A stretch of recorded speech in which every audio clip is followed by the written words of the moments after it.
Chapter 1516, Slaying the King. What tremendous strength! Shi Feng glanced at the vibrating, humming sacred sword in his hand. His teammates were amazed that Shi Feng had only received a little over -10,000 damage from deflecting the Rock King's attack. However, only Shi Feng understood how high the damage truly was. Currently, he was a level 60, Tier 2 Blade Saint. In addition, he had multiple epic weapons and pieces of equipment on top of 3 fragmented legendary items. Although rings and capes provided a much lower boost than weapons, they were still precious fragmented legendary items. Epic items simply couldn't compare. He also had the Aura of Earth, which increased his defense and decreased incoming damage, activated, yet despite these factors, he still took over -10,000 damage from just redirecting the Rock King's attack. Had he received the Guardian Boss's attack head-on, the consequences would have been dire. After Shi Feng deflected the Rock King's attack, the latter swung its other arm, attacking Cola again. However, since Shi Feng had bought Cola a moment's peace, he had recovered from the paralysis effect. He immediately turned and leaped backward, his shield angled to defect the Guardian Boss's attack while using the resulting impact to propel himself towards the Rock King. When Cola returned to the ground, he stood next to the Rock King's feet. He then brandished his sword, a streak of golden light smashing into the boss's massive foot. Tier 2 skill, Divine Strike. Suddenly, a high amount of damage appeared above the Rock King's head. -52,497. But Cola wasn't satisfied. The Tier 2 Divine Strike was his strongest skill, and Thunder God's power added lightning damage to his attack, yet he only dealt a little over -50,000 damage. If he were fighting any other boss, he would deal over -80,000 damage. However, due to this attack, Cola had stabilized his aggro on the boss. Everyone, focus your fire on the Rock King, Shi Feng commanded. Immediately, the ranged classes launched one attack after another. Unfortunately, most of the damages weren't particularly high. On average, Tier 1 skills only dealt around -14,000 damage to the Guardian Boss, whereas Tier 1 players' normal damage hovered between 5,000 and 6,000. Moreover, this was including the bonus damage from Thunder God's power. Just how high is this Rock King's defense? Everyone winced when they saw their meager damages. Their damage and levels currently ranked at the very peak of God's domain, yet against this boss, their damage was pitiful. The Rock King's current maximum HP was 160 million. It could regenerate 1,600,000 HP every 5 seconds, 320,000 HP every second. Meanwhile, their team only included 35 DPS players. If everyone only dealt an average of -10,000 damage per second, they'd barely do any actual damage to the Guardian Boss. Fortunately, they had the damage increase from Thunder God's power. Otherwise, they'd have no hope of defeating this Guardian Boss. Only now did Zero Wing and Azura's experts understand why the various superpowers had saved the rock giant encampment for last. It wasn't just because of how challenging the ordinary rock giants were to clear out, but because of the difficulty of raiding the Rock King.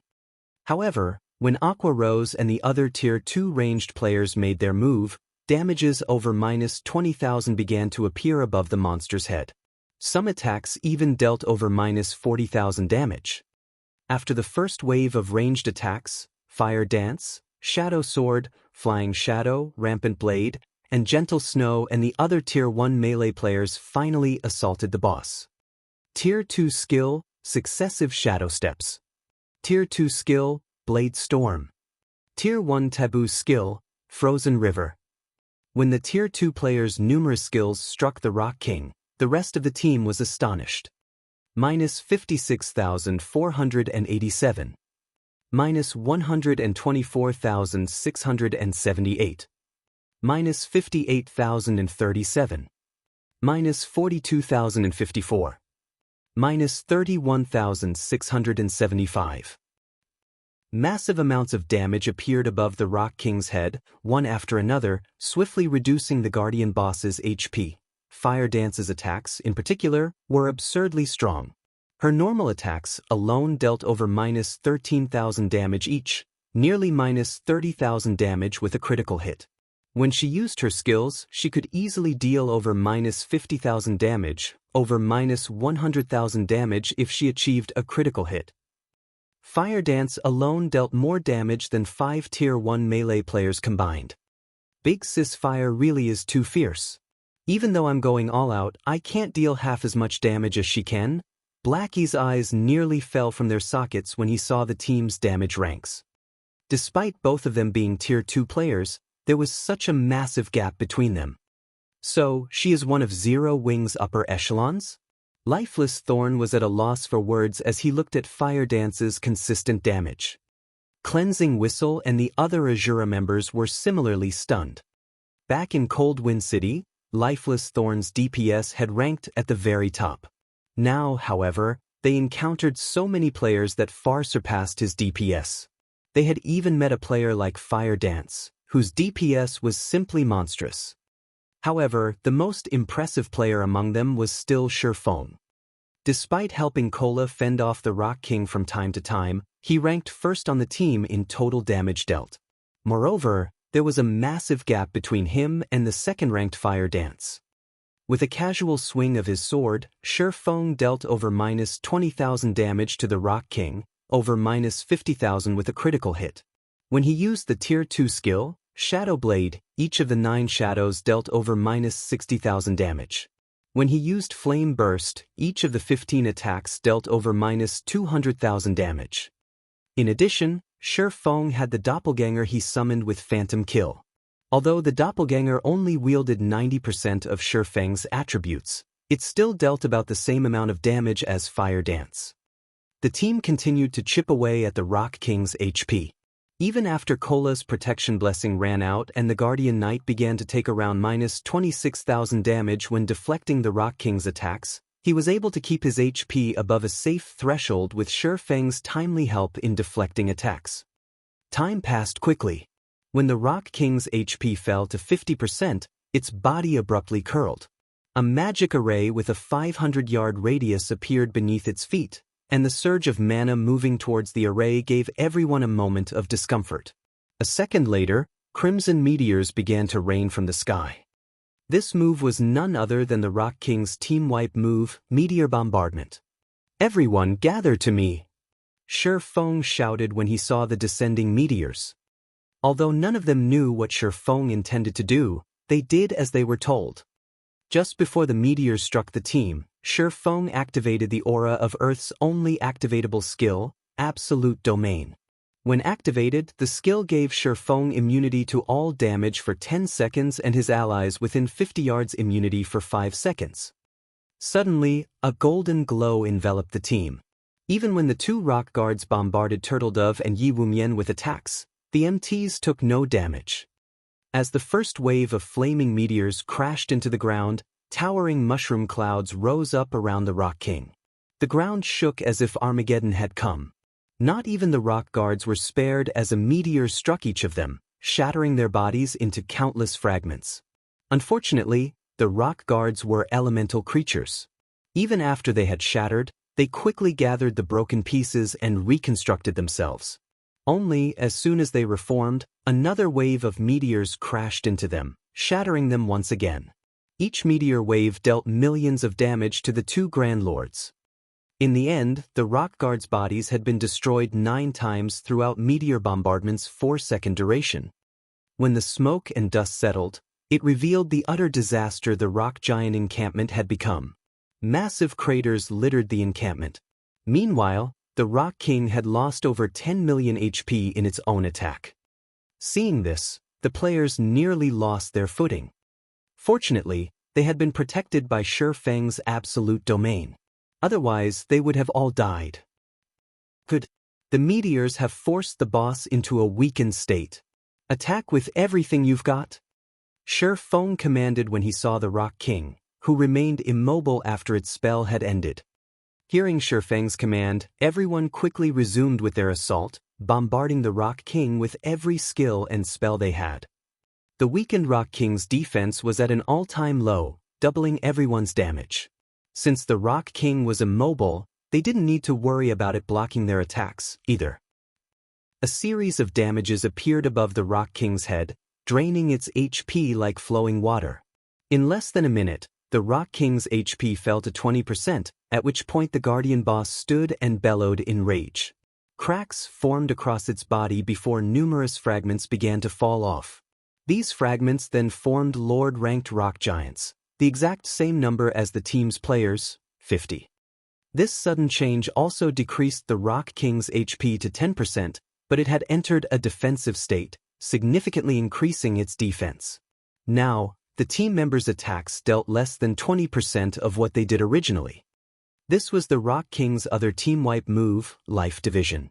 If players couldn't defeat the Lord-ranked rock giants in time, these rock giants would be reabsorbed and restore the Rock King's HP, each rock giant healing the Guardian boss for 1% of its HP.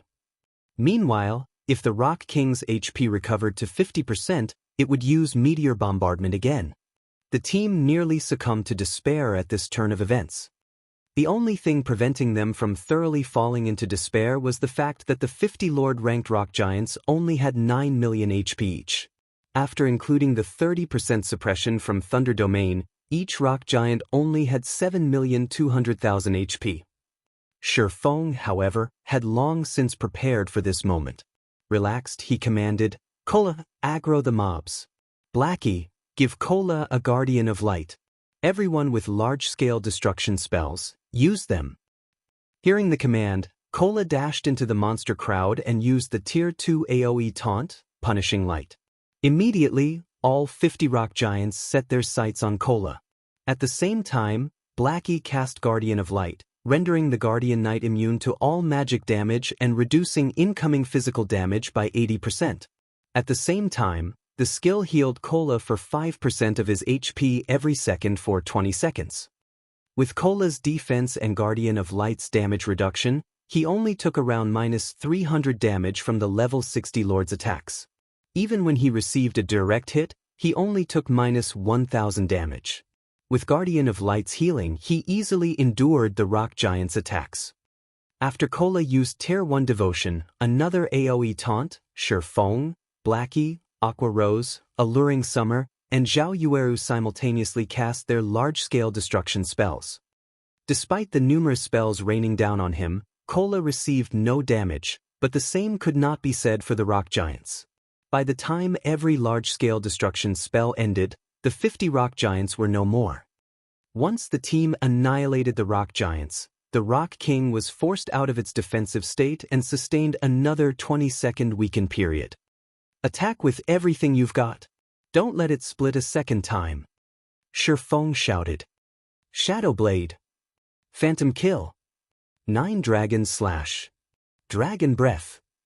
As Shifeng executed these skills, he sacrificed 20 units of life force and activated the strongest divine providence. When the Rock King's HP fell below 1 million, he followed up with Flame Burst. In the end, he only needed 3 hits to destroy the Rock King's final strand of HP. Chapter 1517, King's Reward. Chapter 1517, King's Reward. We won. The boss is finally dead. Zero Wing cried out in excitement as they watched the Rock King crumbling into a pile of rubble. The Rock King's death, it meant that they now owned the Rock Giant encampment. Now that they had secured 2 of Thunder Island's monster encampment, they would secure nearly 1/8 of the authority over Thunder Island, becoming one of the island's main rulers. When the Rock King's corpse began to fade out of existence, a pillar of light rose from it and shot into the sky. Even players outside Thunder Island could see the pillar of golden light. "What's going on over there? What's up with that light pillar?" The light pillar seems to be coming from the Rock Giant encampment's direction. "Quick, have our scouts investigate the area." Players both outside of and on Thunder Island turned towards the golden light pillar almost simultaneously. When the various superpowers observers adjusted their magic mirrors to scout the situation over at the Rock Giant encampment, what they saw dumbfounded them. Only 2 rock guards were left alive in the encampment the various superpowers abandoned. The archaic species Rock King was nowhere to be seen. Why is the Rock King gone? Could they have? Impossible. How can they possibly defeat it with just 50 people? Although no one could bring themselves to believe that Zero Wing had managed to defeat the Rock King with only 50 players, they couldn't find any signs of the Guardian boss's massive figure regardless of how hard they searched the encampment. The only noteworthy thing in the encampment was the golden pillar extending from a pile of rubble. With this, they had no choice but to accept the fact that Zero Wing's 50-man team had secured the rock giant encampment. The various observers reported what they saw to their superiors on the island. What? How is that possible? Zero Wing managed to secure a second encampment before we did? Just what did they do? Although Zero Wing's clearing speed surprised them, they were still confident that they could claim their second encampment before Zero Wing was anywhere close to defeating the Rock King. Then they would be able to secure their third encampment with little effort. After all, the Guardian boss there couldn't be defeated easily, especially not with a 50-player team. Not only did Zero Wing manage to clear the monsters in the inner and outer areas, but it defeated the Rock King quickly. This outcome exceeded their expectations. When Phoenix Rain received this shocking news, she, too, was astonished. They actually succeeded. Phoenix Rain looked at the Rock King's remains with an indescribable sense of shock. At this point in the contest, the various superpowers had almost finished claiming their second encampment, and they had far more players than she and Zero Wing. However, these superpowers had many more players than she and Zero Wing did.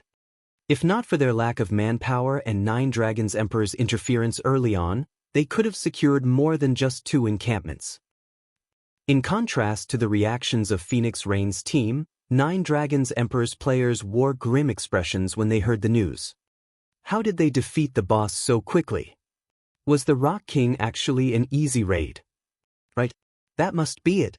How else would Zero Wing's 50-man team have cleared out an encampment faster than us?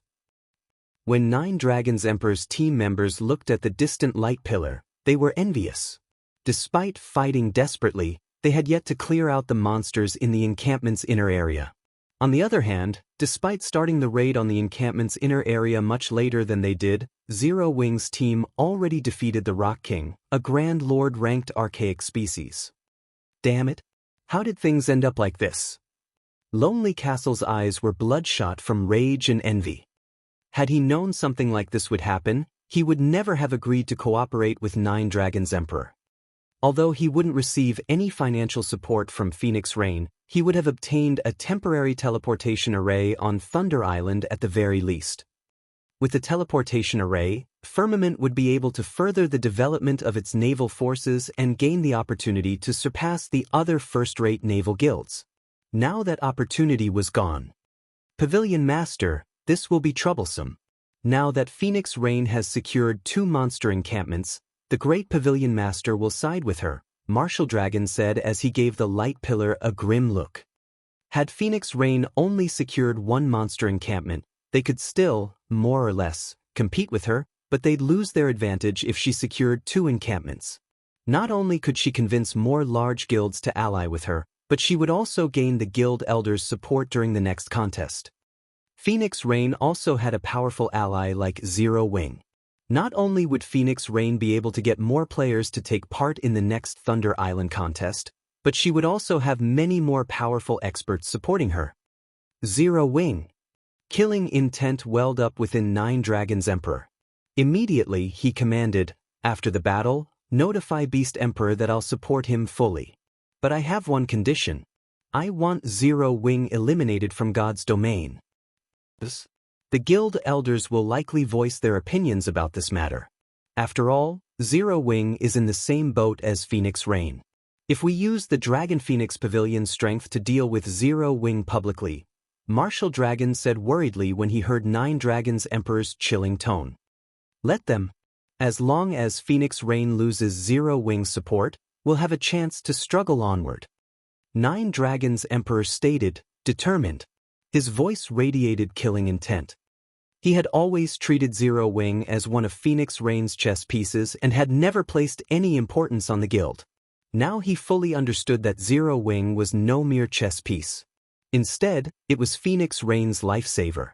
He would be eliminated from the competition for the Great Pavilion Master's position sooner or later if he didn't disregard his reputation and destroy Zero Wing while it was still developing. Even if he had to earn the Great Pavilion Master's displeasure, he was determined to destroy Zero Wing thoroughly. Understood.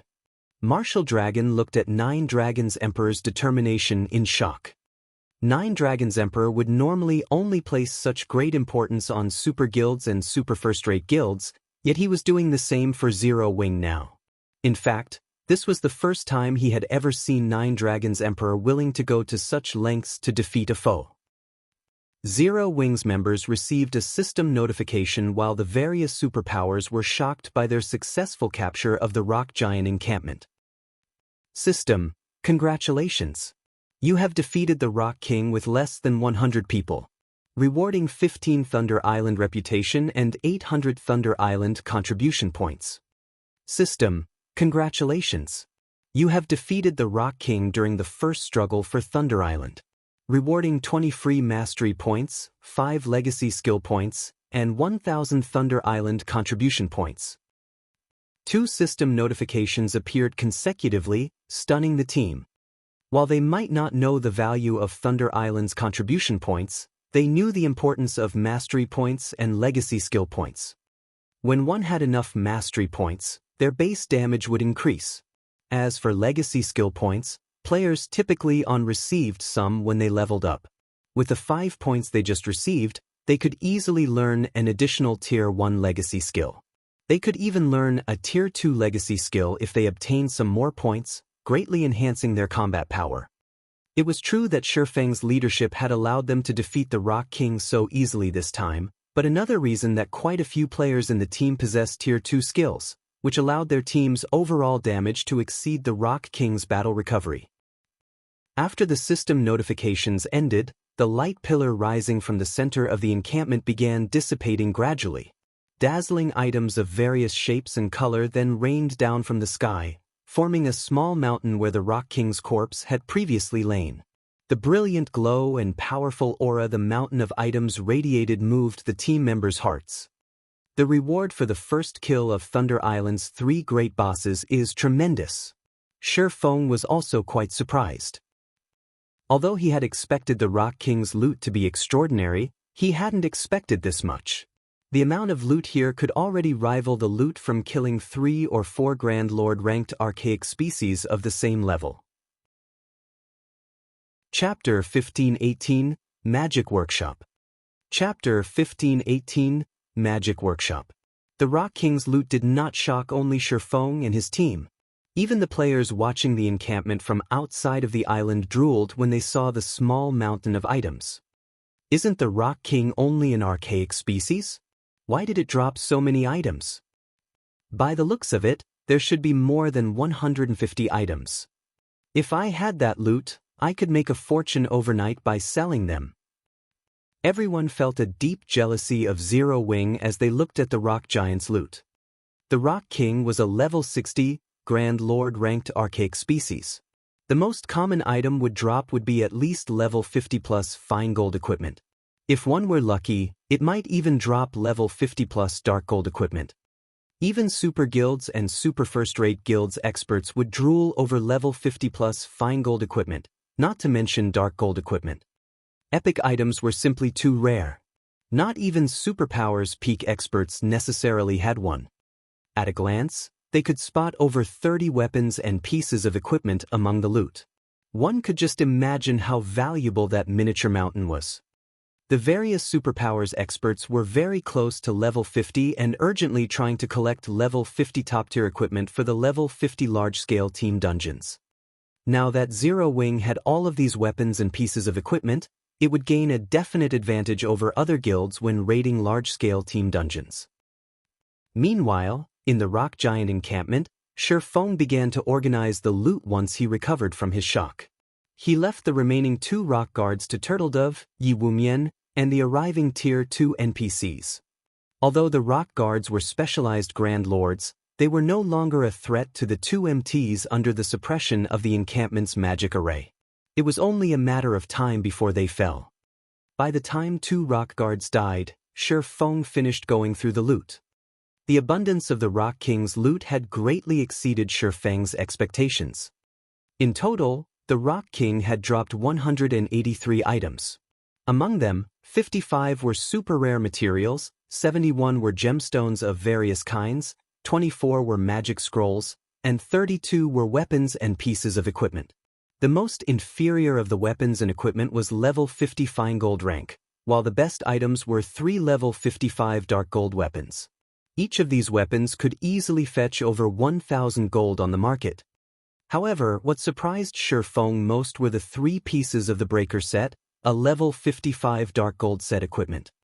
The Breaker set was an 8-piece set equipment for the Berserker class. Normally, it only dropped in super large-scale team dungeons. Shifeng had never expected the Rock King to drop level 55 dark gold set equipment. Moreover, the Breaker set was a unique dark gold set equipment. If players collected 2 or more pieces of the set's level requirement would decrease by 5 levels. This meant that level 50 players could equip the items. In terms of basic attributes, the individual pieces of the Breaker set were only slightly weaker than level 50 epic equipment. The Guardian boss had also dropped a piece of epic growth type equipment called the Soul Robe. The Soul Robe wasn't restricted to a specific class, although its skills and attributes were suited for healers. When equipped, the robe increased the potency of the wearer's healing spells by 5%. The robe also offered the passive skill, Soul Fluctuation. This passive skill would recover the wearer's mana even when in combat. This skill was akin to an everlasting mana recovery potion during battle. With this skill, a healer could support their allies without worrying about mana. When Shifeng shared the Soul Robe's attribute panel with the team, it earned a round of gasps. During the game's early stages, players didn't place much importance on their mana, but as they reached higher levels, their skills and spells increased in both quantity and quality. As a result, their mana consumption increased as well. The higher tiered a skill or spell was, the more mana it consumed.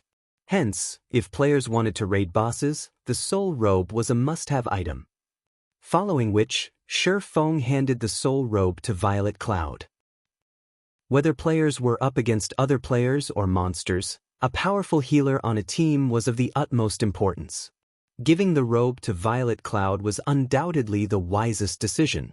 Not only would it improve her healing, but she'd also have an easier time managing her mana.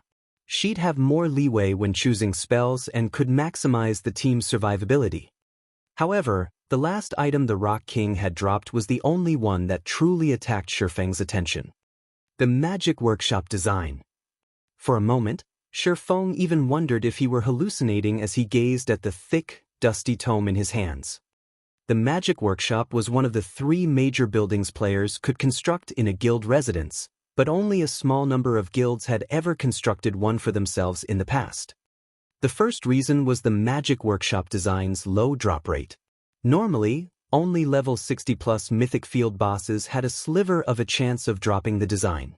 Unfortunately, mythic monsters were exceedingly rare in the fields. The second reason was the construction materials. The main materials to construct the Magic Workshop were incredibly rare and precious. The list even included 7 luminaries crystals, the design requiring 200 units. That was the equivalent of 4 to 607 luminaries crystals. This was why, even after obtaining the design, most guilds had been unwilling to construct the building. With that many 7 luminaries crystals, one could set up a relatively large mine space. However, the guilds that had built the Magic Workshops had proven that the sooner they did so, the more beneficial it would be to the guild's development. The Magic Workshop had a wide range of use. Chief among them was magic scroll production. The magic scrolls on the market were generally attack, defense, or summoning scrolls. Meanwhile, the Magic Workshop could produce support scrolls. These scrolls were tierless and similar to players' buff spells and skills. Only, the buffs didn't increase players' basic attributes, magic resistance, or defense. Instead, the buffs improved aspects of a more intrinsic in nature. For example, players could see farther, hear clearer, and react faster. These buffs allowed players to exhibit more of their own strength, covertly helping them become stronger. It was similar to the difference between a refinement realm expert and an ordinary expert. Even if both players had the same basic attributes, their combat power was vastly different. The support scrolls fell into two main categories: individual support and team support. They were extremely useful when exploring the maps and raiding dungeons. Unfortunately, players needed to gather the required materials before paying the Magic Workshop's NPCs to produce the scrolls for them. But after obtaining the support scrolls, players' leveling speed and survivability would improve significantly. These scrolls' effectiveness depended on the Magic Workshop's rank. The higher a Magic Workshop's rank, it would produce a wider variety of and stronger support scrolls. However, it was not easy to upgrade a Magic Workshop. This was another reason that guilds were recommended to construct the building as soon as possible. In the past, a rumor had floated around stating that the support scrolls from a 7-star Magic Workshop would grant an ordinary expert the temporary ability to contend with a refinement realm expert on equal footing. However, Shifeng had never seen or heard of any guild successfully upgrading their Magic Workshop to 7 stars. The highest rank he had seen was a 5-star Magic Workshop. Even so, a 5-star Magic Workshop could improve guild members' strength by leaps and bounds.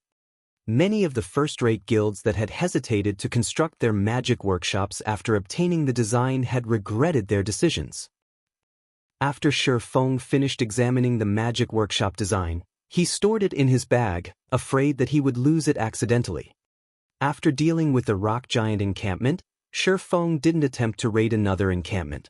He simply guarded the rock giant encampment while waiting for the contest to end. They simply didn't have enough time to raid another encampment, and Thunder God's power was still on cooldown. Without the Thunder God's charm skill to assist them, it would take a very long time for their 50-man team to raid an ordinary monster encampment, not to mention the remaining encampment that had a Grand Lord-ranked archaic species as a guardian boss. Meanwhile, the Sacred Temple, which raided its third encampment, encountered an unexpected problem. Halfway through the raid, Miracle attacked the Sacred Temple and stole the encampment, becoming one of the only 2 guilds on Thunder Island to secure 3 monster encampments. Despite their arrogance, the bastards from the Sacred Temple ended up with only 2 encampments, just like us. Blackie could not help but laugh when he heard this news. The rest of the team nodded and expressed their agreement. The Sacred Temple had looked down on Zero Wing and displayed zero sincerity in their negotiations. It would be a lie to say that they hadn't been insulted. Although the Sacred Temple wasn't an enemy, they were still delighted over the Super Guild setback. While Zero Wing's members chatted, the system eventually notified players that the contest on Thunder Island had come to an end. At the same time, the magic barrier around Thunder Island disappeared. Everyone on the island was then teleported out of the contest area to Thunder Town. Yet, even after arriving in Thunder Town, no one showed any signs of relaxing. Instead, they shifted their gazes towards the large, stone monument erected in the center of the town plaza. After the Thunder Island contest ended, the system would rank the various participants by their performances. The ranks would then determine each power's status and authority on the island. Hence, all of the involved upper echelons were incredibly nervous. Quick look, the system is releasing the ranks. Slowly, words began to appear on the stone monument. Chapter 1519, Thunder Island Rankings. I wonder who will get first place? I've heard that first place gets to control the only large shipyard on Thunder Island. Whoever gets that shipyard will definitely have an easier time developing in the Sea of Death. That's right. I've heard that the large shipyard on Thunder Island can produce unique speedboats and cargo ships. Anyone that gets the shipyard will easily be able to expand their naval forces. All of the rewards for the top 5 ranks are pretty good. The top 5 guilds will share authority over a large repair yard, giving them easy access to ship repairs. As words began to appear on the stone monument, players in the plaza and waiting outside of Thunder Island watched with building excitement. Even players who didn't belong to the various superpowers were paying close attention to the ranking because the powers on the list would be in control of Thunder Island for some time. If one had a rocky relationship with the ruling superpowers, they'd likely have to avoid Thunder Island and the Sea of Death until the next contest. It was incredibly difficult to avoid damage to a ship in naval combat, and as ships' durability decreased, players would need to repair them. If one were an enemy of the powers controlling Thunder Island's shipyards or repair yards, this contest's results could deal a devastating blow to their naval development. Thunder Island was the only location that offered repairs in the Sea of Death, and traveling to and from this zone was troublesome and time-consuming. As for obtaining a temporary teleportation array, that was impossible. There weren't even enough teleportation arrays for all of the participating superpowers. All minor characters like themselves could do was stand by and watch from the sidelines. As players quietly chatted, the first-place guild's name appeared on the monument. Miracle. How is it miracle? Didn't the Battle Wolves secure 3 encampments as well? It should be because of the impromptu merge between Nine Dragons Emperor and Miracle's teams. Don't forget, Nine Dragons Emperor's side also secured an encampment. With this, Miracle technically has 4 encampments under its control. Naturally, it secured first place. Wow, Nine Dragons Emperor really did that? Won't he lose all authority over Thunder Island by merging with another team? It can't be helped. Nine Dragons Emperor dug his own grave by starting a fight with Phoenix Rain. Had he not done so, he could have easily gained a share of authority over Thunder Island. While the watching teams were slightly surprised by Miracle's success, they also sympathized with Nine Dragons Emperor. There was a massive difference between those who had authority over the island and those who did not. With this authority, even controlling a fraction of the island allowed these powers to decide Thunder Island's development model. At the same time, they would have control of a repair yard. Had Nine Dragons Emperor secured a monster encampment under his own name, although he wouldn't have obtained a large repair yard, he could have obtained a smaller repair yard. He wouldn't have to borrow one from another power.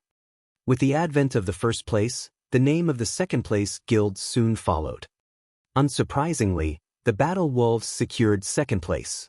It was the only other guild that had occupied more than 2 monster encampments. By coming in second place, the Battle Wolves had gained complete control over a medium shipyard, 25% of the shares of a large repair yard, and full control of a small repair yard. The various superpowers were jealous. Like the large shipyard, Thunder Island only had 1 large repair yard. In addition to the large shipyard, first place only received 30% of the large repair yard's shares and a small repair yard. I wonder which guild will come in third. It should be either the Sacred Temple or Nine Heavens Pavilion. After all, both super guilds had occupied quite a number of ancient towers. Even the reward for third place is amazing. Not only will they obtain a small shipyard, but they will also enjoy 20% of the large repair yard's shares and a small repair yard. Only the top 3 ranks won't have to share a small repair yard. While the waiting players discussed the situation, the system finally finished calculating the results and displayed the third-ranked team. Dragon Phoenix Pavilion. When the black stone monument displayed these 3 words, the plaza fell silent. Everyone was speechless as they stared at the name. Players only commented after a long pause. What's going on? How is it the Dragon Phoenix Pavilion? How is the system calculating these results? Although the Dragon Phoenix Pavilion secured 2 encampments, it didn't capture nearly as many towers as the Sacred Temple and Nine Heavens Pavilion. How could it rank third? The system must have miscalculated. The various superpowers weren't pleased with the rank. The Sacred Temple and Nine Heavens Pavilion's members, in particular, were furious about the result.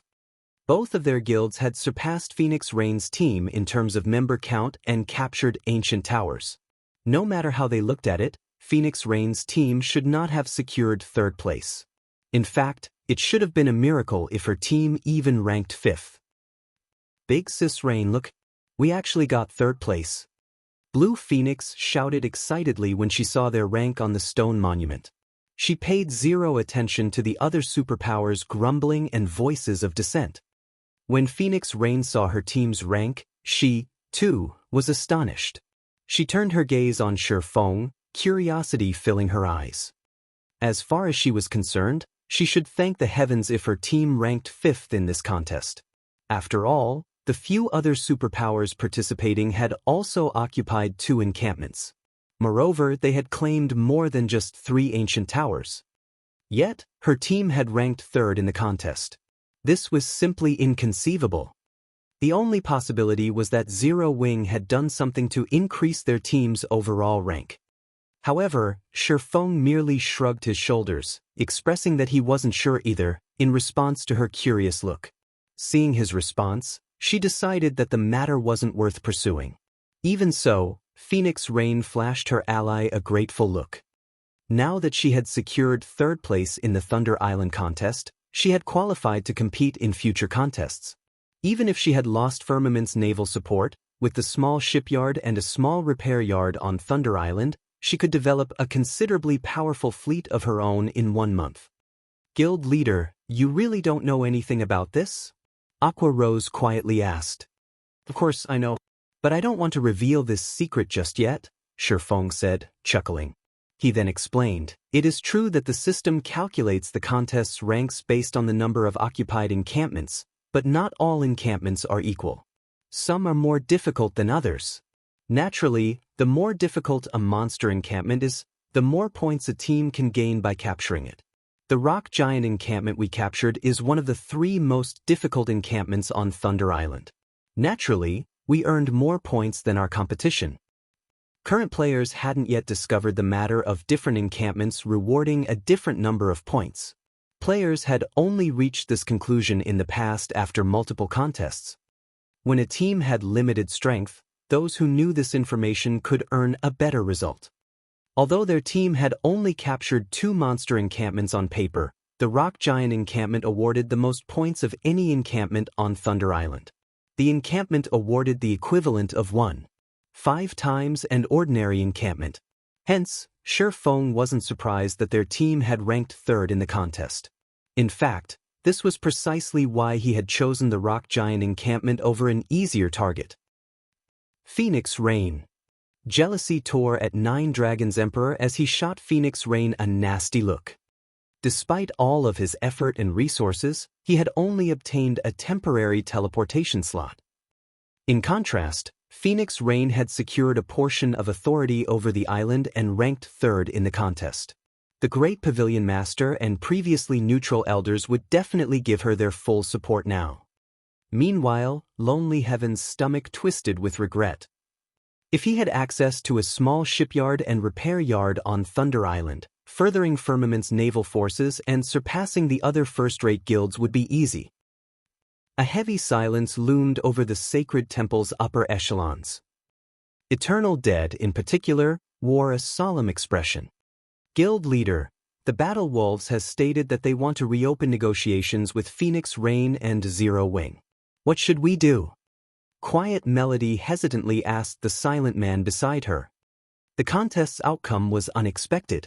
Their original plan was to share control of half of Thunder Island's sole large repair yard with Battle Wolves. However, that was no longer possible. Chapter 1520, Change in Positions. Chapter 1520, Change in Positions. The Battle Wolves plan to renegotiate with Phoenix Rain and Zero Wing? A frown appeared on Eternal Dead's solemn face when he heard Quiet Melody's words. I understand. Tell the Battle Wolves that we'll leave negotiations to them. If the Battle Wolves decide to accept Phoenix Rain and Zero Wing's conditions, we won't argue. He had hoped to teach Zero Wing the difference between their guilds, but he never expected this kind of outcome. Together, Phoenix Rain and Zero Wing had actually outperformed the Sacred Temple. Now, he had no choice but to lower himself and reopen negotiations with Shifeng. Understood. Quiet Melody nodded. Eternal Dead's reply didn't particularly surprise her. After all, he had climbed to the guild leader's position with the unanimous support of the previous guild leader and various elders because he always kept the guild's best interest in mind. Rather, Quiet Melody was curious about Zero Wing. Very few existences in the virtual gaming world were capable of forcing Eternal Dead to admit defeat. It would seem that Zero Wing had become one of them. While everyone was shocked about Phoenix Rain and Zero Wing's rank, the stone monument in the plaza continued to reveal the following ranks. In the end, the sacred temple ranked 4th in the contest, obtaining 15% of the large repair yard's shares and 50% of a small shipyard shares. The Nine Heavens Pavilion came in 5th. At 5th place, the Super Guild acquired the final 10% of the large repair yard's shares and 50% of a small shipyard. The crowd paid little attention to the remaining ranks since 6th place and below hadn't earned any shares of Thunder Island's large repair yard. In fact, they weren't even granted any control of a small shipyard. They only gained the right to vote for Thunder Island's development path and temporary teleportation arrays. Meanwhile, after the ranks were announced, news quickly reached the ears of the various naval forces outside of Thunder Island. What? The Phoenix Pavilion was the dark horse in the competition and even surpassed the Sacred Temple and Nine Heavens Pavilion? I recall that Phoenix Rain had secured 2 monster encampments. She should have 4 temporary teleportation arrays now. Since Firmament betrayed her, and Zero Wing only needs 1, she should have 2 teleportation arrays to spare. If we ally ourselves with Phoenix Rain, we might have a chance of obtaining one of them.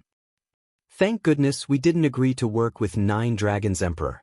We would have lost any hope of befriending Phoenix Rain. The various first- and second-rate naval guilds quickly took note of Phoenix Rain's remaining teleportation arrays. Unlike Phoenix Rain, the other superpowers had already reserved their extra temporary teleportation arrays for their allies.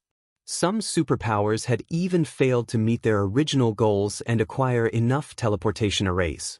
On the other hand, one of Phoenix Rain's partners had betrayed her, so it was entirely possible to ally with her team and obtain one of the arrays. Big Sis Rain, several large guilds with relatively powerful navies have contacted us, stating that they're willing to work under you. However, they have requested a temporary teleportation array in return, Blue Phoenix excitedly announced. In addition, several superpowers have congratulated us, stating that they would find time to negotiate cooperation in the future. The Battle Wolves have also sent a representative to reopen negotiations regarding cooperation on Thunder Island. Although the Dragon Phoenix Pavilion was a super first-rate guild, Phoenix Rain could only mobilize a small portion of the guild's power. Hence, before today, very few naval forces had been willing to ally with her. The various superpowers were of a similar opinion. Now, however, first- and second-rate naval guilds and superpowers began to pay attention to Phoenix Rain. Even the Battle Wolves wanted to reopen negotiations. Blue Phoenix had never imagined this outcome. Yi Feng, the Battle Wolves have sent an invitation. What is your opinion on the matter? Phoenix Rain asked Shi Feng softly, who stood beside her. She was fully aware that Zero Wing was the only reason she enjoyed such treatment.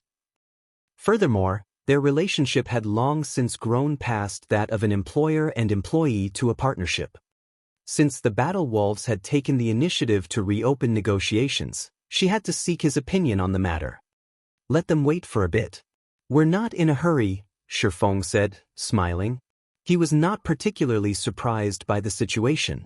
Instead, we should focus on recruiting strong naval forces.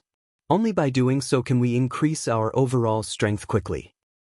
Cooperating with the various superpowers would only benefit them on Thunder Island. On the other hand, by recruiting the naval forces that needed a temporary teleportation array, they could bolster the ships sailing under their banner. With this, grinding for Thunder passes would become much easier. Let the Battle Wolves wait? Phoenix Rain was taken aback when she saw Shi Feng's serene expression. The Battle Wolves was a bona fide super guild. It had also occupied 3 monster encampments during this contest. Many large guilds would die for the opportunity to cooperate with the Battle Wolves, yet Shi Feng wanted to reject the super guild's offer. Michim, once we begin operating our small shipyard, we'll have a greater advantage in the negotiations, Shi Feng said, nodding. Alright then, I'll let them know, Phoenix Rain agreed, finding no flaws in Shi Feng's reasoning. To forge iron, one needed a sturdy hammer. Even if they proposed the conditions they deserved, the Battle Wolves wouldn't necessarily agree. Once they were sufficiently powerful, the Battle Wolves and Sacred Temple would offer the appropriate conditions. What? She rejected the offer? She's even told the battle wolves to wait for her answer? What is she trying to do? When he read the report containing Phoenix Rain's reply, Eternal Dead was confused. Has she lost her mind? In his opinion, the fact that he and the battle wolves had even agreed to reopen negotiations was incredibly generous, yet Phoenix Rain and Zero Wing had rejected the offer. Guild leader, what should we do? Quiet Melody asked. We wait. If they don't come looking for us, we won't seek them out, either. I refuse to believe that Phoenix Rain and Zero Wing will sit by and do nothing, Eternal Dead replied seriously. While the various powers chatted about the contest, Phoenix Rain and Shifeng's group ventured to Thunder Island's town hall and selected their small shipyard and small repair yard. They also registered their guilds for the respective temporary teleportation arrays. Guilds that had registered their teleportation arrays could teleport members between Thunder Island and their guild residences for a small fee. They wouldn't have to waste the time traveling by ship. In addition, although the small shipyard and small repair yard were not as effective as their large counterparts, they were more than enough for current players. Once they finished dealing with those issues, Shifeng used a return scroll, leaving Thunder Island. The most important thing he needed to deal with was the Magic Workshop's construction. Although constructing the Magic Workshop would put a dent in the guild's coffers, the building would quickly pay for itself. Moreover, the Magic Workshop's value to the guild would grow as the game progressed. Now that he had the design for the building, he had to erect it as soon as possible. While Phoenix Rain and Shifeng had completed the necessary procedures, Nine Dragons Emperor had watched from a short distance away, glaring daggers at the two players. After Shifeng's group left from the town hall, Nine Dragons Emperor opened his mouth and asked, Marshal, have you made contact with Beast Emperor yet? Rest assured, Pavilion Master, Beast Emperor has guaranteed that Zero Wing will soon be removed from God's domain, Marshal Dragon said. But once his people are ready, we'll take action. I can no longer stand to watch Zero Wing survive. Nine Dragons Emperor hissed, a cold glint flashing in his eyes.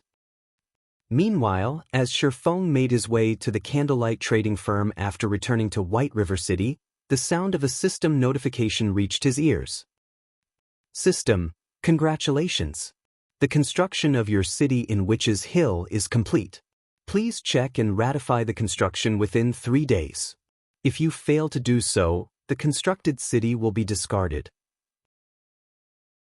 Chapter 1521, Materials of Astronomical Value. Chapter 1521, Materials of Astronomical Value. It's finally finished. Shifeng could not help his elation when he saw the system notification. In God's domain, the income from a guild town was limited to its shops and establishments. While the money from these sources might sustain a small guild, it was nowhere near enough to cover a large guild's operation costs. Furthermore, guilds were required to pay exorbitant system management fees every month. The monthly management fee for a basic town was 5,000 gold. For an intermediate town, it was 15,000 gold, and for an advanced town, it was 50,000 gold. If a guild couldn't afford the fee, the system would temporarily freeze the guild's authority over the town. If the guild couldn't pay the fees within 3 months, they'd lose the town. The system would then hold an auction and sell the toe to the highest bidder. Aside from the monthly management fees, the guild was responsible for hiring the various NPCs that operated the town. Hence, when the various large guilds considered constructing a town, they had to consider whether or not they could afford to run it. A guild city's expenditures were even higher.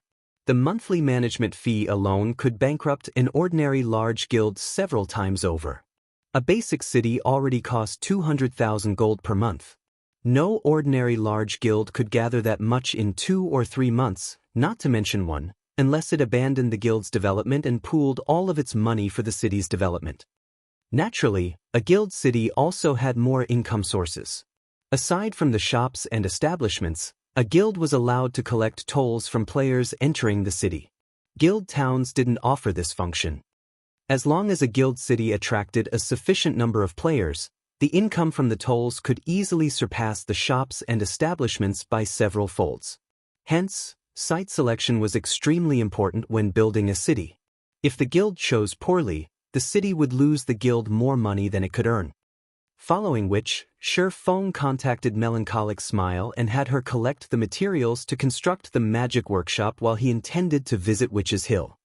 Guild leader, the various large guilds are currently fighting over the materials you've asked for. They're selling for very high prices.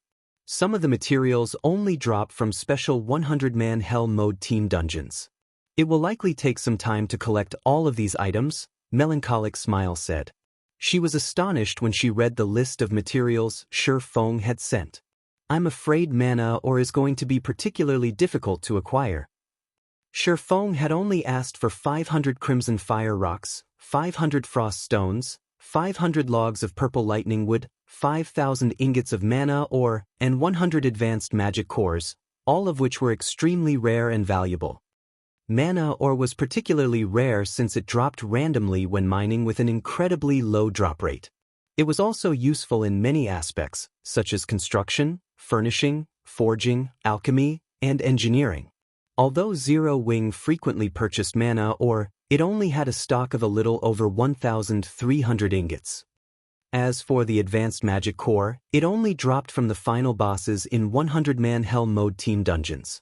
Although the guild had consistently raided Hell Mode team dungeons, it had only collected a little over a dozen cores.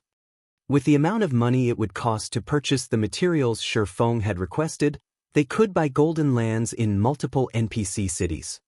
Are a lot of guilds collecting mana ore right now? Shi Feng asked curiously. If it's too difficult to acquire in Star Moon Kingdom, try Black Dragon Empire or other kingdoms. Although mana ore was very rare, guilds weren't the only ones capable of acquiring the ingots.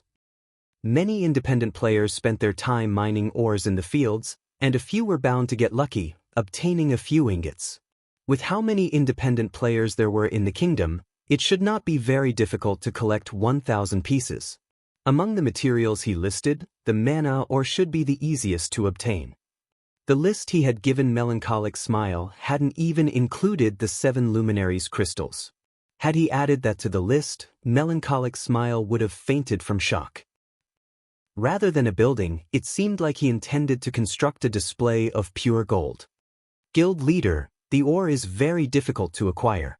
Searching other kingdoms and empires won't change that. The various large guilds have already purchased every ingot on the market, and any new mana ore will be highly contested over, Melancholic Smile said, smiling bitterly. Why? Shi Feng asked curiously. As far as Shi Feng could remember, while mana ore had been rare and in high demand, guilds hadn't necessarily fought over it. Even in the past, mana ore hadn't been cheap, each ingot selling for 30 to 40 silver. It's due to the Orc Empire's sudden rise. The Orcs have affected several kingdoms and 2 empires already, and these countries have dispatched their armies to hold the Orcs back. As a result, an exchange system activated on the front lines. So far, many items are available for purchase, including the common mounts, which most guilds have been searching desperately for. There are even bronze mounts available. To purchase these mounts, players have to complete all sorts of large-scale quests and earn contribution points. However, these large-scale quests are extremely difficult. They either required players to reinforce or capture towns.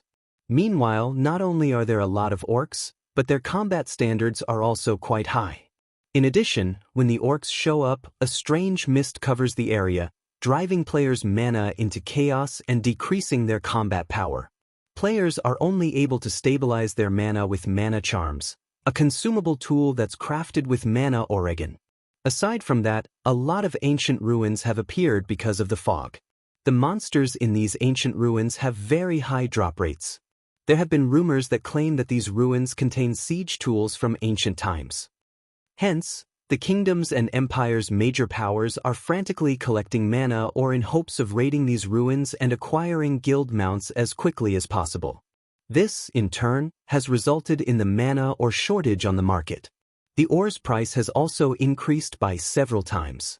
Melancholic Smile's explanations surprised Shi Feng. Although he had known that the Orc Empire's rise would change the game, he hadn't expected the situation to develop like this. I understand. In any case, try to collect as many of these materials as possible. I'll figure out a way to deal with the mana or problem, Shi Feng said after giving the matter some thought. The magic workshop was of the utmost importance to Zero Wing. The sooner he constructed it, the sooner he could improve the guild's overall strength by a large margin. Moreover, it would help guild members' survivability. Currently, Zero Wing's combat power relied on its peak experts and siege weapons. Without these factors, Zero Wing wasn't even on par with a first-rate guild, much less super first-rate guilds or super guilds. If he could construct the magic workshop, however, he could shorten this gap and attract more powerful players to join Zero Wing. He had to collect these materials. Following which, Shi Feng disconnected the call and made his way to Witch's Hill. He intended to deal with the guild city before worrying about the mana or issue. After all, once Zero Wing had its own city, the guild would transform yet again. Chapter 1522, Initial Appearance of City. After reaching White River City's teleportation hall, Shi Feng teleported to Bewildering Forest Town. In seconds, Shi Feng arrived in another, crowded teleportation hall. Not only was the hall crowded, but he also noticed that all of these players were above level 40. Many wore guild emblems on their chests and grim expressions on their faces. The rest of the players had already formed teams of over 20 players. Shi Feng only spotted a few solo players throughout the hall. Why are so many people here? Shi Feng watched the players around him curiously. Bewildering Forest Town was one of the more remote towns in Star Moon Kingdom. Moreover, most of the leveling maps around it were below level 30.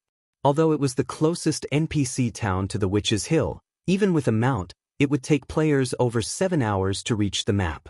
Furthermore, Witch's Hill wasn't the most resource-rich map in this level range, and Star Moon Kingdom's largest forest separated Bewildering Forest Town and Witch's Hill.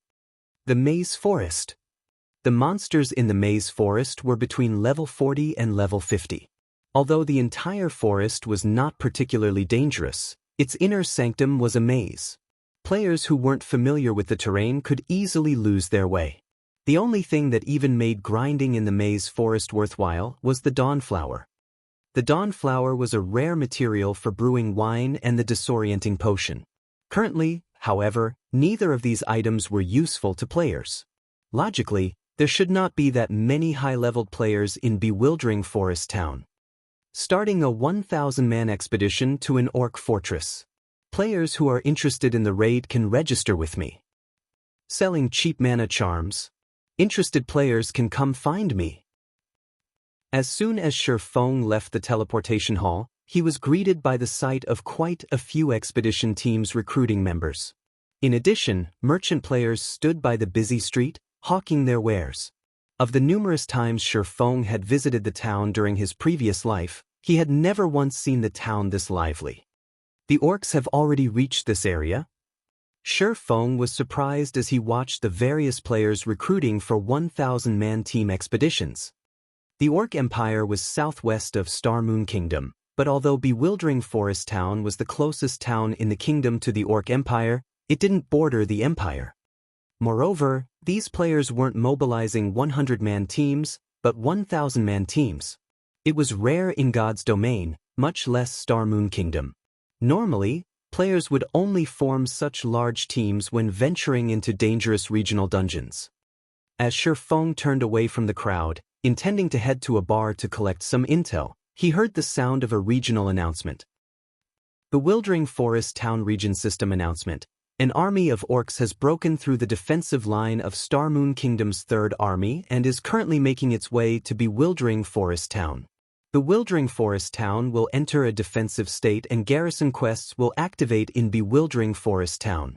The orc army's estimated time of arrival is 10 hours. Please prepare. Crap, aren't the orcs moving too quickly? They're already heading our way? Ha! This is wonderful! I'll be able to earn even more CPs. Upon hearing the system announcement, a commotion broke out among the players in town. Some were excited for the event, while others were surprised. However, the one thing these players had in common was their anticipation of the orc army's arrival. They were clearly interested in participating in the town's defense. It wasn't long before the teams that had been recruiting for an expedition changed their goal to the town's defense. Members of the various large guilds and adventurer teams immediately contacted their superiors, notifying them of the sudden development. Boss, orcs are going to attack Bewildering Forest Town. Guild leader, the orc empire you asked me to keep an eye on has broken through the defensive lines and will attack Bewildering Forest Town in 10 hours. For a time, players from the various large guilds and well-known adventurer teams in Starmoon Kingdom hurried towards Bewildering Forest Town. It was clear that these guilds and adventurer teams had long since prepared for this as their members flooded the town. Meanwhile, Shifeng found a seat on the second floor of an open-air bar, and just as he was about to browse Starmoon Kingdom's forums for information, Aqua Rose contacted him. Guild leader, the Orc army has started its invasion of Starmoon Kingdom's Bewildering Forest Town. I just received the news, but it seems that many guilds have already dispatched their armies to the town. Should we do so as well? I've heard that if the town is successfully defended, participating players will receive an abundance of CPs, and participating guilds can increase their influence in Starmoon Kingdom. Increase a guild's influence in Starmoon Kingdom? When Shifeng heard Aqua Rose's report, he realized why the various large guilds seemed so prepared and passionate about defending this town. In God's domain, kingdoms and empires wouldn't remain the same forever. As time passed, some would disappear, while others would rise to prominence. Guilds even had the opportunity to take control of some countries. This was how the various superpowers had established their own massive kingdoms and empires during Shifeng's previous life. Players couldn't simply establish kingdoms and empires by constructing numerous towns and cities. They had to take control of an NPC kingdom or empire.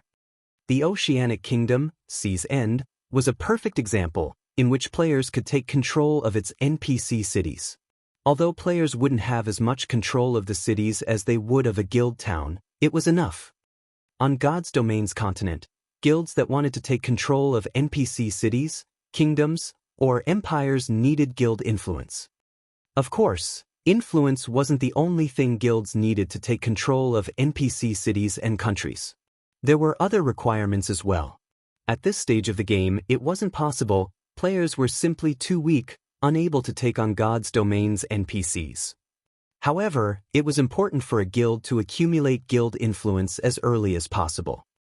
Aqua, see to the necessary arrangements immediately. Since the Starmoon Kingdom's large guilds are participating in the event, Zero Wing can't be absent, Shifeng instructed after giving the matter some thought. Although he had several methods to increase Zero Wing's guild influence in Starmoon Kingdom, it was not a bad idea to take advantage of this opportunity. It could save him a lot of time in the future. Guild leader, should we call in Gentle Snow's team as well? Aqua Rose asked. No need. Let them finish their promotions first. Shifeng had high hopes for Gentle Snow's and Zhao Yueru's Tier 2 promotions. After all, both wielded fragmented legendary items and hidden classes. Once the two completed their Tier 2 promotion, their combat power would be extraordinary. Following which, Shifeng disconnected the call and departed from Bewildering Forest Town. After finding a secluded location, he summoned the demonic flame tiger and made his way to Witch's Hill. With he still had 10 hours before the orc army arrived, it was more than enough time to deal with the guild city and return to command the guild's army in battle. With the demonic flame tiger, Shifeng completed his journey to Witch's Hill, which normally required over 7 hours of travel time on a common mount, in less than 4 hours. As Shifeng reached the massive waterfall near Witch's Hill, the sight of a towering city rose before him. Unlike Stone Forest Town, soaring, magically strengthened stone walls surrounded the city. Although it wasn't visible to the naked eye, a magic barrier also enveloped the city. Although players could enter a town from any side, players could only enter the city through its main entrance. The construction looks quite nice. Even from afar, Shifeng was satisfied with how his city turned out. His new city was much larger than the basic cities, which were upgraded from advanced towns, that he had seen in the past. After the brief pause, Shi Feng made his way towards the city. Chapter 1523, Power Source Improves. Chapter 1523, Power Source Improves. When Shi Feng stopped before the city's main entrance, an imposing pair of tightly shut gates greeted him. Pitch-black runes had been carved into the gates, forming multiple magic barriers that protected them. The magic barriers here were much stronger than the barrier his movement-type defensive magic array created, as it could even withstand Tier 4 attacks. As for the magic barrier around the entire city, although it was not as powerful as the one on the gates, it wouldn't have any issue blocking Tier 3 attacks. This city was a perfect guild fortress. It was definitely worth spending all those coins to build this thing. Shi Feng could not help his rueful sigh as he observed his surroundings. The city occupied a mountain peak, so the mountain's scenery remained unobstructed. In addition, an impressive waterfall fell by the hillside. Occasionally, Shi Feng saw birds of various kinds fly past the mountain and below the city. He felt as if he had just arrived in paradise. Setting aside Witch's Hill's unique circumstances, this grand scenery would attract many lifestyle and entertainment players. During his previous life, Shadow hadn't even had a guild town at this stage of the game, yet his Zero Wing already had its own basic city. Not even super guilds had achieved this feat currently. Only Sea's End's major powers controlled cities. Unlike Sea's End's major powers, however, he had complete control of his city. The city's development path wouldn't limit his options. Meanwhile, when Shi Feng arrived, a dozen or so NPC guards came down from their posts along the city walls to open the gates. Esteemed City Lord, we have completed your city's construction. If there are no issues, we may begin the transfer procedures. A middle-aged man with a cross-shaped scar on his face respectfully reported as he came forward to greet Shi Feng. The man wore a luxurious suit of armor with a white cape draped over his back. He also carried a long sword embedded with several pieces of 7 luminaries crystal at his waist. Although the man didn't radiate an aura, he was a level 180, Tier 3 Knight Captain. In a minor NPC city, he could even serve as the magistrate. At this stage of the game, he could kill any ordinary player in a single move. I'm fine with that. However, before we begin, I'd like to visit the city's core magic array, Shi Feng said, nodding. He had previously obtained an Evil God crystal after killing a Grand Lord-ranked evil demon under the Beast Emperor's command. To a guild city, the item's value was astronomical. The Evil God crystal could be used as a power source for a city. Although it couldn't compare to a Titan core, the power source was very difficult to come by. It was definitely much stronger than the freebie power source that was included in a city's construction. Esteemed City Lord, please follow me, the Knight Captain Yared said as he led the way for Shi Feng, the dozen or so knights previously guarding the gate following close behind. As Shi Feng walked through the city, he could easily tell it was many times larger than Stone Forest Town. Not even an advanced town could compare to its grandeur. Despite the city's basic rank, it should easily accommodate over 300,000 permanent residential players. Moreover, this was assuming that he built the city's basic infrastructure. If he used advanced buildings, he could double the city's capacity, at which point the city wouldn't even feel cramped with over 1 million players. In contrast, players would likely walk shoulder to shoulder in an advanced town with a 1 million player population. However, it was due to the city's large size that it required a lot more resources to develop. Take the street Shi Feng was currently on, for example. Although the NPCs had already built quite a few essential buildings, Shi Feng passed large plots of empty land. He'd have to spend a lot more to fill these gaps. Based on Shi Feng's initial estimates, the initial resources to construct the necessary infrastructure would be enough to drive any first-rate guild mad, not to mention constructing buildings like the battle arena.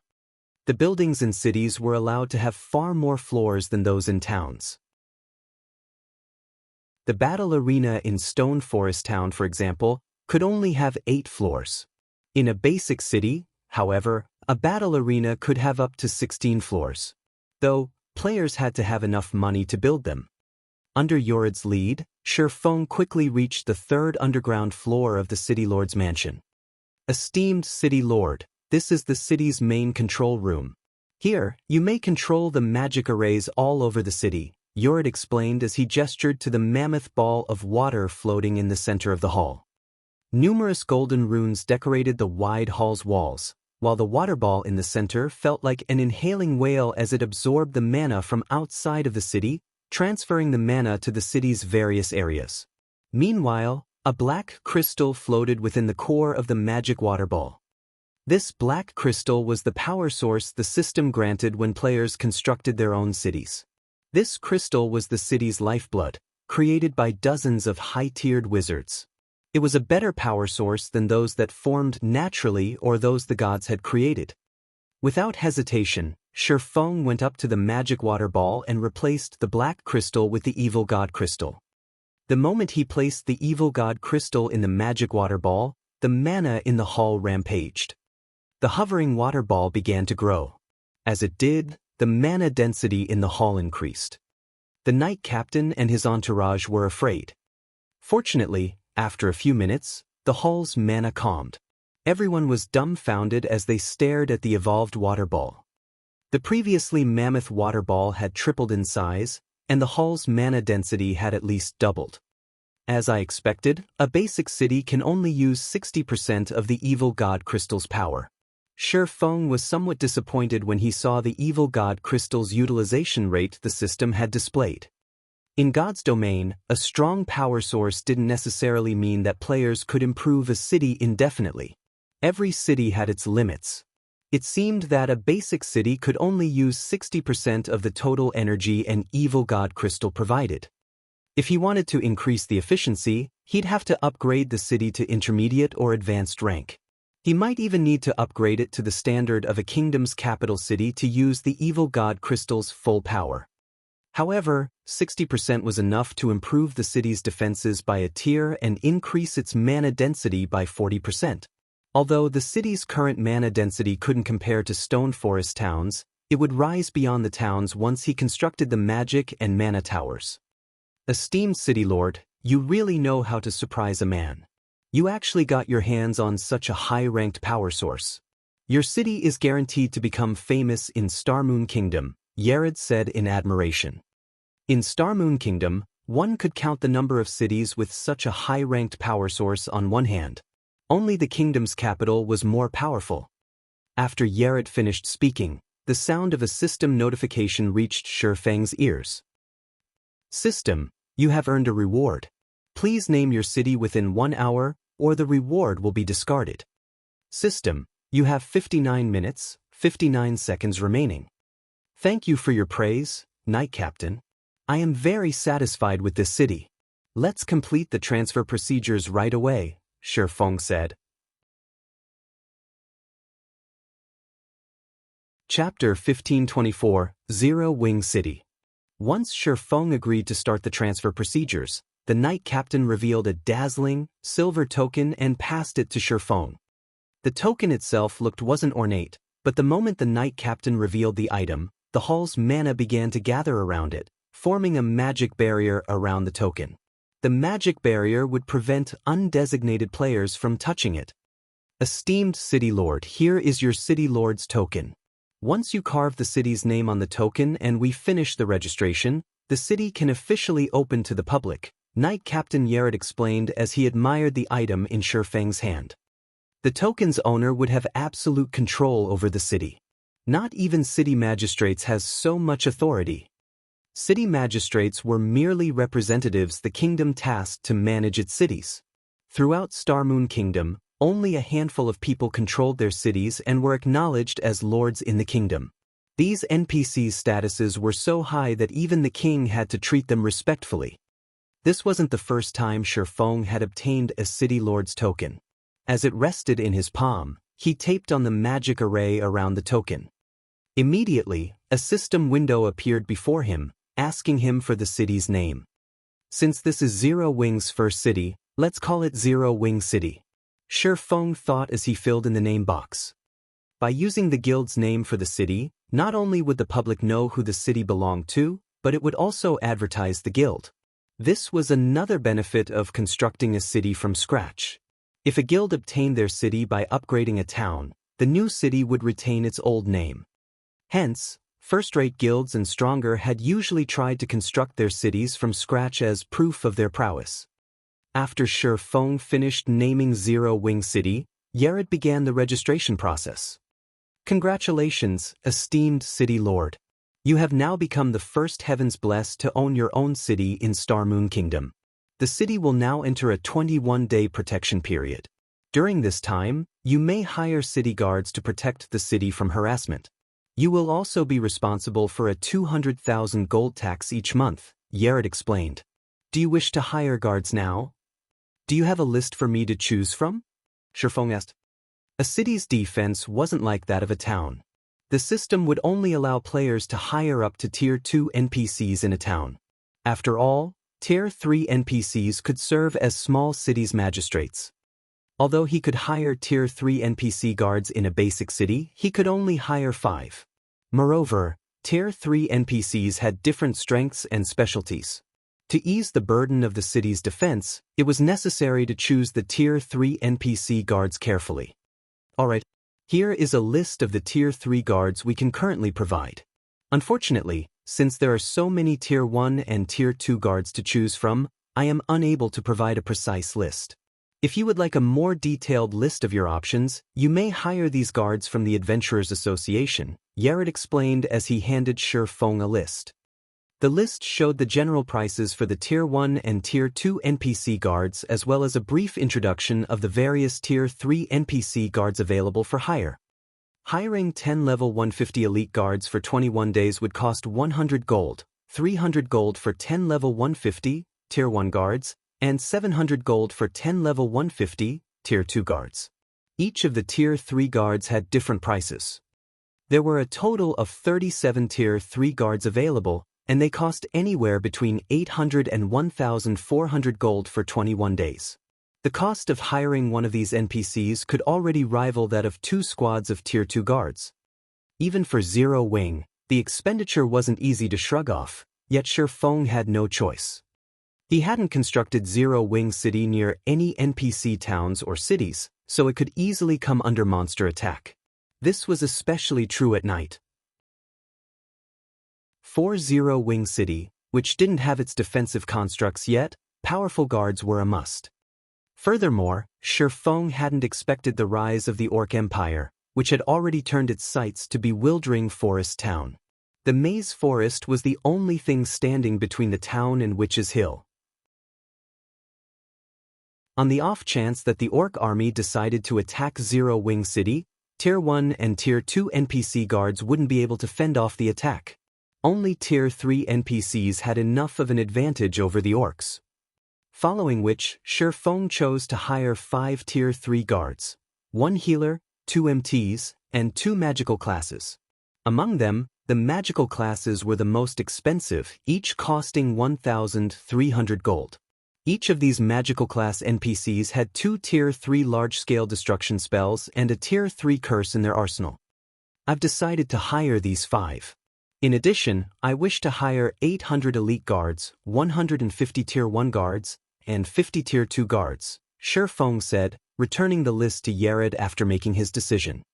If Aqua Rose or Gentle Snow were present, they would have a heart attack over hiring so many guards.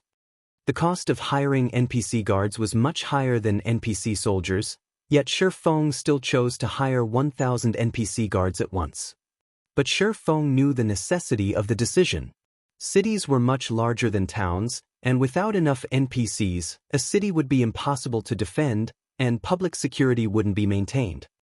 Moreover, as the city's environment was more beneficial than a town's, it didn't cost as much to hire NPC guards. If he hired this many guards in a town, it would drop Zero Wing's finances into the red. This was an advantage that the system provided when players constructed their own city from scratch. Alright, the total cost for the guards you've chosen is 21,000 gold. Once you've made the payment, the Adventurers Association will send them to the city, Yared said. Without hesitation, Shi Feng handed 21,000 gold to the Knight Captain.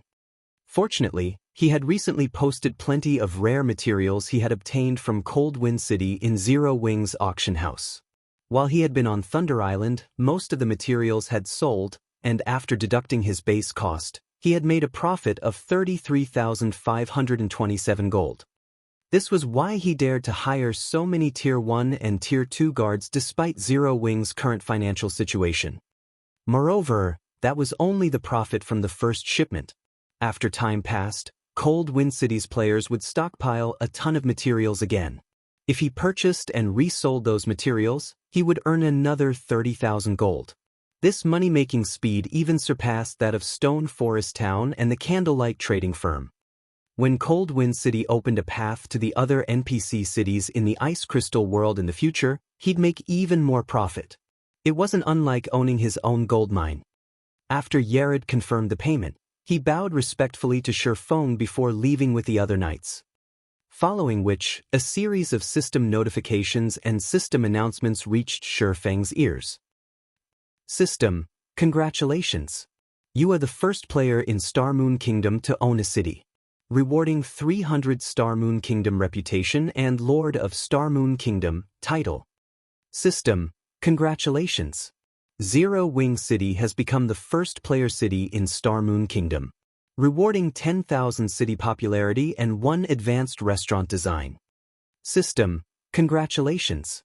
Zero Wing City has become the first city to upgrade its power source, rewarding 10,000 city popularity and 1 city conscription order.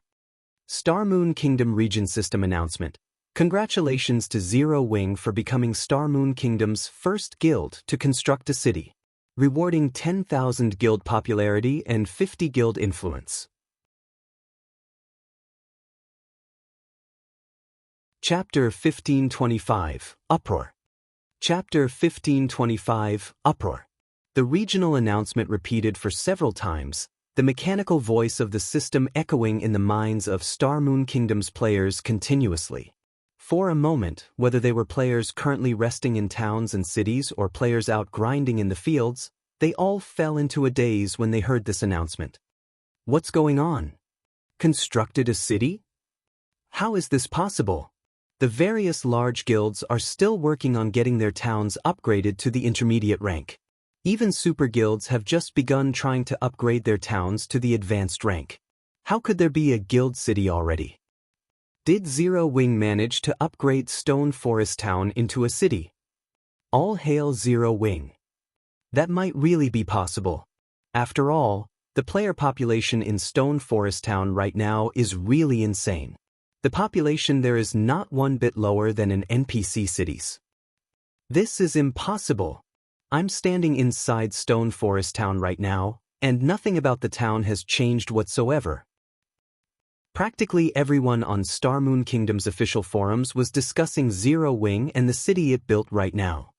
Although the players of God's Domain currently did not have any concrete information about guild cities, they could generally guess how amazing a guild city would be just by looking at the various guild towns currently in the game. Setting aside the various other functions a guild city would possess, just the amount of land it occupied would definitely exceed that of a town by a large margin, which would, in turn, allow it to accommodate more players. However, compared to the fact that Zero Wing was now in possession of a guild city, everyone was much more interested in finding out about the city itself, particularly its location. Currently, mainstream players were starting to outgrow Stone Forest Town. If Zero Wing had built its city at a high-level resource map and replicated the facilities it had in Stone Forest Town in its new city, players would both be able to complete high-level quests without traveling long distances and easily improve their combat standards inside the city, killing 2 birds with 1 stone. Zero Wing has a guild city now? This is a good opportunity for our adventurer team. A new city? I wonder where it's located. If its location is good, it might not be a bad idea to buy a shop there and settle down. In the eyes of most independent players, Zero Wing's new city was merely a potential rest area. To the various adventurer teams and merchant players, however, the city was a huge opportunity for them. Currently, both the private houses and shops of Stone Forest Town were becoming increasingly valuable.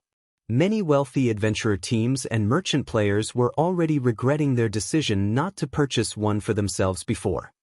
At the same time, the various large guilds of Star Moon Kingdom also became busy, holding internal meetings to restructure their future development plans in the kingdom.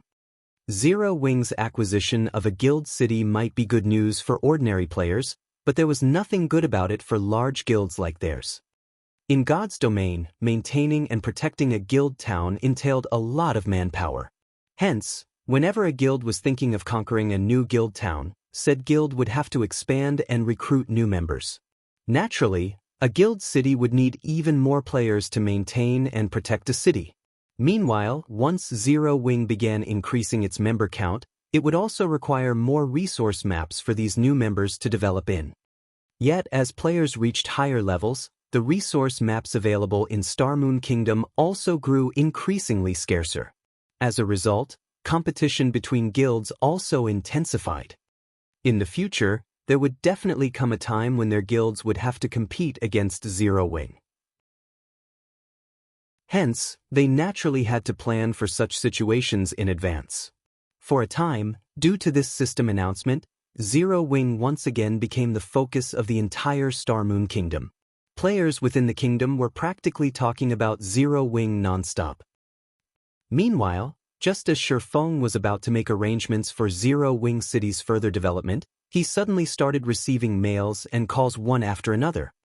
"Guild leader, what did you do? How did we get a new city?" Gentle Snow was filled with both curiosity and excitement when she found out about the new guild city, and she could not help but send multiple messages asking Shifeng about the matter.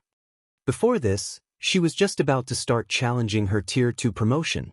However, she put it off temporarily when she received a report on this sudden development. She knew very clearly that Zero Wing currently had only 2 towns under its control. One of them was Stone Forest Town in Star Moon Kingdom, while the other was Hidden Mist Town in the Black Dragon Empire. Aside from these 2, Zero Wing did not own any other towns. Yet, now, the guild had suddenly gained a brand new guild city. "Old pal, your guild really knows how to hide its strength. When are you free to sit down for a chat?" Yuan Tiexin had also sent Shifeng a message. Judging by his tone, he seemed to be very interested in Zero Wing's guild city.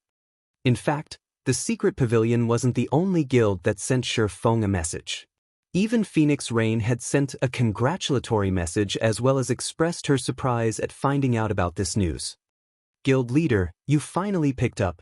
Right now, our residence at Stone Forest Town is being swarmed by adventurer teams and merchant players. They all wish to partner with Zero Wing. In addition, several companies also want to meet with you to discuss investment opportunities," Aqua Rose said with a bitter smile on her face. Although Aqua Rose had known about the new city, Melancholic Smile was the one tasked with managing all matters relating to the city. Hence, Aqua Rose had not tried prying too deeply into those matters. After all, the amount of money required to construct a city would no doubt be astronomical. In her opinion, it would definitely take some time before they would accumulate enough funds to complete the city's construction. Thus, she had never imagined that the city would be completed so soon. This sudden development had caught her completely off guard. Right now, even people from her family were frantically contacting her and asking about the guild city. Her family hoped to be able to purchase a virtual store once the city was officially opened to the public. This situation put her at a loss on what to do, as it was not in her place to make decisions on such important matters. Set those matters aside for now. First, have Candlelight's architects stop what they're doing and have them prepare the materials on the list I'll be sending to you in a moment. Once they have everything ready, bring them to Zero Wing City. While you're at it, bring some elite members with you as well, to deal with the management work of the city. Shifeng could guess the situation on Aqua Rose's side right now. After all, he was mostly facing the same. However, he had just completed the handover procedures for Zero Wing City. Right now, their priority was to have the necessary infrastructure set up in Zero Wing City. Otherwise, they would simply be inviting ridicule should they open up an empty city to the public. "Very well, I'll get to it right away." Aqua Rose nodded. She could not help looking forward to seeing the newly constructed Zero-Wing City. After Shi Feng finished assigning tasks to Aqua Rose, he quickly made his way to the guild residence in Zero-Wing City. Compared to the guild residence in Stone Forest Town, the residence here was much more luxurious. Located in the central district of the city, it took up 1/5 of the available land there, something possible only in a guild city. In NPC cities, a guild residence could occupy only a small area. Normally, one would be fortunate to be able to fit 10 or 20,000 players inside the residence. As for the residence in Zero-Wing City, even if 50,000 players were present inside the residence at the same time, there would still be plenty of space to spare. Following which, Shi Feng took out the guild residence teleportation magic array he had prepared beforehand and set it up inside the guild hall. If the guild residence did not possess a teleportation array, guild members would not be able to teleport directly to the city. This was also the reason why Aqua Rose did not simply teleport to the city to meet up with Shi Feng. Currently, although everyone in the guild had already found out about Zero Wing's new city, they could not visit it. They could only wait until Shi Feng was done setting up the teleportation array. Once Shi Feng set up the teleportation array, he made a slight adjustment to its permissions, allowing only guild members with a certain level of authority to teleport to the city, to avoid unnecessary trouble that would disrupt the city's construction speed. After he settled the matters that required immediate attention, he sat down in his office to catch his breath. While resting, he opened up his bag and took a look at the advanced restaurant design and city conscription order he received from the system. He had heard about these two items in his previous life. However, he had never personally seen either of them before. He had never thought that he would actually receive these two items just by constructing Zero-Wing City. These were truly an unexpected harvest.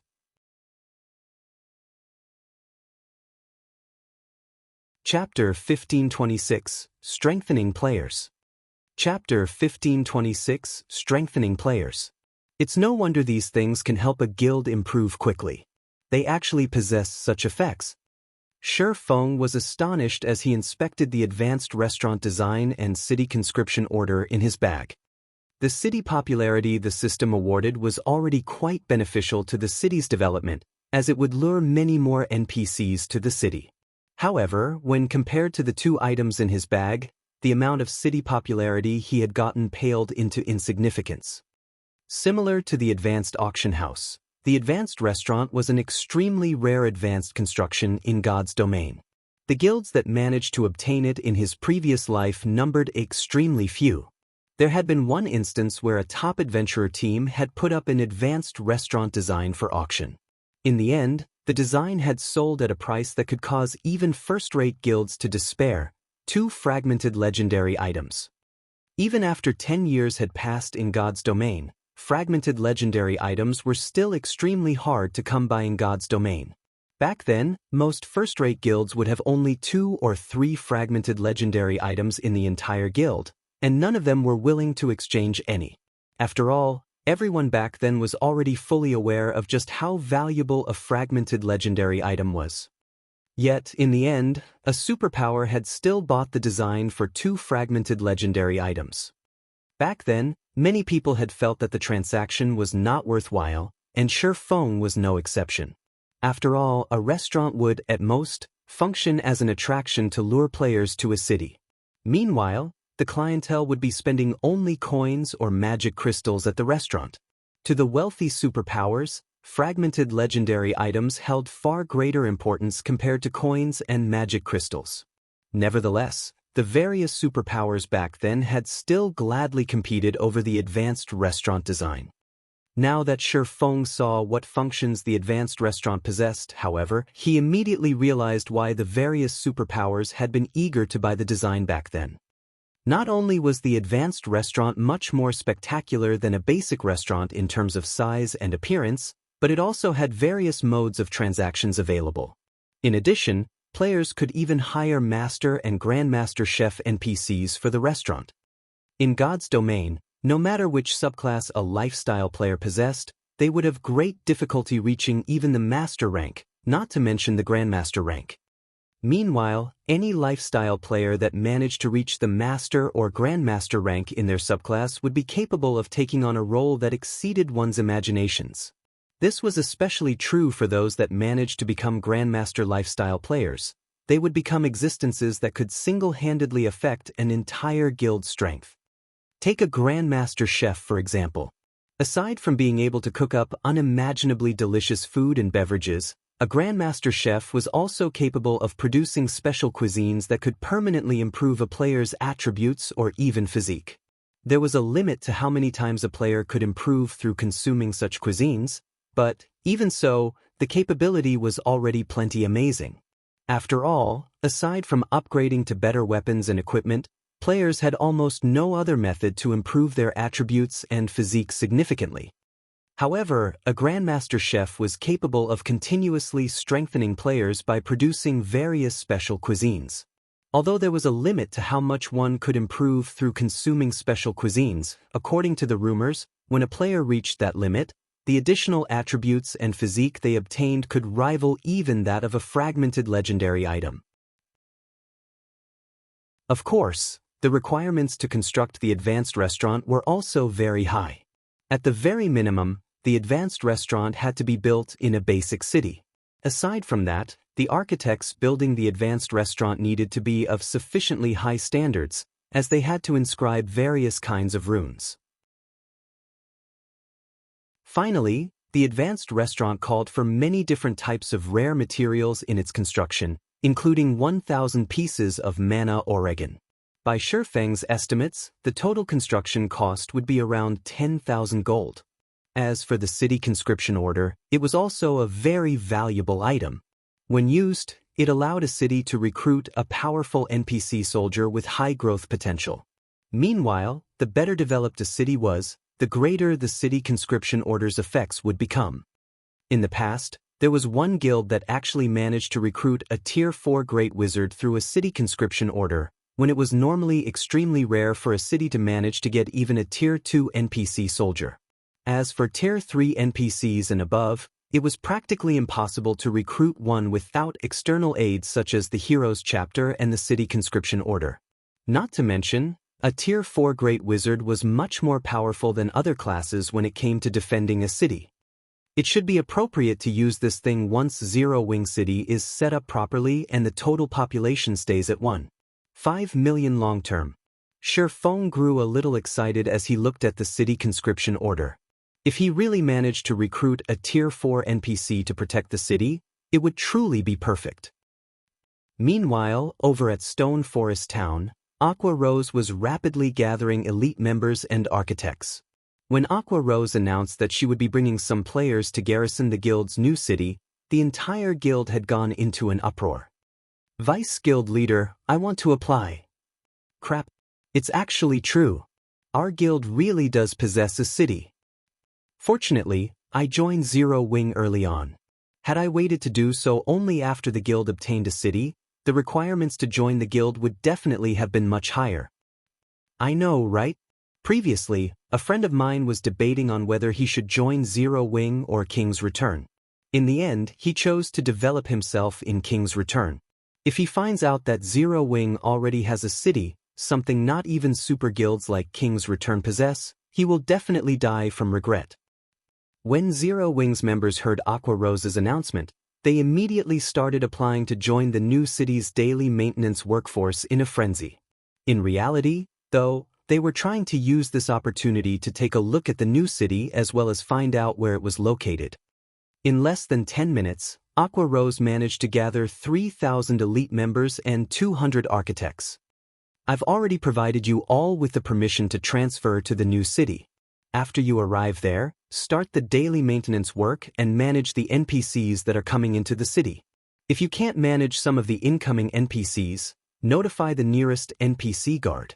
If none of you have any problems, you may transfer over right away, Aqua Rose said after talking about the tasks everyone would be doing once they arrived at the new city.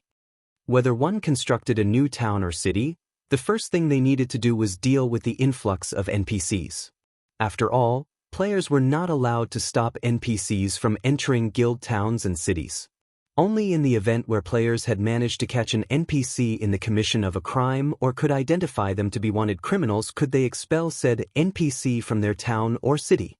Meanwhile, there would also be plenty of NPCs belonging to the dark forces mixed among the ordinary NPCs entering the city. If the guild could properly manage the security of the city's popularity would rise at a faster rate. Conversely, if it failed to maintain the security of the city's popularity would decrease.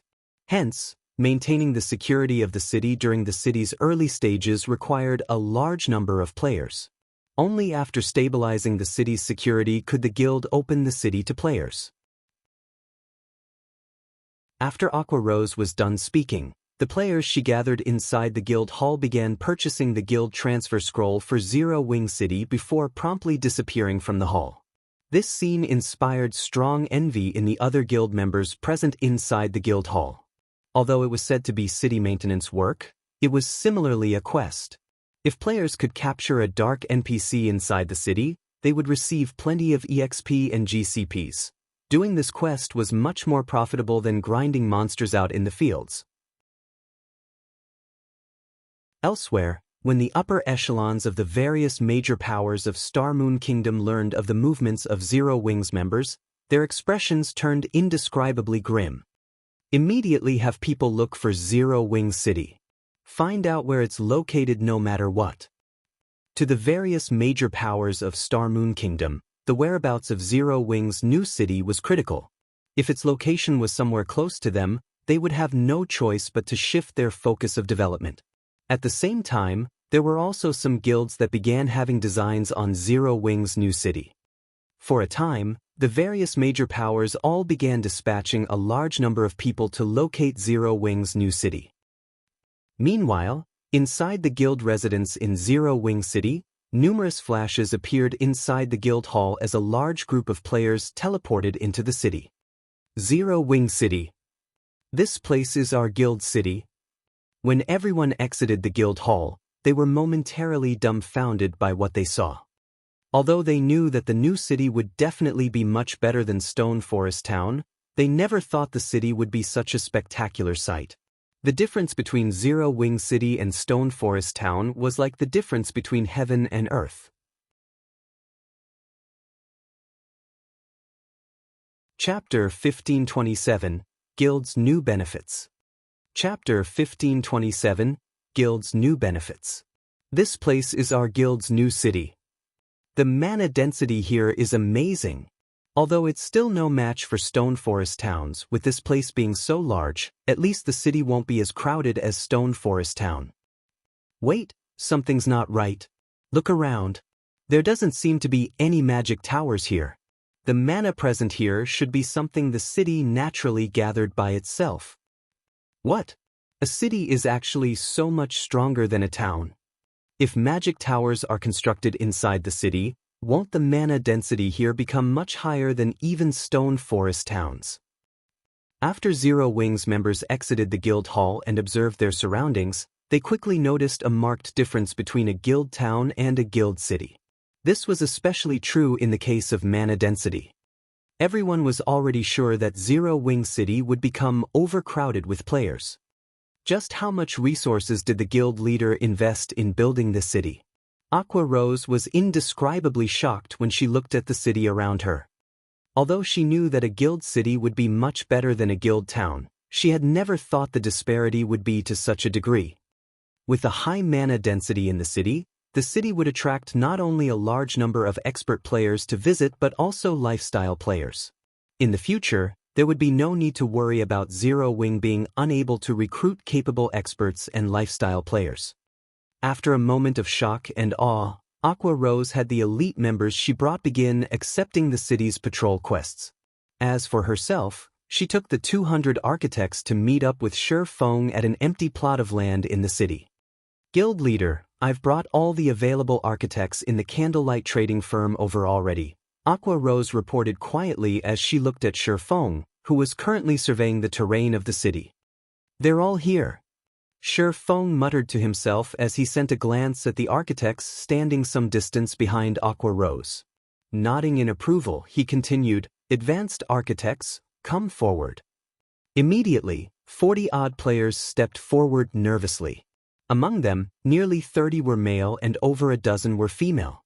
Although the levels of these players ranged between 24 to 35 only, if placed in a first-rate guild, any one of these players would definitely receive VIP treatment. In the candlelight trading firm, however, they were merely normal members. After all, the candlelight trading firm already had master lifestyle players at the helm. Compared to them, advanced lifestyle players were insignificant existences. Meanwhile, when these advanced architects looked at Shifeng, who had disguised himself using the demon mask, their eyes were filled with reverence and excitement. After all, the man before them was none other than Black Flame, the guild leader of Zero Wing. At the same time, he was also the #1 expert of Star Moon Kingdom. They might have the qualifications to act proudly in front of the guild leaders of any other guild. After all, those guild leaders were definitely no match for themselves in terms of subclass development. However, it was a different story for their own guild leader.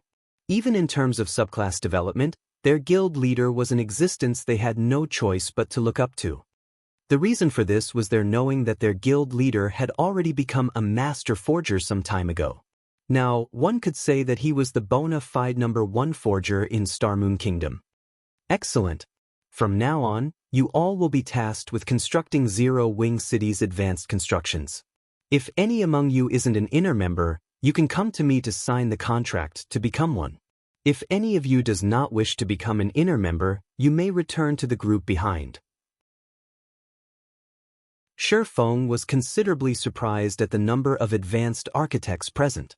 He had not expected that after not seeing Melancholic smile for some time, the woman had actually recruited many more advanced architects. Moreover, among the advanced architects present, he managed to spot 3 familiar figures. One of them was a middle-aged man named Happy Mo, who looked to be in his 40s. He wore a monocle and radiated an indescribably calm feeling.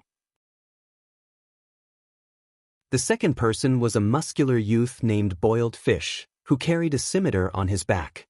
As for the last one, she was a short-haired beauty named Wind Chimes. In the past, all 3 of these players were very famous architects in Star Moon Kingdom.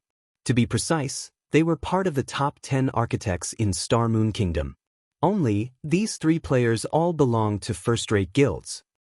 Shifeng had never imagined that these 3 people had actually joined Zero Wing this time. Among the 3, Happy Mo was the strongest. In the past, he had constantly pushed his limits in order to become a Grandmaster. Unfortunately, the rank of Grandmaster was not easily attained. At the very least, the amount of help a first-rate guild could provide towards reaching this rank was minimal. Happy Mo had never managed to become a Grandmaster architect. After everyone heard Shifeng's words, most of the advanced architects that had joined the candlelight trading firm recently chose to sign the contract right away. Only Happy Mo, Boiled Fish, and Wind Chimes remained hesitant, exchanging glances with each other. After a moment, as if having come to an agreement, they nervously turned to look at Shifeng. Guild leader, if we become inner members, can we use our GCPs to exchange for a private house inside the guild city? Happy Mo, who was the eldest among the 3, stepped forward and asked carefully. Although Shifeng looked younger than himself, the feeling the man gave off was akin to that of a prehistoric beast. While standing in such close proximity, Happy Mo found himself growing breathless. In the past, when he heard others mentioning such a reaction, he had simply taken their words as jokes. Only after personally experiencing this feeling did he realize that those words were no joke. At this moment, he felt as if he would be doomed forever if he made even the slightest mistake. Upon hearing Happy Mo's question, everyone nearby could not help but perk up their ears. They never thought that Happy Mo would be so courageous as to propose such a demand to the guild leader.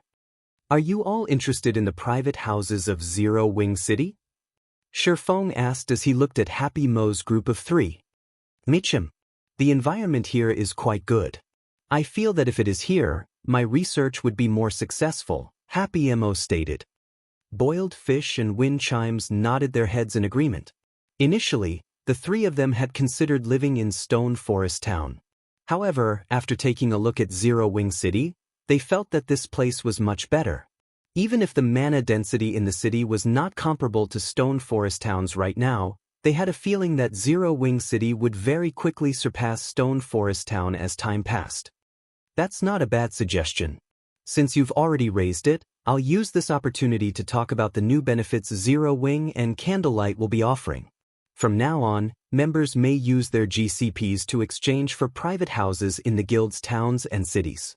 However, there is a restriction, which is that only elite members of Zero Wing and official members of Candlelight are qualified for this exchange. As for the pricing, you can ask Melancholic about it in a while, Shifeng said. In reality, the matter Happy Mo had raised was a problem commonly seen in the past. After all, whether it was a guild town or city, the amount of land available was limited. Generally, guilds would try to attract as many visitors to their towns or cities as possible. At the same time, in order to maximize the town's or city's income, they would construct only a small number of private houses, opting to build hotels and other facilities instead. Hence, private houses could not simply be bought just because one had the funds to do so. This was especially true for popular towns and cities. However, in order to attract and recruit independent experts and capable lifestyle players, guilds would still build some private houses to use as bait, making them available for exchange using GCPs only. When Shifeng mentioned about this new benefit, cheers immediately erupted from the crowd before him. What? The guild leader is so generous. All hail the guild leader. Ha! With this, I will also have an opportunity to own a private house in Zero Wing City. When I get one, my friends will definitely die of envy. Currently, the various large guilds were all trying to earn as much money as possible from their guild towns to further develop themselves. Hence, they would only construct a few private houses for show. It was simply impossible for guilds to offer these private houses as a guild benefit. As for the private houses in popular guild towns, even guild upper echelons might not be able to get their hands on one. Yet, now, lifestyle players like themselves actually had the opportunity to exchange for private houses in Starmoon Kingdom's number 1 town and number 1 city. They felt as if they were dreaming right now. Although they also knew that the price would not be low, at the very least, they had a chance, a much greater chance of obtaining one than if they were an outsider. If news of this matter were to spread, it would no doubt cause a commotion in the entire Starmoon Kingdom. Even the neighboring kingdoms and empires might be affected. Shifeng faked a cough to silence the excited crowd before him. He then said, "All right, now that that's dealt with, once you sign the contracts, you all will start researching this item together," and took out a thick book from his bag. This book was none other than the 4 Towers of Elements design, which he had obtained from the fallen Arkansas.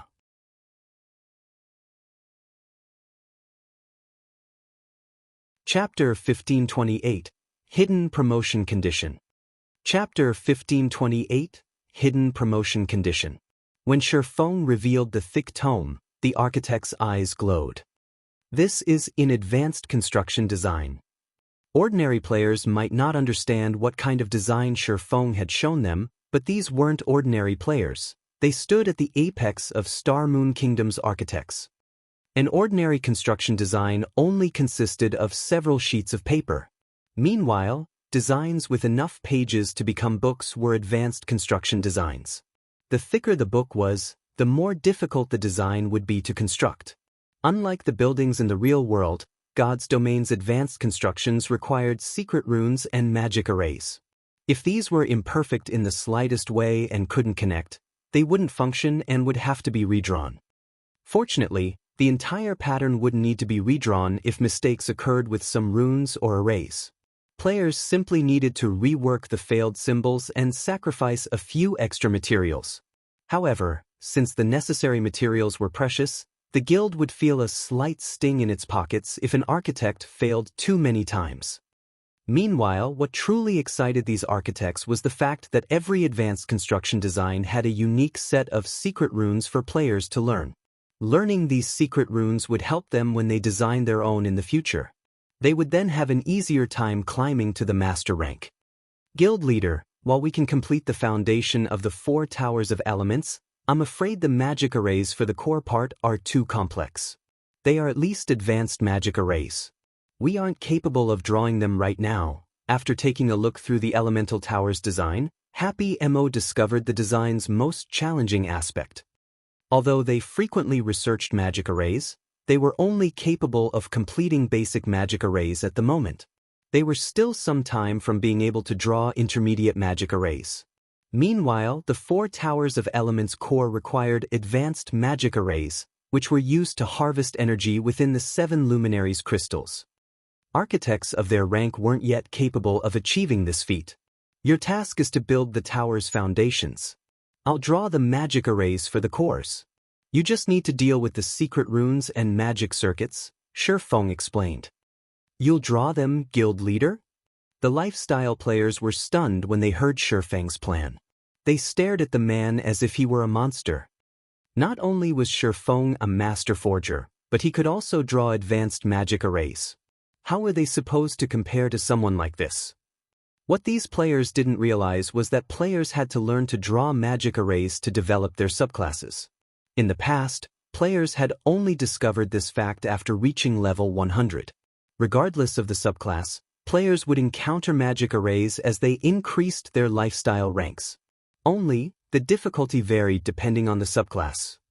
For example, forgers, alchemists, and engineers needed to be able to draw intermediate magic arrays at the very minimum if they wanted to reach the master rank. The requirement was even higher to become a grandmaster. When crafting a higher quality item, the production process would require more mana. Without a magic array to help guide the mana to the item, the production process would fail. Because of this, the various large guilds fought over the rare magic array designs, particularly the high-ranked ones. This was also why powerful lifestyle players preferred to join powerful guilds. As an individual, not only was it difficult to obtain high-quality materials in large quantities, but it was also extremely difficult to collect a large variety of magic array designs. Such a task required sufficient strength and a large number of players. This was the reason that the various kingdoms and empires restricted the circulation of magic array designs. Aside from the 4 towers of elements design, Shifeng had also revealed the advanced restaurant design and instructed the advanced architects to research it together.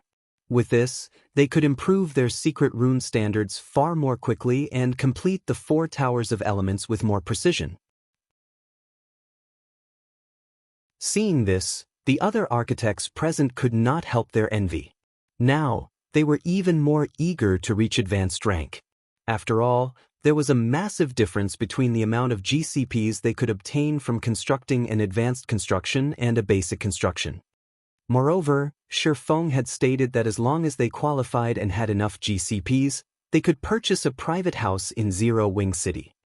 Following which, every architect went into action.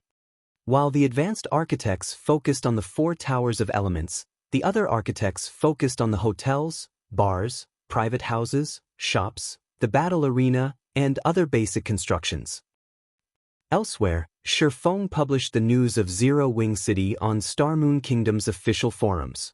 After all, the city wouldn't remain a secret for long, and with how massive Zero Wing had become, the guild certainly had quite a few spies among its ranks. Rather than letting only the other guilds in on the secret, it was more beneficial to announce it to the kingdom, increasing the city and guild's fame. When the information went public, a sensation swept through the kingdom. The spectacular view from the city alone was mesmerizing, not to mention its functions. However, players were more excited about the city's mana density. The city's mana density is so high even without any magic towers. With this, Zero Wing will definitely rise in God's domain. Once Zero Wing finishes constructing magic towers, the city's mana density will be even higher than in Stone Forest Town. But why is Zero Wing City constructed in Witch's Hill? Although the average levels of the area's maps are quite high, their resources are average at best. They chose a far better location for Stone Forest Town. Zero Wing might have other reasons. Just look at Witch's Hill. It has the high-level resource map, Shadow Forest, and the Hell Mode regional dungeon, Mournful Ruins. When players reach level 60, Witch's Hill will be a prime leveling spot. I wonder when Zero Wing will open its city to the public. That's right. When is Zero Wing going to open the city? It would be great if our adventurer team can garrison in Zero Wing City. Hopefully, the private houses won't be too expensive. Although Shifeng had only released a small amount of information, it was enough to stir players' interest. When the various large guilds saw Shifeng's post, some celebrated, while others wept. Those who celebrated were the guilds whom the city couldn't threaten right now. After all, God's Domain's mainstream players were still some distance from level 40. It would still be some time before mainstream players would head to level 50 to 70 areas like Witch's Hill to develop. Once players reached level 50, Zero Wing City would become a disaster. Gather more manpower immediately. We need to earn as many contribution points as possible during Bewildering Forest Town's defense. For a time, the various large guilds assembled and dispatched their forces to Bewildering Forest Town. If their guilds wished to develop quickly, they had to deal with their lack of mounts as quickly as possible. Bewildering Forest Town's defense was the best opportunity to do so. As a result, more players flooded to the already crowded town. Among the new arrivals, the lowest level was level 40, while the majority were level 42 and 43. As one large guild after another arrived with its forces in Bewildering Forest Town, many of the independent players, who were there to earn some contribution points, were amazed. Expert players, which were normally difficult to encounter, swarmed the town. Their equipment was simply blinding. Normally, players in full level 40 dark gold equipment attracted a lot of attention, but now, these players were a dime a dozen. In fact, they barely attracted any attention. Many of the players who had come to Bewildering Forest Town wore full sets of level 45 dark gold equipment, but some even wielded weapons and equipment that radiated the epic rank glow effect. Among the various large guilds that had arrived, one guild stood out. Upon this guild's arrival, the other guilds in the teleportation hall opened a path for its members. Not only were these guild members' levels quite high, but the other guilds' upper echelons also drooled over their equipment. In addition, every one of these players sat comfortably atop their mounts, with the majority riding pitch-black warhorses. These players also wore a black cape draped over their shoulders. As they moved, they looked like a well-trained army. The several dozen players leading this group even rode bronze rank and above mounts. Compared to these players, the other guild's members looked like hoodlums. What guild is that? It's so amazing! Have you never been to a neutral map outside of Starmoon Kingdom? You don't know about Heaven's Burial? Heaven's Burial? How is this possible? I remember that Heaven's Burial suffered a devastating defeat when it tried to compete with Zero Wing for the position of number 1 guild. How does it have so many high-level members? They even have mounts. You must have never been to a neutral map before then. After Zero Wing defeated the guild, Heaven's Burial shifted its focus. Now, it thrives in neutral maps. Have you heard of Bonewind Town? I've heard of it. I think it's one of the 3 orc towns players captured after the Orc Empire's rise. Let me tell you then. Heaven's Burial is the guild that captured Bonewind Town. Because of that, a large corporation decided to invest in the guild. Heaven's Burial used those investments to recruit a large number of experts and well-known workshops from other kingdoms and empires. Now, the guild's strength has reached a new level. If Heaven's Burial clashed with Zero Wing in the fields now, it might have a chance of victory. As the crowd discussed Heaven's Burial, another series of flashes illuminated Bewildering Forest Town's teleportation hall. Unlike Heaven's Burial's members, however, none of these players rode mounts. But despite standing there quietly, the crowd couldn't help but turn towards them. Zero Wing's members are here.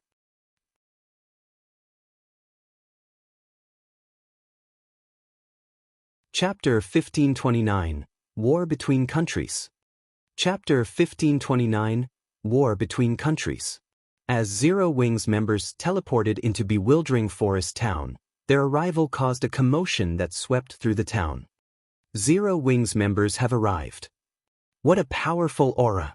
As expected from Star Moon Kingdom's #1 guild. What?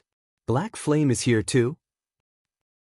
As bewildering Forest Town's players watched Zero Wings' team approach the town's ramparts, they unconsciously moved aside, opening a path for these experts. Guild leader, Zero Wings members are so high-leveled. They're all level 45 and above. The Star Alliance's Flourishing Willow couldn't help but gape at Zero Wings' team. Wait, look, there are level 50 players among them. Aqua Rose and the other dozen or so core members are actually over level 50. Flourishing Willow was a top-tier expert in the Star Alliance, and she had been leveling quickly in a neutral map, reaching level 47. Based on her calculations, she could rank among Star Moon Kingdom's top 20 players, and that included the players who hid their levels. However, she had never imagined that the Zero Wing would have several dozen players that had higher levels than hers. Among them, over a dozen players were above level 50. Level 50? Galaxy Past, who stood beside Flourishing Willow, turned to look at Shifeng and his team. This news was truly surprising. What about Black Flame's level? He did not doubt Flourishing Willow's words in the slightest. Although Zero Wings members wore black cloaks and hid their levels, Flourishing Willow had learned a super rare identification skill that could see through a black cloak's concealment. Level 50 was a significant threshold for players. Not only would weapons and equipment's quality spike, but players could also challenge their Tier 2 promotion quests.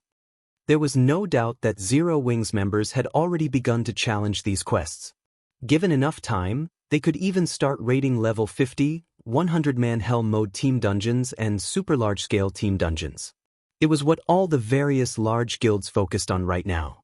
It was relevant to their guild's development due to the various special construction designs and construction upgrade orders that dropped from these dungeons. I can't see it, Flourishing Willow said, shaking her head. I don't know why, but when I try to inspect him with my skill, all I get is an unknown. Black Flame must have a high-rank concealment tool on him. At most, my skill can see through ordinary concealment tools. As expected of the individual, even the secret pavilion takes care around, but at least we know a portion of Zero Wing's strength. Galaxy Past could not help his rueful sigh. He truly found it hard to imagine that in just a few short months, Black Flame and Zero Wing would transform from unknown existences into Star Moon Kingdom's current giant. He shot Heaven's Burial's members a glance as they took their positions on another section of the town's ramparts. Galaxy Past had to admit that Star Moon Kingdom was an ominous area. Not only had it given birth to an existence like Zero Wing, but it had also been the birthplace of Heaven's Burial.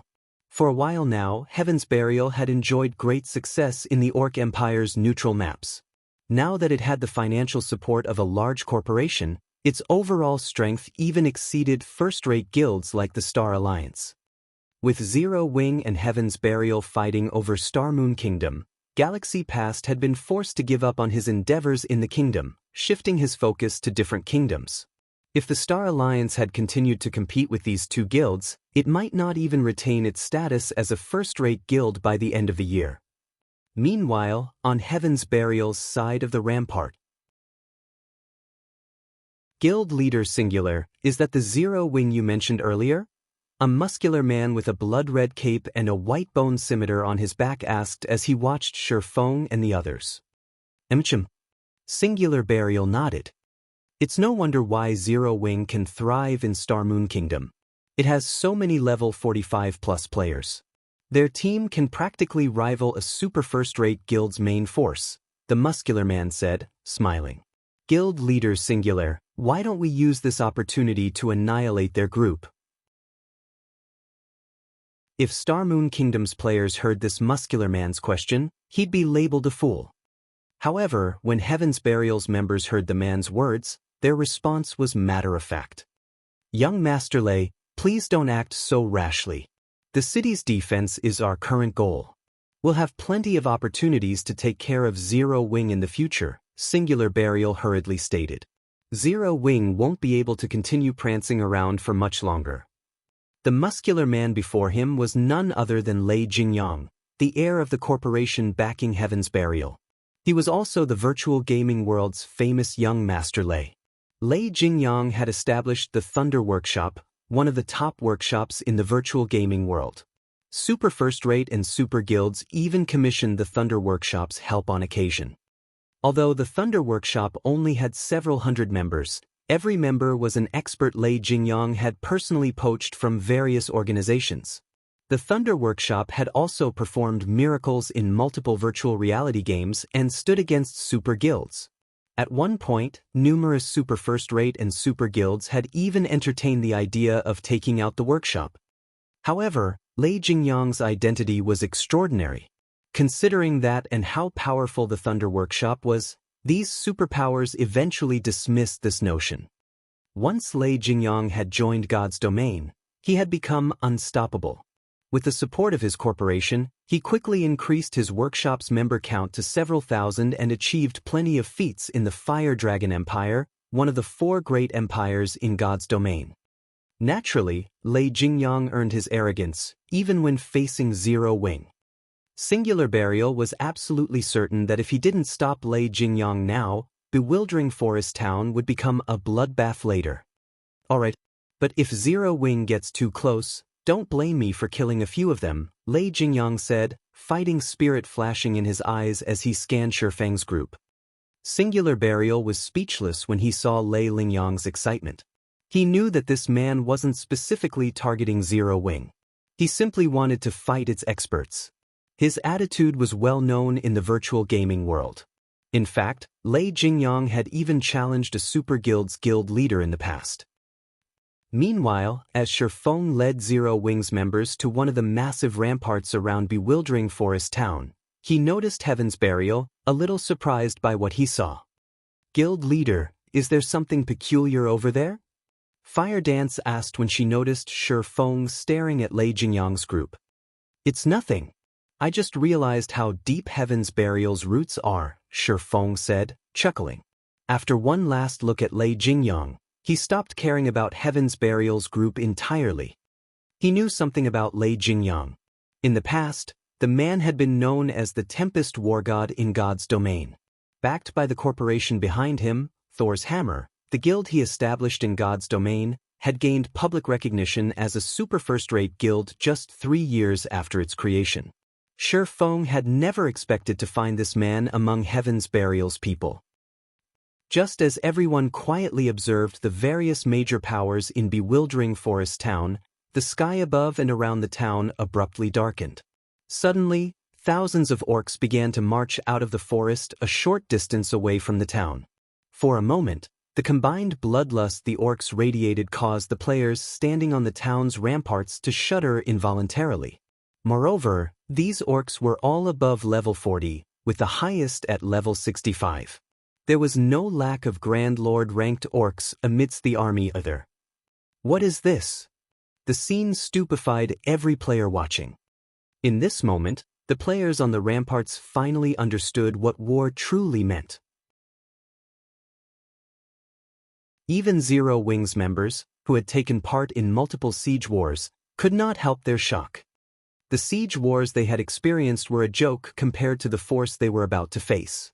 In the face of this orc army, even 500,000 evil beasts would be child's play.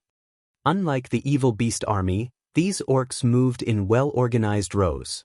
Even from afar, one could see the clear division between the orcs' frontliners, healers, and ranged attackers.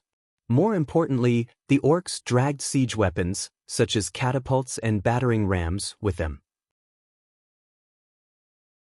At a glance, there were easily over 100 catapults lining up at the edge of the forest. Such a force even surprised Aqua Rose and Zero Wing's other main force members, who had experienced hundreds of fierce battles. This was nothing like the monster siege they had imagined. Before the defending players could wrap their minds around the situation, sounds of war horns rang out from the forest. Immediately, the orcs began to surge from the forest's edge fervently. Every one of them had gained a status buff.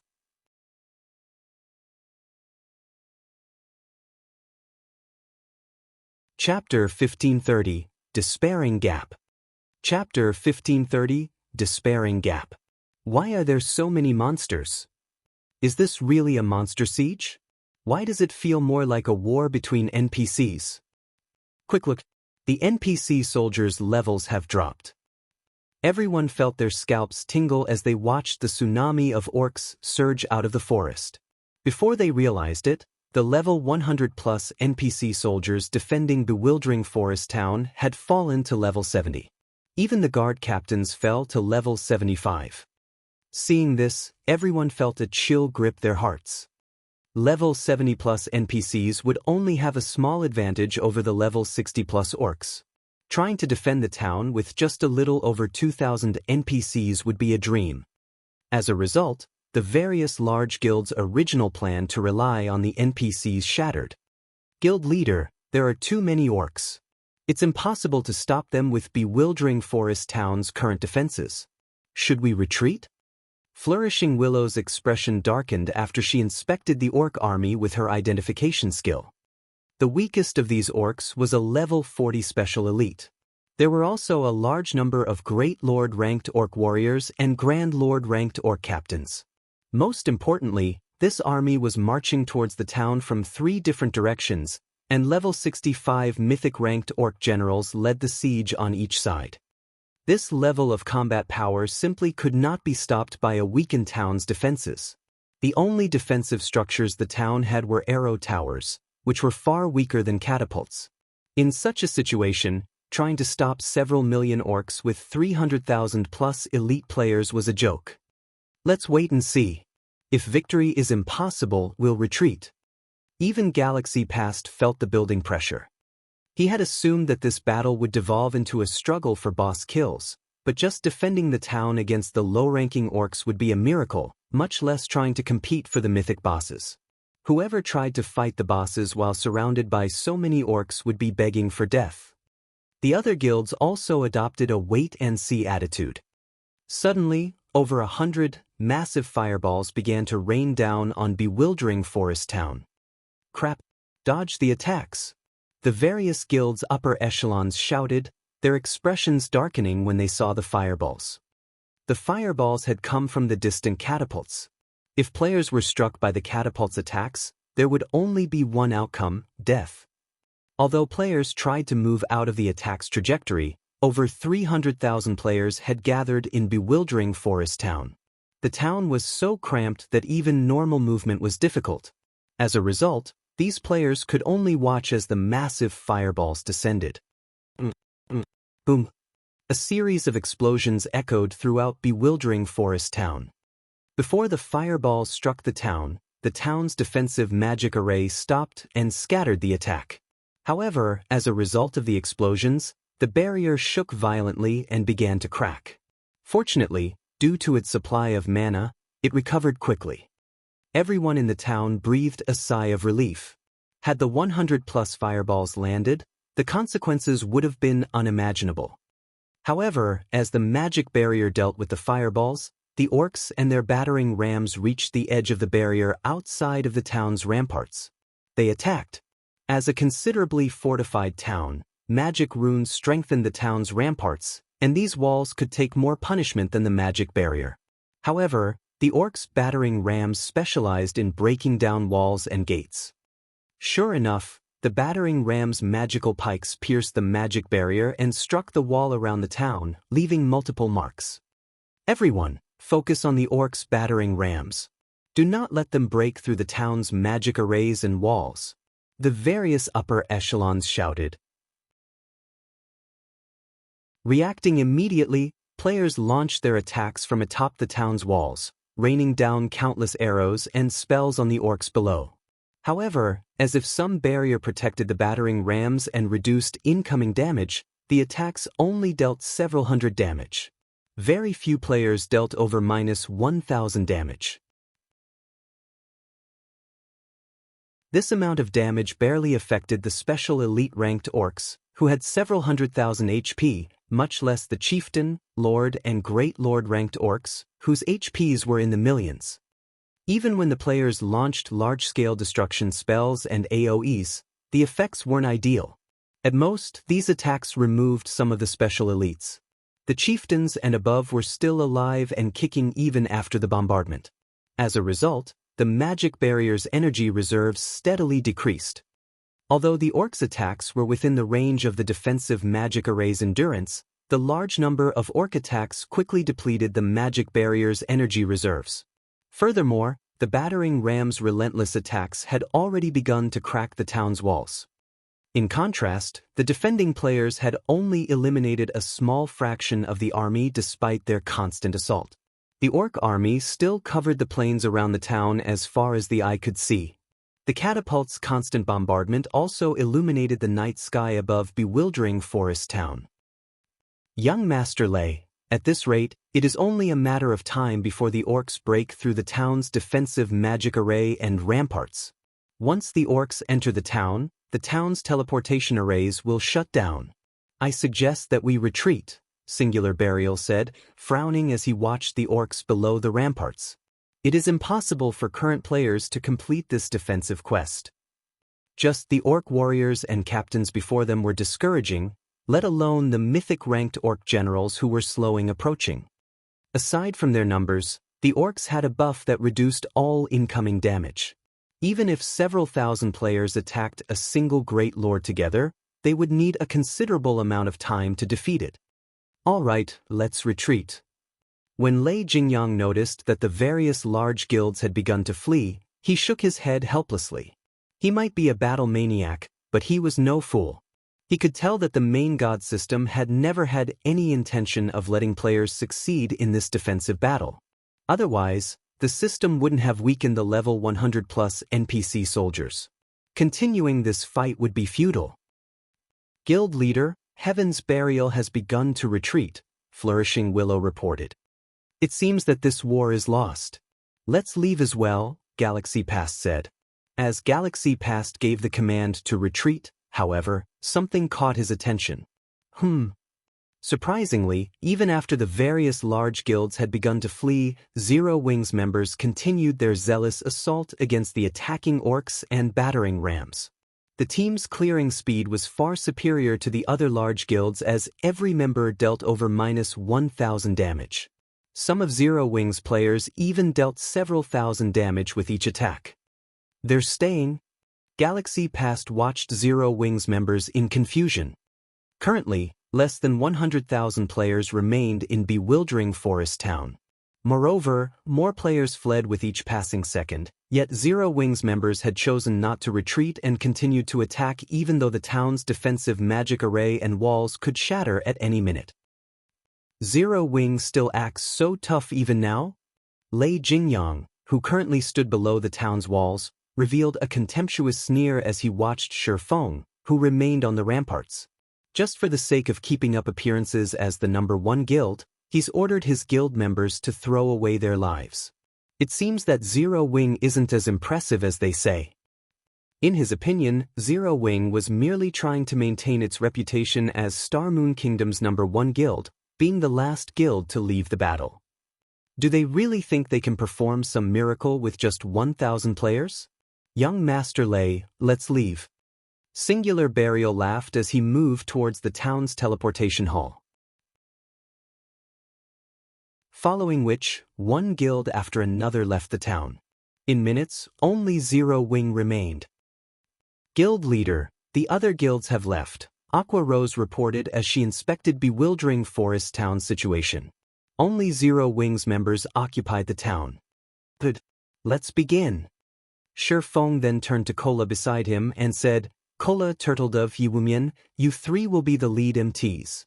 We're targeting the Orc Warlord. Although he did not have any experience dealing with Orc sieges, he had watched several videos of such in the past. The fact that the Orcs had dispatched this massive of a force to deal with bewildering Forest Town didn't surprise him in the least. In fact, he had expected it. After all, this was a war between countries. It wouldn't be unexpected if the battle dragged on for several days. However, there was a method to end this war swiftly: slay the enemy commander. This method might be difficult for other guilds, as even approaching the enemy commander was nearly impossible, but it wouldn't be difficult for him. Following which, Shifeng activated Spatial Gate, aiming for the Orc army's temporary base of operations at the army's rear.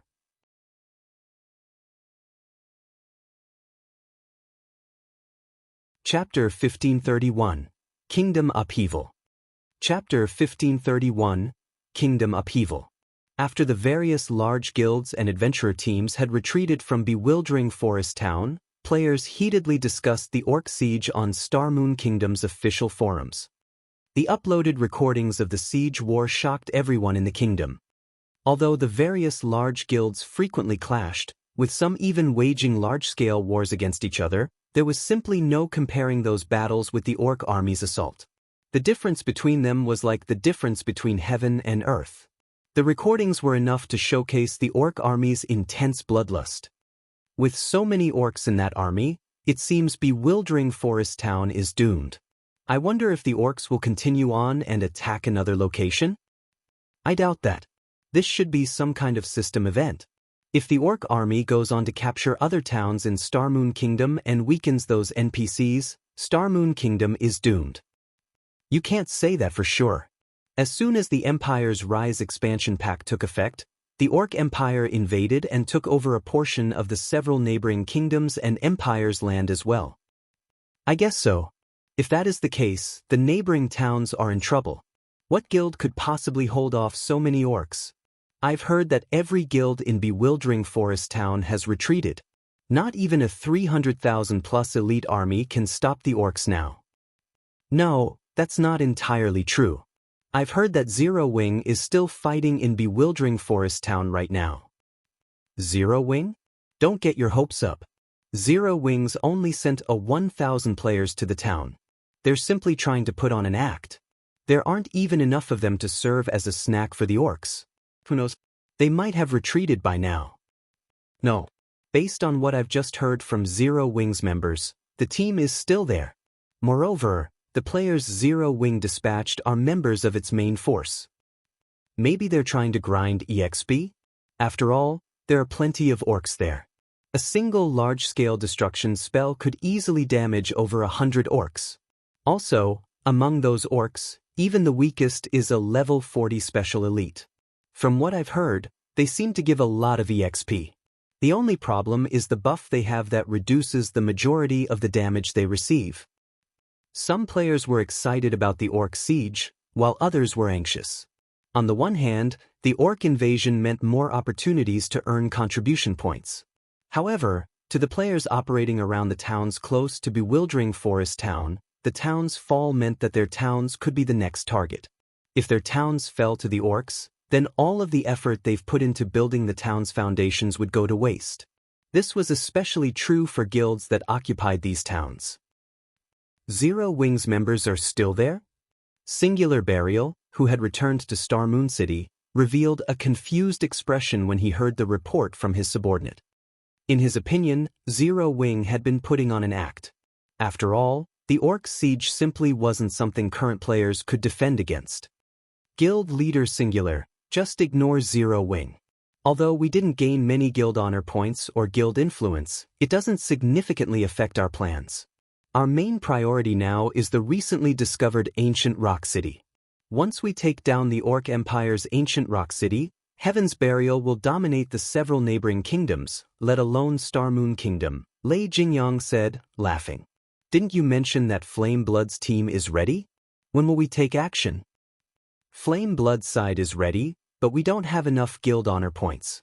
With the amount we have, we can only hire 5,000 mercenaries. Had we successfully defended bewildering Forest Town, we might have been able to hire 8,000 mercenaries. It would have been enough to guarantee our success in capturing Ancient Rock City, Singular Burial said, sighing. Due to the Orc Empire's rise, the Empire had taken over neutral maps in its neighboring kingdom. Moreover, several ancient towns and cities, which had belonged to the Orc Empire in the past, had re-emerged, including Ancient Rock City. All of the Orc Empire's towns and cities could be captured. Although players couldn't gain complete control of these towns and cities after capturing them, they could modify and develop them. Moreover, due to the Orc Empire, the various large guilds and independent players were all grinding for guild honor points and contribution points so that they could purchase mounts and other rare items. Meanwhile, Ancient Rock City's location in the Orc Empire's inner region was a good place to grind for these points. The city was also near several ancient ruins. If they could capture the city, players from the neighboring kingdoms would flock to the city and use it as a temporary base. With the potential wealth and resources Ancient Rock City could generate, Heaven's Burial could become the #1 guild in the neighboring kingdoms. In comparison, Starmoon Kingdom's Zero Wing City would be a joke. That should be enough. We can't give Beast Emperor 20% of the profits for nothing. That old fellow should put some effort into the siege as well, Lei Jingyang said. In reality, Lei Jingyang disliked Beast Emperor. The old man only knew how to move around like a sneaky rat. However, Lei Jingyang had to admit that Beast Emperor commanded incredibly formidable combat power. He had also secretly taken control of several large guilds. He even had the support of several major corporations. Recently, he had gained the support of the Dragon Phoenix Pavilion's 9 Dragon Emperor as well. Although their goals in God's domain didn't necessarily align, they wouldn't clash either. Alright then, I'll notify Flame Blood. But I've heard that Beast Emperor's situation has reached a critical point. He might not necessarily come to help. Singular Burial nodded. Although he had allied himself with Beast Emperor, they focused on their own matters. Had Beast Emperor given him full support, he wouldn't have had so much trouble gathering contribution points in the first place. Back in bewildering Forest Town, Zero Wings members surged through the spatial tear Shifeng had created by activating Spatial Gate. In seconds, they appeared before the entrance of a temporary camp in the middle of a forest. Guild leader, this. When Aqua Rose emerged from the Spatial Gate, she noticed that the orcs inside the massive camp were level 60+. In addition, they were all chieftain rank or above. At a glance, she counted well over 1,000 orcs. 4 Grand Lord ranked orc captains guarded the camp's entrance. Meanwhile, a massive orc in pitch-black armor with a saber at his waist sat in the large tent in the center of the camp. When Zero Wings members saw the orc statistics, their minds blanked. Orc Warlord, humanoid creature, mythic. Level 66. HP 400, 000/400, 000/000. Aside from the Orc Warlord's 400 million HP, it had a total of 5 HP bars. This meant that the Orc Warlord's combat standards could rival that of a 5th-floor trial tower expert. Rather than a preemptive strike, they were throwing themselves into death's embrace. The orcs in the base camp quickly noticed the arrival of Zero Wings members. They roared and sounded their war horns, notifying the distant orc army that they had been ambushed and needed reinforcements. The 4 orc captains guarding the base camp unsheathed their weapons and attacked alongside the other orcs. Meanwhile, the orc warlord slowly made its way towards Shifeng and his companions, gazing at the players as if they were pests. Kola, you 3 get ready to tank the monsters. Everyone, defensive formations. The welcoming party didn't particularly surprise Shifeng. This was the orc army's main headquarters. It was only natural that it was well fortified. If it were so easy to ambush and destroy, the country-level wars wouldn't have lasted several days. Fortunately, the Orc Empire's invasion wasn't the same as a war between NPC countries. The Orc Empire did not have players' help, so they could launch ambush tactics without worrying about enemy players. Hearing Shifeng's command, the MT trio gritted their teeth and pulled the approaching monsters aggro. Very quickly, Kola, Turtledove, and Yi Wumian each took on an orc captain, while Solitary 9 and Dark Madness took on the last orc captain. However, since the MTs also had to dodge attacks from the lower-ranked orcs, they struggled to dodge the orc captain's attacks. Unlike the savage orcs on Thunder Island, these orcs were skilled and organized as they split into groups of frontliners, ranged attackers, and healers. The orcs also had an overwhelming advantage in terms of total damage output. Although Zero Wings members could deal over -10,000 damage with each attack, every orc here had millions of HP. The orc healers in the rear could also heal their allies for tens of thousands of HP with each healing spell.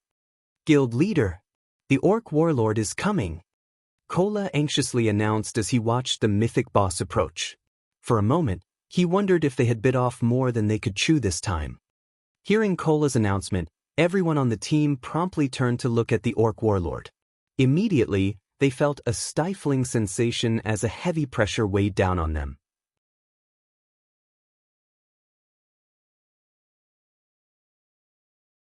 Chapter 1532, Might of a Tier 4 Existence. Chapter 1532, Might of a Tier 4 Existence. As the orc warlord moved closer to the team, everyone felt the pressure increase.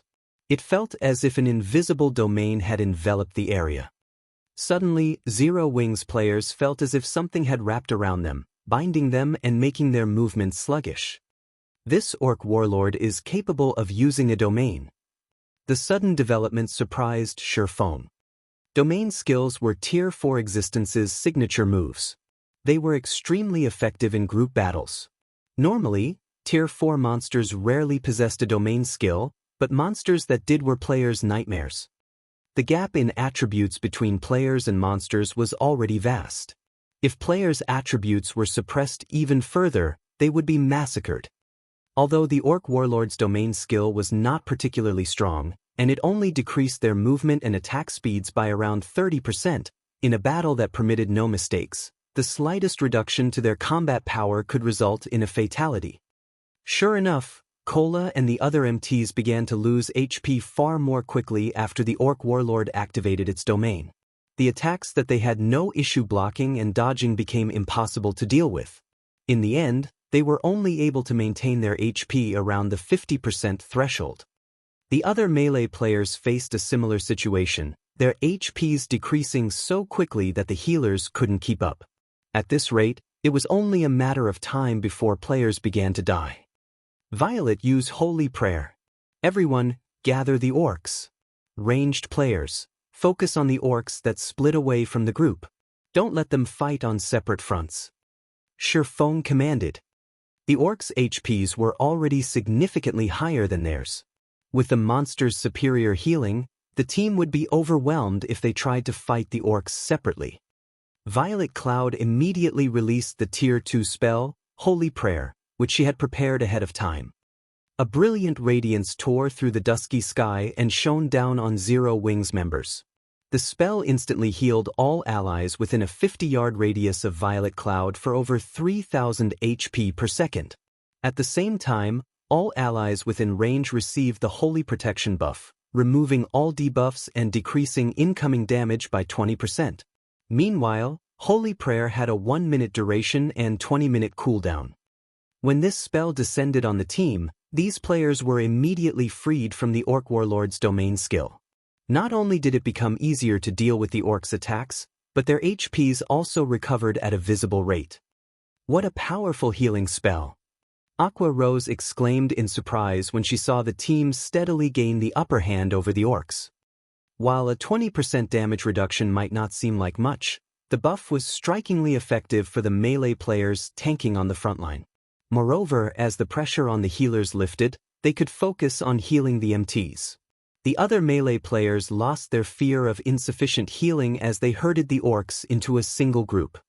Guild leader, we've gathered most of them. Fire Dance shouted after pushing the last few great lords into the group. Good. When Xianxia saw that his allies had cornered the majority of the orcs at the base camp's entrance, he used the aura of Time's forbidden domain. Suddenly, black mist covered 500 yards around Xianxia, enveloping every orc in the base camp. In turn, the orcs could no longer use skills or spells. Everyone, attack with everything you've got. Xianxia shouted. Although the forbidden domain was not as useful against monsters as it was against players, Zero Wings' team could use large-scale destruction spells to their maximum potential as long as it stopped the orcs from healing. However, as everyone prepared to cast their large-scale destruction spells and AoEs, the orc warlord in the camp released a furious bellow. It then unsheathed the saber from its waist and swung the weapon in a downward arc. Before anyone could react, an arc of energy shot forward, extending up to 200 yards and gouging the ground. Any player in the beam's path died instantly. It's too strong. Zero Wings players gasped. There was no way to fight the orc warlord. Not only was the orc warlord frighteningly powerful, but it was also far faster than these players could react. So fast. When Kola saw two of his fellow MTs and a large number of melee players die to the orc warlord's attack, he was shocked. If that attack had hit him, he had no doubt that he would have suffered a similar fate. He would have likely only survived if he had activated his life-saving skill and blocked the attack with his shield in time. However, the orc warlord's attack speed was too high. It took everything he had just to keep up with the mythic boss's saber with his eyes. After the orc warlord's ranged attack, it dashed towards the base camp's entrance, leaving behind an afterimage. Guild leader, the orc warlord is coming. Aqua Rose reported anxiously. She was still in the middle of casting a large-scale destruction spell and couldn't react to the mythic boss's charge. If the orc warlord ran amok in the middle of their team, it would do as much damage as releasing a tiger into a flock of sheep. Although Kola and the other MTs wanted to stop the orc warlord, they had plenty of trouble dealing with the orcs before them. If they allowed these orcs to get past their blockade, the consequences would be unimaginable. Sure enough, Forbidden Domain is barely effective against a mythic monster. Shi Feng revealed a bitter smile as he watched the frenzied orc warlord. Following which, Shi Feng took a magic scroll from his bag. The moment he did so, the surrounding mana changed. As if the magic scroll were a black hole, it sucked in the area's mana. Sensing the change, the orc warlord, who had been charging into the group at the entrance, revealed a frightened expression as it turned and fled. You want to escape? Shi Feng smiled when the orc warlord turned on its heel. I've been waiting for this moment for a long time now. Unlike the skills and spells players could learn or the skills that came with weapons and equipment, those stored in magic scrolls could be activated by unfurling the paper and reciting a few basic incantations. There was no need for lengthy activation times. Shortly after Shi Feng unfurled the Tier 4 magic scroll, the ground started to tremble. Gray jets of air tore through the ground and rose up in the heart of the orc base camp. Any orc that came into contact with these jets instantly turned to stone. They could not dodge the rising attacks even if they tried. Although the orc warlord had a godlike reaction speed, one of the jets still grazed the mythic boss. Instantly, it was paralyzed as it gradually transformed into a stone statue. At the same time, its HP began to fall rapidly. Against Earth and Breath, the chieftain-ranked orcs were nothing more than ants. 2 seconds after their petrification, their bodies shattered into dust. The Lord-ranked orcs only managed to last 5 seconds before following their weaker companions into oblivion. By the time Earth and Breath's 10-second duration ended, all chieftain, lord, and high lord-ranked orcs in the base camp were dead. Although the great lords had survived, they had less than half of their HPs remaining. The Grand Lord-ranked orc captains had only lost 20% of their HPs, but they were heavily injured. Not only had their combat power drastically decreased, but their defense had also fallen. As for the orc warlord, like the orc captains, it had only lost around 5% of its HP, but it was in a miserable state, and its combat power had significantly weakened. Zero Wings members were dumbfounded. Shi Feng's aim with Earth and Breath had been impressively accurate. The spell's OE stopped just short of 5 yards from Kola and the other MTs, who blocked the base camp's entrance. With just a single Tier 4 large-scale destruction spell, he had turned the tide of battle. Only now did they understand why Shi Feng dared to assault the orc army's base camp. After Earth and Breath ended, less than 30 orcs remained. Among them, over 20 were injured great lords with less than half of their HP remaining. With their 1,000-man team and without the other orcs' harassment, they could easily deal with the surviving Grand Lords and Great Lords. Use this opportunity to clear out the orc warriors. Kola, distract the orc warlord. Solitary, help take care of Kola's orc captain. Shi Feng commanded as he spent 5,000 magic crystals to activate the Ring of Gospel's world projection. When world projection activated, it dispelled the orc warlord's domain skill, and suppressed all enemies within a 3,000-yard radius, reducing their physiques by 30% and basic attributes by 20%. This was not Thunder Island. Due to the island's restrictions, he hadn't been able to use the variety of tools in his possession. Moreover, he was afraid of the Orc Warlord. If he had encountered it normally, he would have put as much distance between himself and the monster as possible, but after the contest on Thunder Island, he had gained a few cards that could give him a chance against the mythic orc.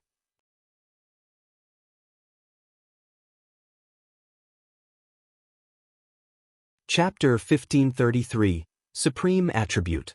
When world projection took effect, the injured orcs were weakened once more.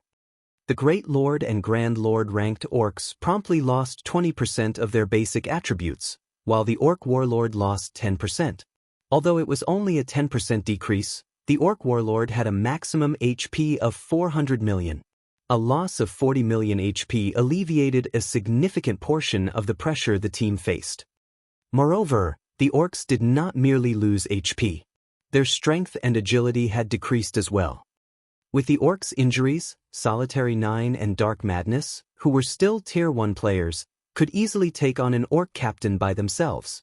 Although the team's other MTs had lower attributes and weaker techniques than Solitary 9 and Dark Madness, they could still deal with the surviving orc warriors. When they blocked attacks, they only lost around 4,000 HP. To the MTs, who had over 45,000 HP on average, this amount of damage wasn't a threat. As everyone thought that victory was within their reach, a blinding light illuminated the area. Kola, who had been charging towards the Orc Warlord, flew backward over 20 yards, crashing into the ground. His HP fell rapidly, only stopping when it was close to the 50% threshold. At the same time, a damage of over -30,000 appeared above his head, stupefying his companions. "Isn't this mythic orc a little too strong?" Blackie exclaimed. Despite its injuries and world projection suppression, the Orc Warlord could still destroy half of Kola's HP in a single attack. If the Orc Warlord were at its peak, wouldn't it kill the expert MT in one hit? Before anyone could react, the Orc Warlord appeared before Kola and swung down its massive saber, giving the Guardian Knight no time to catch his breath. "Don't think I'm that easy to get rid of." Kola, who had just stood back up, shifted his shield before him and activated Protection Blessing. Boom! Kola was struck once again. This time, however, he was only forced back several steps and managed to stabilize his stance. His HP only fell by a little over 17,000. Seeing the MT still standing, the Orc Warlord swung its saber a second time. Just before the weapon struck Kola, however, a pale, golden glow enveloped the Guardian Knight. This was none other than Violet Cloud's Tier 2 healing spell, Advanced Heal. Instantly, Kola received over 24,000 HP, providing enough to endure another blow. "Guild leader, we can't continue the raid like this. The Orc Warlord's damage and speed are too high. Even if Kola activates his life-saving skill, he won't be able to hold on for very long." Aqua Rose expressed her concern as she watched Kola, whose life hung on by a thread. The Orc Warlord could already deal over -17,000 damage with a normal attack. When it used a skill, it would devour nearly 40,000 of Kola's HP. If not for Protection Blessing, Kola would have died. Even Lifeless Thorn and the other Azura members, who had raided a mythic boss before, paled when they saw the Orc Warlord's frightening damage. They had been excited to take on another mythic boss, but after meeting this one, they were reminded of how powerful such monsters were. Their victory over the Titan Warrior had been a miracle. Moreover, the Orc Warlord was different from the Titan Warrior. The Titan Warrior had been a mechanical life form, so its reactions had been slower. In return, though, its defense and magic resistance had been extraordinary. On the other hand, the Orc Warlord was a creature of flesh and blood. Although it did not have a specific strength like the Titan Warrior, it didn't have any apparent weaknesses. A mythic boss with no weaknesses was not a foe for current players. It might be possible to defeat one with an army of tens of thousands, but it was beyond a 1,000-man team. The Titan Guard's effects are really impressive. In contrast, Shifeng nodded in satisfaction as he watched Kola's HP rise and fall. Immediately, he took out the Bible of Darkness and summoned a Tier 3 demon. He wouldn't have dared to provoke a mythic boss on Thunder Island, but he had plenty of tools he could use here. He was fully aware of how terrifying the Orc Warlord was. He had simply sent Cola to intercept the boss alone to see how far the Guardian Knight could go with the Titan Guard. The results had exceeded his expectations. If any other Tier 2 metric tons stood in Cola's place, one of the Orc Warlord's normal attacks would likely kill them instantly. Even if they survived, they wouldn't have much HP left. In the next moment, a level 75, Tier 3 red demon emerged from the gates before Shifeng. Due to Demon Ruler's buff, the red demon's maximum HP rose to 27 million. Cola, coordinate with the red demon to distract the Orc Warlord. Everyone else, clear out the other orcs. Shifeng commanded. With the red demon splitting the Orc Warlord's damage, the pressure Cola faced decreased significantly. The healers also had an easier time keeping Cola's MT above a safe threshold. The rest of the team, in response to Shifeng's command, kept their guard up as they bombarded the rest of the orcs. Although the orc warriors were great lords, their injuries and the suppression dropped their overall combat power to below a Grand Lord's of the same level. Even a team of Zero Wings elite members could deal with them now. In less than 10 minutes, all surviving orc warriors died, and the 4 orc captains were little more than flickering candlelight in the wind. It was only a matter of time before they fell as well. However, when the orc captains were nearly dead, the sound of a war horn echoed throughout the forest. What? There are reinforcements. Blackie's expression darkened when he noticed a small orc army emerge from the nearby forest. Although there weren't as many incoming orcs as there were in the army sieging bewildering forest town, there were several thousand. A level 65 orc general lead the small force. Orc general, humanoid creature, mythic. Level 65. HP 330, 000, 000/330, 000, 000. Is this a joke? We're doomed. How is there another mythic boss? Everyone was speechless when they saw the approaching orc general. The orc warlord was enough of a problem, yet now they had to deal with a mythic-ranked orc general. They had lost any hope of victory now. Guild leader, let's retreat. If the orc reinforcements reach us, I'm afraid that we won't be able to escape, Aqua Rose urgently suggested. No. Their timing is perfect. Magic Array team, on my mark. Shifeng stated as he shook his head. He had expected these reinforcements. Rather, it'd be strange if the orcs didn't send reinforcements after realizing that the base camp was under attack. Only, he hadn't expected the reinforcements to arrive so quickly. Everyone, gather around the orc warlord. Although Zero Wings members didn't know what Shifeng planned, they followed his command. As the orc reinforcements approached, the team grew nervous. They couldn't understand what Shifeng intended. Their guild leader couldn't possibly have another Tier 4 large-scale destruction magic scroll, right? When the orc general was less than 50 yards away and raised its greatsword for an attack. Activate the magic array. Shifeng shouted. Immediately, 9 magical class players at the edge of the base camp unfurled the magic array scrolls in their hands. These magic array scrolls, which he had produced before returning to bewildering forest town, would activate the 9-star polar domain. However, unlike the 9-star polar domain magic arrays he normally created, he had crafted this one with one of the 4 elemental sources he had obtained from the 2 elemental treasure boxes from Sunset Forest. Of the 4 elemental sources, he had used the only one that included one of the 3 supreme attributes. The source of illusion. In God's domain, the 3 supreme attributes were superior to every other attribute available. Elemental weapons that had been crafted with an elemental source containing one of these attributes would offer incredibly powerful skills. On the market, such elemental weapons generally sold for twice the amount of a normal elemental weapon. Hence, this 9-star polar domain was stronger than the last one, which he had crafted with the source of true frost. It would have been rather wasteful to use this 9-star polar domain on a single orc warlord.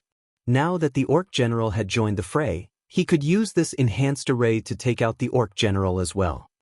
As the 9 magical class players activated the 9-star polar domain, space within the base camp twisted and turned. Multiple, stacked magic arrays appeared above them. As these magic arrays appeared, a tremendous amount of mana began to gather in the base camp. The mana was so dense that it began to condense into liquid droplets. As if space and time had frozen, no one in the camp could move. Even the peerless mythic orcs were petrified. When the magic arrays completed, an illusory barrier spread out from the camp's center and encased the area. Amazing! Truly amazing! So, this is what happens when you strengthen a magic array with one of the 3 supreme elements.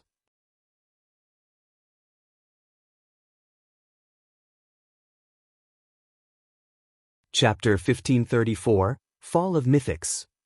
As the 9-star polar domain enveloped the Orc base camp, it split the approaching reinforcements into 2 groups. In the end, only the Orc General and a few Orc warriors had entered the camp, whereas the majority of the reinforcing army was stuck outside of the illusory barrier. No matter how much the Orc army outside attacked the barrier, their attacks dissipated into nothingness upon encountering it. Despite thousands of orcs attacking the barrier simultaneously, it didn't even tremble. This was the source of illusion's true power. Tier 3 attacks and below were utterly useless against the enhanced 9-star polar domain. They wouldn't even deplete the magic array's energy reserves in the slightest.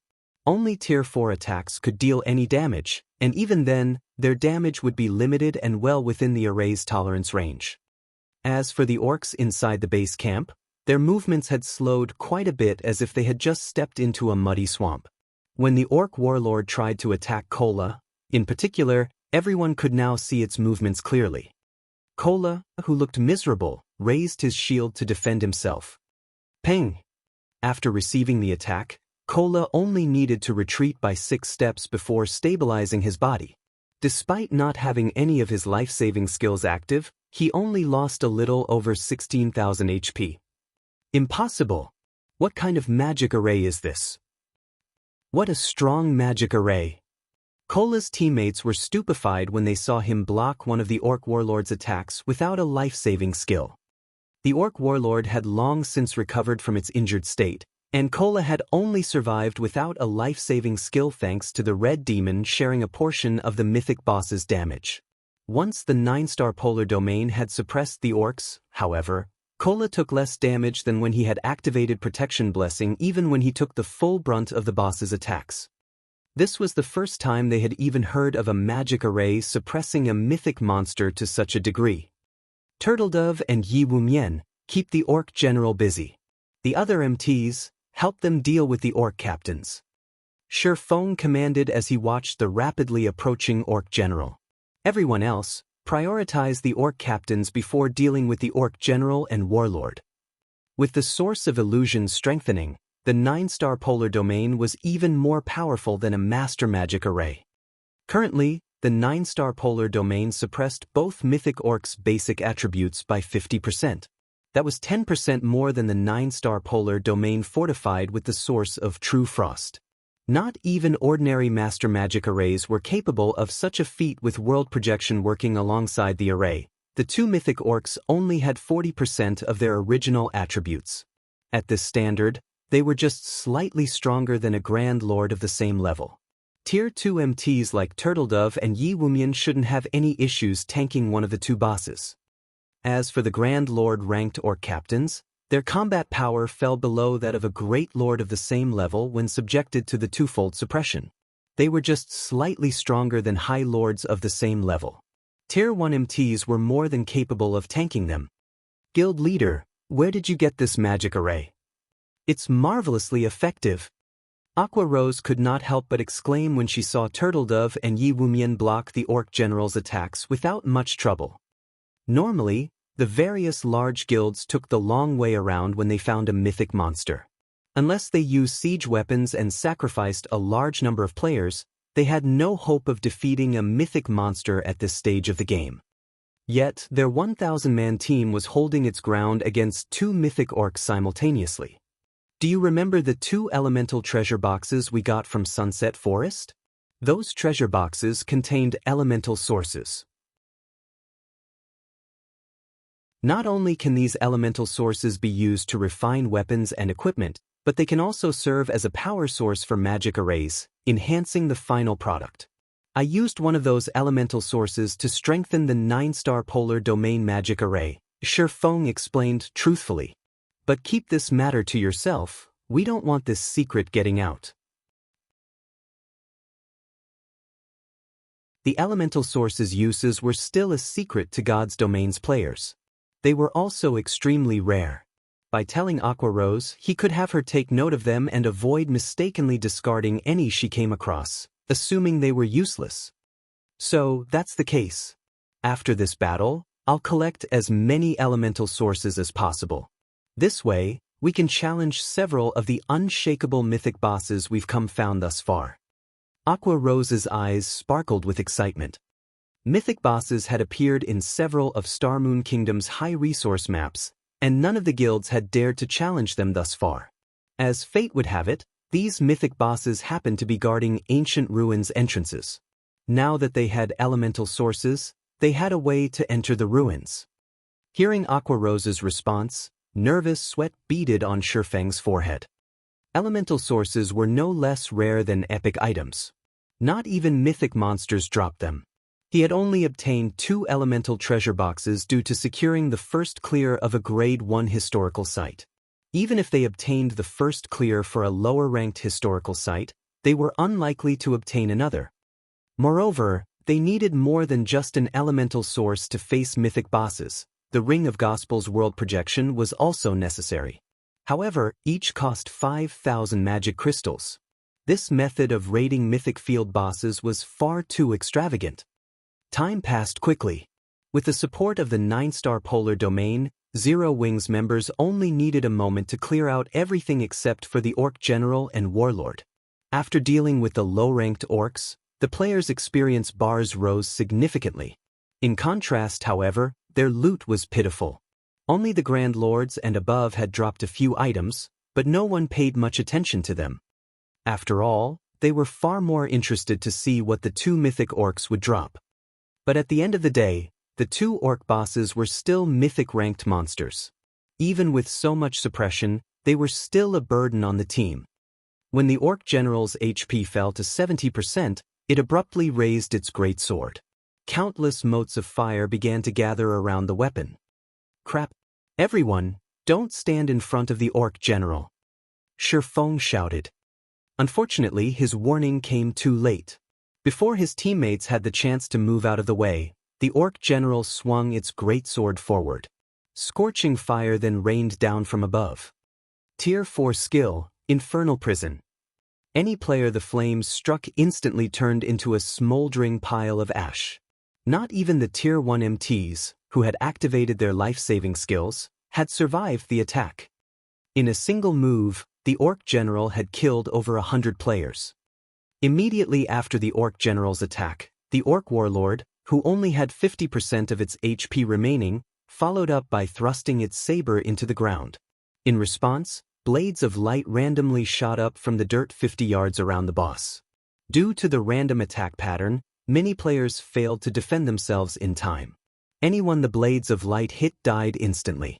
In the blink of an eye, another 200+ players had fallen. Everyone, be careful of the boss's attacks. Do not try to take them head-on. Shifeng warned his companions. Despite the attribute suppression, a mythic monster's skills were incredibly lethal to players. Fortunately, the 2 mythic orcs were physical melee types, not magical classes. Otherwise, they could easily annihilate the Zero-Wing team with 1 or 2 Tier 4 spells regardless of the suppression. Due to Shifeng's warning, everyone kept a closer eye on the mythic orcs' movements. If the boss's movements changed in the slightest, they'd immediately distance themselves from the monsters. Even so, the mythic orcs' massive AoEs continued to claim lives. 45%, 40%, 30%. 686 players. 632 players. 574 players. When both bosses' HP fell to 20%, they entered a berserk state.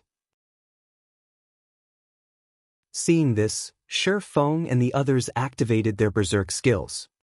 As the mythic orcs' HPs fell, their attacks became more frenzied. Despite activating their berserk skills, the team still suffered casualties. Even the red demon rapidly lost HP. Come on, only have 5% more. Shi Feng's heart grew cold when he saw how many players remained standing. The orc warlord still had 5% of its HP, while the orc general had 8%.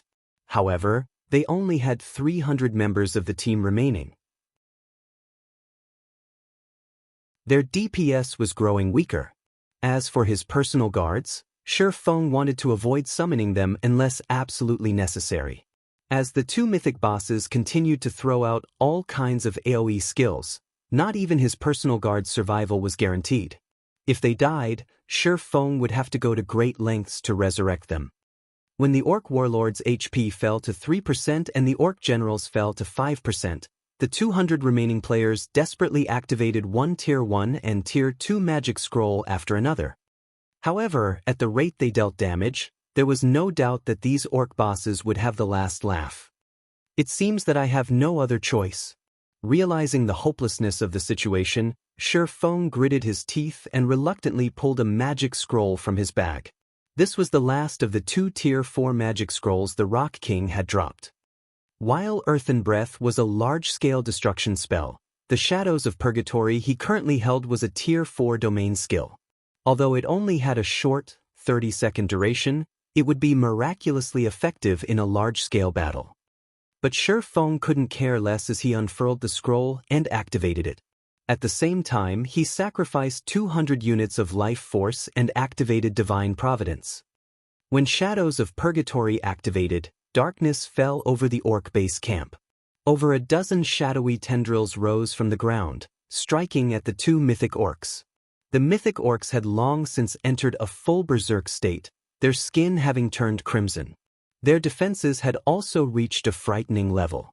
Even a casual attack from one of these orcs could send Kola, who had activated his berserk skill, flying over a dozen yards away. Yet, when these mythic bosses attacked the shadowy tendrils, it seemed as if their weapons struck an indestructible wall.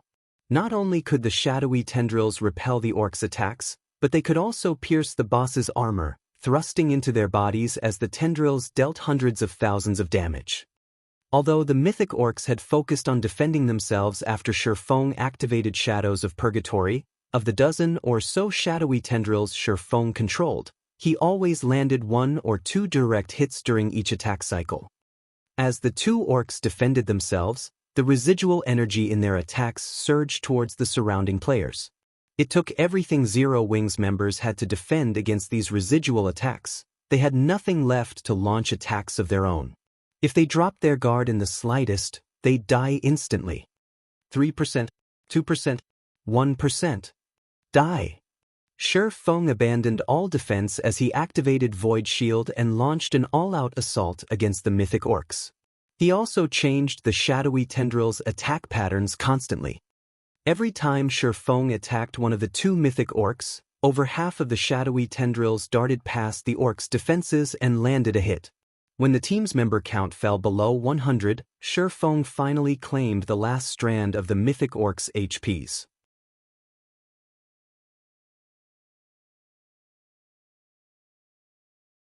Chapter 1535. Kingdom Alarmed. Success! We won! The surviving team members cheered joyously as the orc warlord and orc general froze and collapsed. It had an intense battle. Although the mythic orcs hadn't had much HP remaining, they would have likely fallen to the boss's attacks if Shi Feng hadn't used another Tier 4 magic scroll near the end of the battle. The melee players hadn't even been able to approach the orcs to attack near the end of the battle, and the orcs' rapid attacks blocked most, if not all, of the ranged players' attacks. They're finally dead. Shi Feng breathed a sigh of relief. Although he had activated Void Shield to cover his lack of defense in the end, the mythic orcs' attacks were too powerful. They had only needed a few short seconds to deplete the Void Shield's energy by more than half. Had he not activated Void Shield, the two mythic orcs would have diced him into mincemeat before he had a chance to strike. Meanwhile, the surviving players' experience bars rose rapidly after the orc warlord and/or general fell. Even Shi Feng, who was a level 60 player, watched his experience bar increase. 36%, 50%, 80%. In the blink of an eye, he rose from level 60 to level 61.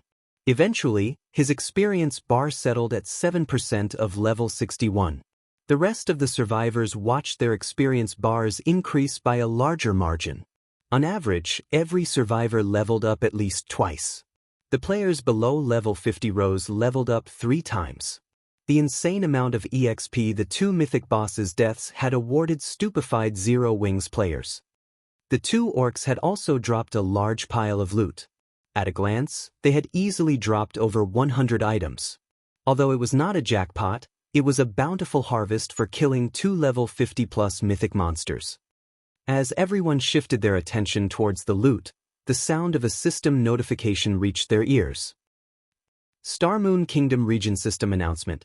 Congratulations to Zero Wing for killing the Orc Warlord and stopping the Orc Army's invasion on bewildering Forest Town. Rewarding 30,000 guild popularity, 100 guild influence in Star Moon Kingdom, and 50,000 guild honor points.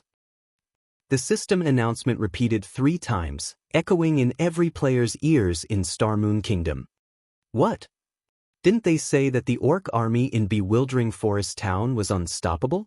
How did Zero Wing defeat it? This is impossible. I just came back from bewildering Forest Town. There were millions of orcs assaulting the town. The army even had siege weapons and mythic bosses. Zero Wing must have cheated somehow. A commotion erupted over the system announcement. No one could believe it was true. They had all witnessed the hellish scene in bewildering Forest Town. Even if they gathered every elite player in Star Moon Kingdom, they might fail to defend the town, let alone Zero Wing's small team. The Orc Army wasn't a force current players had hope of stopping, yet Zero Wing had succeeded. The system announcement had to be a joke. What's going on? What has Zero Wing been doing? Galaxy Past, who rested in Star Moon City, was dazed when he saw the announcement. Nobody had a clearer understanding of the situation in bewildering Forest Town than him. By the time he had left, bewildering Forest Town had held on by a thread. The walls and magic array protecting the town had been about to collapse. Yet shortly after the Star Alliance had withdrawn, Zero Wing had defeated the Orc Army. That was an army of several million orcs they were talking about. Even slaughtering several million defenseless pigs would take more time than it took for Zero Wing defeat the army. Furthermore, the Orc Army had been led by 3 mythic-ranked orc generals. Even if these 3 mythic orcs stood still and did nothing, Zero Wing's 1,000-man team would need a very long time to kill them. I've already sent some people to investigate the matter, guild leader, but based on our reports, it doesn't seem that anyone saw what happened in bewildering Forest Town. We only know that Zero Wing's team remained in the town. Meanwhile, we still can't reach any of our spies. By the looks of it, they must have died. We'll need to wait for them to resurrect before we can learn more about the situation, Flourishing Willow reported, a confused look on her face. She could not figure out what Zero Wing's 1,000 players had done. Not only had they held off an assault of several million orcs, but they had also slain the orc warlord commanding the army. They felt as if the system were playing a trick on them. Meanwhile, inside Heaven's Burial's residence, Singular Burial, who had been preparing to set out for the Orc Empire, fell silent when he heard the system announcement. Could the town have hidden a secret weapon? A complex expression surfaced on Singular Burial's face as he read the system announcement. We should have waited longer if that were the case. Regret and envy overwhelmed Singular Burial. Just the 50,000 guild honor points could make him drool, not to mention the guild influence. Despite mingling in the Orc Empire for so long, Heaven's Burial had only accumulated a little over 30,000 guild popularity, 10,000 of which had been obtained after capturing an orc town. As for guild honor points, which were required to hire NPC mercenaries, the guild had only earned a little over 20,000. Guild honor points weren't like the contribution points players could earn by killing orcs and completing quests related to the Orc Empire. Generally, a guild could only earn these points when members completed quests the kingdom commissioned. Moreover, each quest usually only rewarded 1 to 3 points. To make matters worse, there was a limited number of such quests each day, and they needed to factor in the competition from other large guilds. If not for Heaven's Burial's success with capturing an orc town, it wouldn't have accumulated over 20,000 guild honor points. Yet, by defending Bewildering Forest Town, Zero Wing had earned 50,000 JHPs. With so many JHPs, he could take down Ancient Rock City even without Beast Emperor's help. Now, however, Zero Wing had stolen the opportunity. Zero Wing sure is lucky. They've even encountered such an opportunity, Lei Jingyang said, sneering. But one cannot become an overlord in God's domain by relying on luck. Guild leader singular, let's hurry and take action. Once we capture Ancient Rock City, Heaven's Burial will dominate the several neighboring kingdoms. Although Lei Jingyang envied Zero Wing's fortune, he was confident that Zero Wing couldn't make up for the difference between their side's strengths with luck. Alright, we'll stop waiting for Beast Emperor's reply and capture Ancient Rock City. Singular Burial nodded as he also felt a sense of urgency after the sudden development. If Zero Wing wanted to, it could hire 15,000 NPC mercenaries with its 50,000 JHPs to help raid an orc city. Although Zero Wing didn't have evil beasts or demons, it had far more powerful siege weapons than Heaven's Burial. Zero Wing definitely had a chance of capturing an orc city. Before Zero Wing set its sights on the Orc Empire, they needed to secure Ancient Rock City. Even if Zero Wing targeted an orc city, it'd have a difficult time capturing it. Among the numerous cities in the Orc Empire, Ancient Rock City was the easiest to raid. The other cities couldn't be taken down with just 10 or 20,000 NPC mercenaries and a few siege weapons. While Starmoon Kingdom's large guilds discussed the matter, Shifeng stood in the middle of the orc base camp outside of Bewildering Forest Town, shifting through the mythic boss's loot. Meanwhile, the surviving healers resurrected the players that had died during the battle. Due to the orc warlord's death, chaos descended upon the orc army, and the orcs fled in all directions. The orc reinforcements were nowhere to be seen. As a result, Zero Wing's members had a chance to catch their breath and rest. While the dead resurrected, Shifeng, who organized the pile of loot, picked up a tattered, pitch-black piece of armor. The instant his hand touched the piece of armor, a stinging pain shot through his fingers. Even with his incredibly high magic resistance, his HP had fallen by 10,000 instantly. What is this thing? Shifeng pulled his hand away from the broken armor and looked at it curiously. An ominous, crimson aura began to devour his hand. Although his HP had stopped falling once he stopped touching the armor, he had gained a debuff that weakened him for 1 minute. This was inconceivable. He had touched the armor for a mere moment, yet he was in such a state. Had he held the armor for too long, he might have lost his life.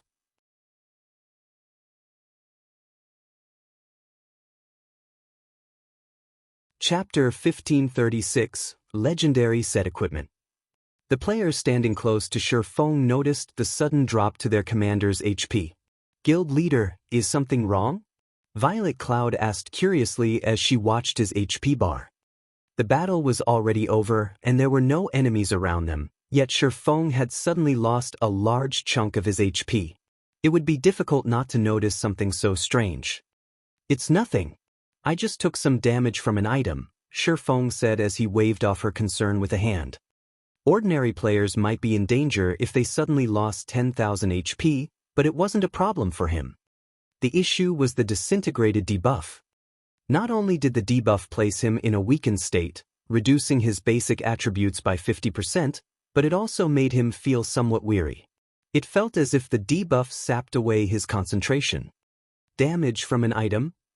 Violet Cloud and the others' curiosity grew. This was the first time they had heard of a dropped item hurting a player.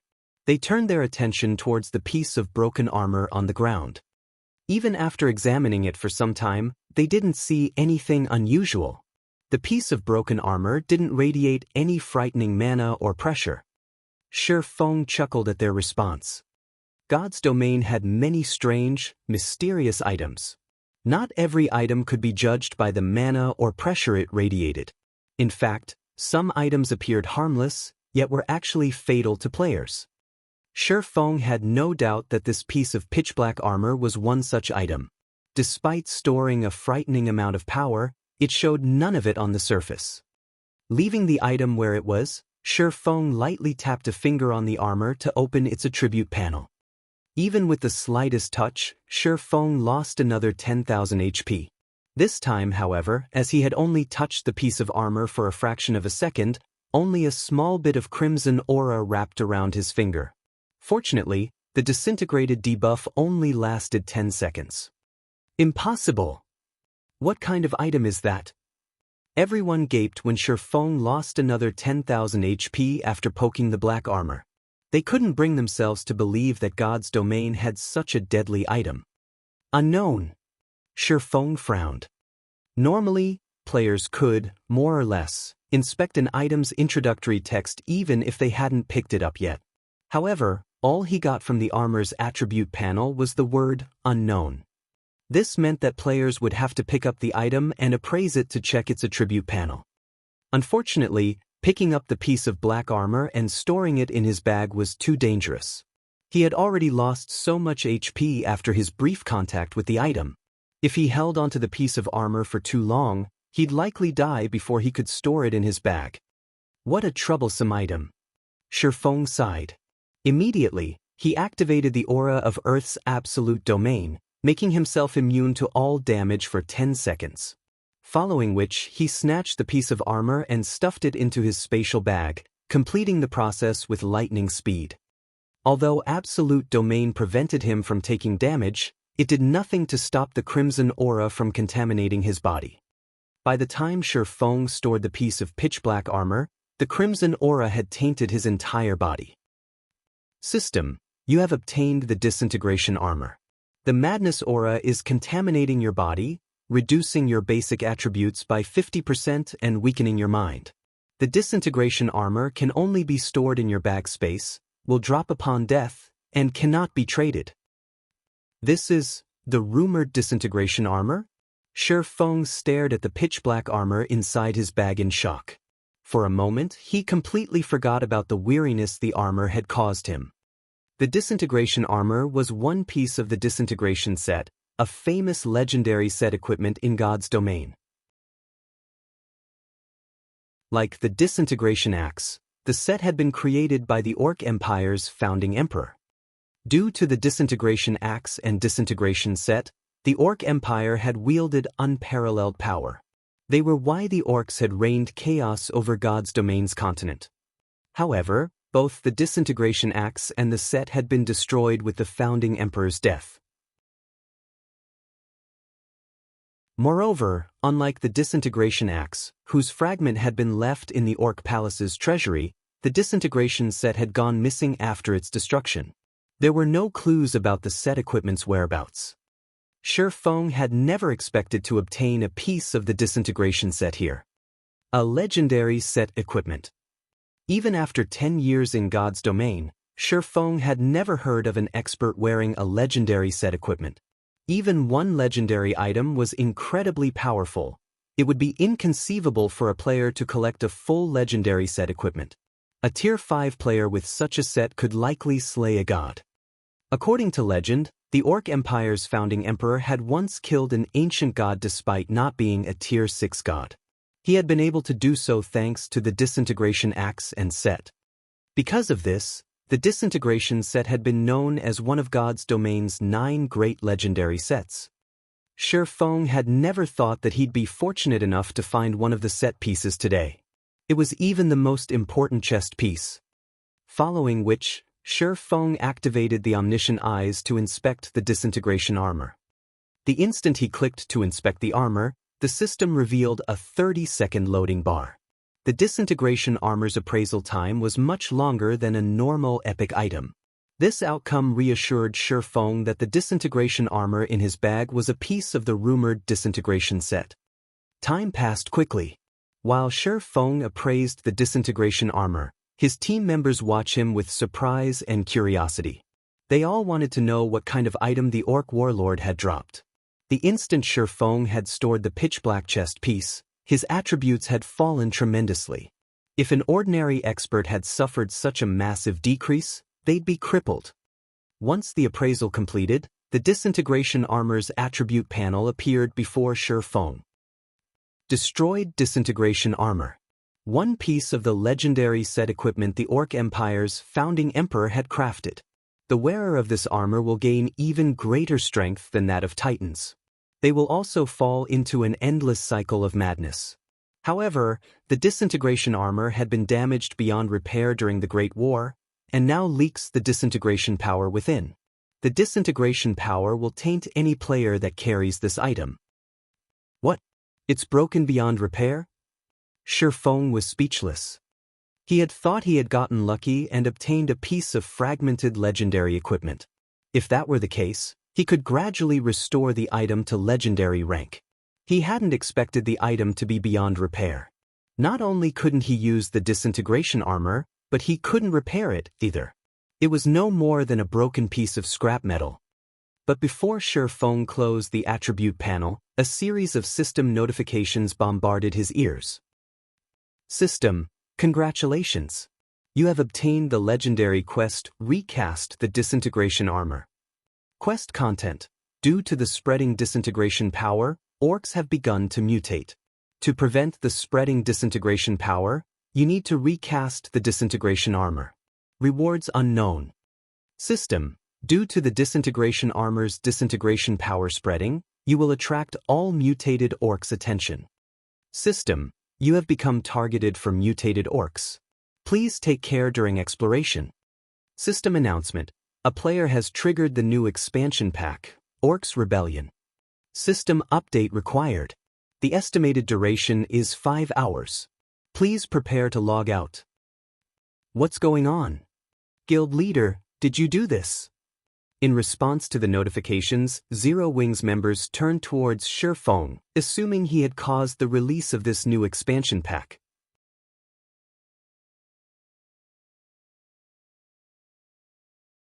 Chapter 1537, Bountiful Loot. Chapter 1537, Bountiful Loot. Looking at the system notifications, Shi Feng fell into deep thought. Although he knew that it wouldn't be so easy to obtain the disintegration set, which had once been used by one of God's domain's legendary figures, he hadn't expected it to be this difficult. Repairing the armor was one thing, but it was a different story if he had to recast it. That was no different than asking him to forge a new disintegration armor, a legendary set equipment. Moreover, as long as he carried the disintegration armor on him, mutated orcs would randomly attack out in the fields. This would doubtlessly slow his progress. Most importantly, he was stuck in a perpetual disintegrated state, his basic attributes severely weakened. It also drained his concentration. If he did not find a solution quickly, it would severely impact his leveling and questing efficiency. It seems that I'll have to pay Celiora a visit. Shi Feng sighed helplessly. Celiora was the only Grandmaster Forger he was familiar with. As for Master Forgers, they weren't capable of recasting an item of the disintegration armor's caliber. After all, the disintegration set was top tier even among legendary set equipment. As Shi Feng got his team members to settle down, preparing to log off and rest, he noticed an additional skill in his skill window. I actually received a unique skill as a reward? Shi Feng could not help his surprise as he opened his skill window. Without realizing it, he had gained a unique skill called Disintegration Field, a domain skill that could only be used when affected by the disintegrated debuff. Disintegration Field disintegrates all skills and spells within a 50-yard radius. Skills and spells at Tier 2 and below will be nullified, while skills and spells above Tier 2 will be weakened by 50%. All entities within range of the disintegration field will sustain a 30% reduction to basic attributes, physique, and stamina in addition to a 300% increase to their stamina and concentration consumption rates. No cooldown. So, there is still a benefit to all of this. Shi Feng was astonished as he read the disintegration field's description. Generally, only Tier 4 domain skills and above lacked limitations such as cooldown and duration. In terms of suppression, disintegration field was even more effective than world projection. All players in range would have to endure a drastic increase to their stamina and concentration. Moreover, unlike world projection, he didn't have to play 5,000 magic crystals to activate this new skill. The only real downside to disintegration field was that unlike world projection, it did not differentiate between friend and foe. Everyone within range would be affected. Even so, it was quite impressive. At the very least, he wouldn't have to fear group battles when he activated disintegration field. Unlike basic attributes, it was not easy to increase hidden attributes like stamina and concentration. These attributes generally only underwent qualitative transformations when players upgraded their tiers. Without stamina and concentration, players wouldn't be able to fight, even if they had full HP. They would be sheep for the slaughter. Following which, Shi Feng collected the remaining loot the Orc Warlord and Ord General had dropped. Among the 100+ items dropped, most of the items were subpar. Aside from the disintegration armor, the best item dropped was merely an epic-ranked cloth armor hat named Eye of Disaster. It was a top-tier item for magical class players. When equipped, not only did the Eye of Disaster increase the wearer's spellcasting range by 20%, but it also increased spell completion rates by 2%. Shi Feng didn't assign the Eye of Disaster to anyone specific on the team. Instead, he added it to the guild's core warehouse, setting it up for internal auction starting with a 50,000 GCP starting bid. Currently, 1 GCP in Zero Wing was worth 32 copper coins. Hence, the Eye of Disaster's starting bid was only 1,600 gold, which was quite cheap. There were also around 24 pieces of level 50 and 55 fine gold and dark gold equipment. Among them, 8 were dark gold rank. All of these items were top-tier weapons and pieces of equipment, which even the various large guilds would fight over. Normally, level 50+ dark gold items only dropped from level-appropriate, large-scale team dungeon, and they had an extremely low drop rate. Aside from equipment, there were over a dozen epic-ranked materials of various kinds. 17 magic scrolls had also dropped. Although none were Tier 4, there were 2 Tier 3 summoning scrolls and 3 Tier 3 large-scale destruction magic scrolls. But compared to these items, Shi Feng most valued the mana-enhancing potion recipe and advanced alchemy recipe. Different from the mana potions and mana recovery potions found on the market, the mana-enhancing potion neither increased players' maximum mana nor helped players recover their mana. Instead, it improved spells' effects by 100% for 20 seconds. It was a Berserk-type potion that had a 10-minute cooldown. Berserk-type potions were impossible to find on the market. Guilds that produced them generally kept them for their own use. After all, not all players had the opportunity to learn a Berserk skill. With the mana-enhancing potion, a guild's elite teams would have a much easier time raiding dungeons. The potion was particularly useful to healers. For 20 seconds, healers could double their healing capacity, greatly improving a team's survivability. If the mana-enhancing potion could be mass-produced, it would definitely provide a significant boost to Zero Wing's elite members for a short time. After Shi Feng finished organizing the loot, he took a look at the time and noticed that he had less than a minute before the system update began. He called up the system interface and chose to log out of God's domain. Elsewhere, players in the several kingdoms and 2 empires next to the Orc Empire were in an uproar. Everyone had their own guesses about what would happen once the new expansion pack took effect.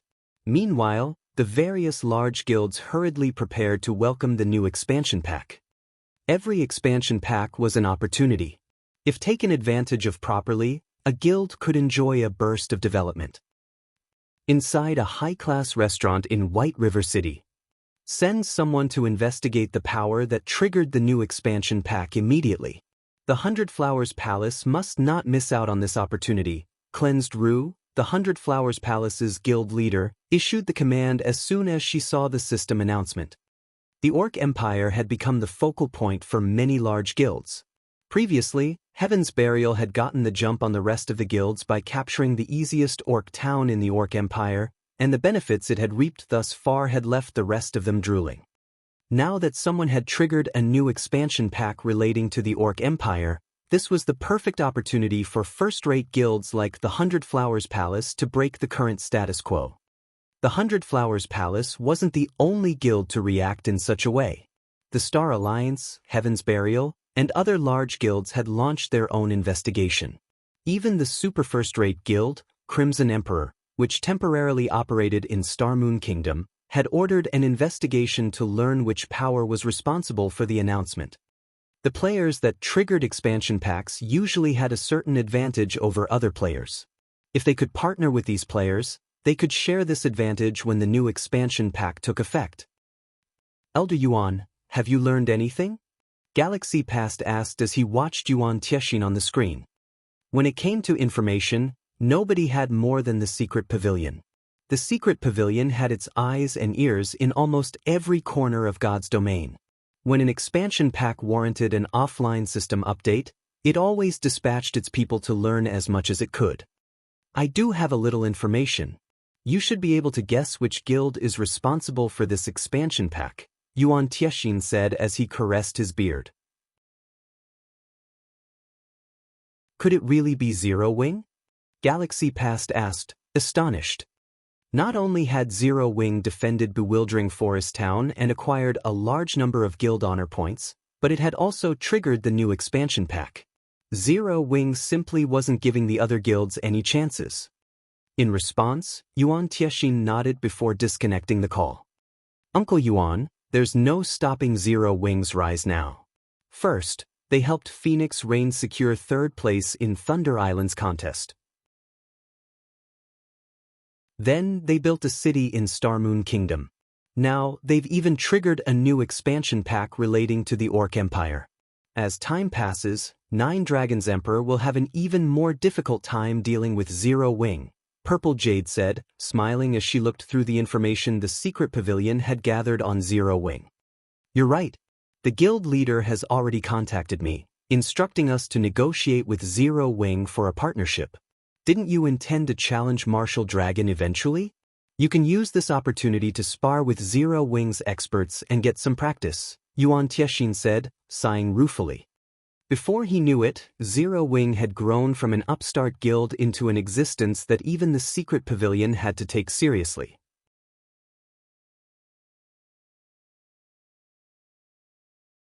Chapter 1538, Zero Wing in the Spotlight. Chapter 1538, Zero Wing in the Spotlight. As God's Domain system update began, players were forcefully logged out of the game. When the system update began, night had already arrived in God's Domain.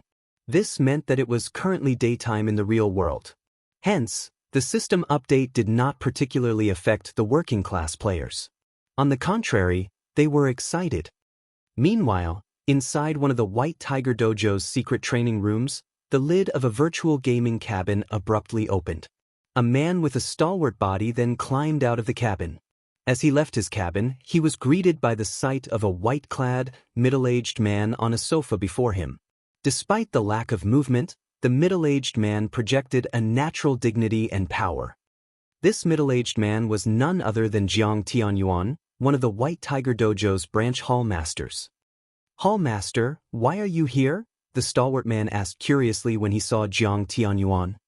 For some unknown reason, the main branch is placing more focus on God's Domain, hoping that the various branch dojos will produce results.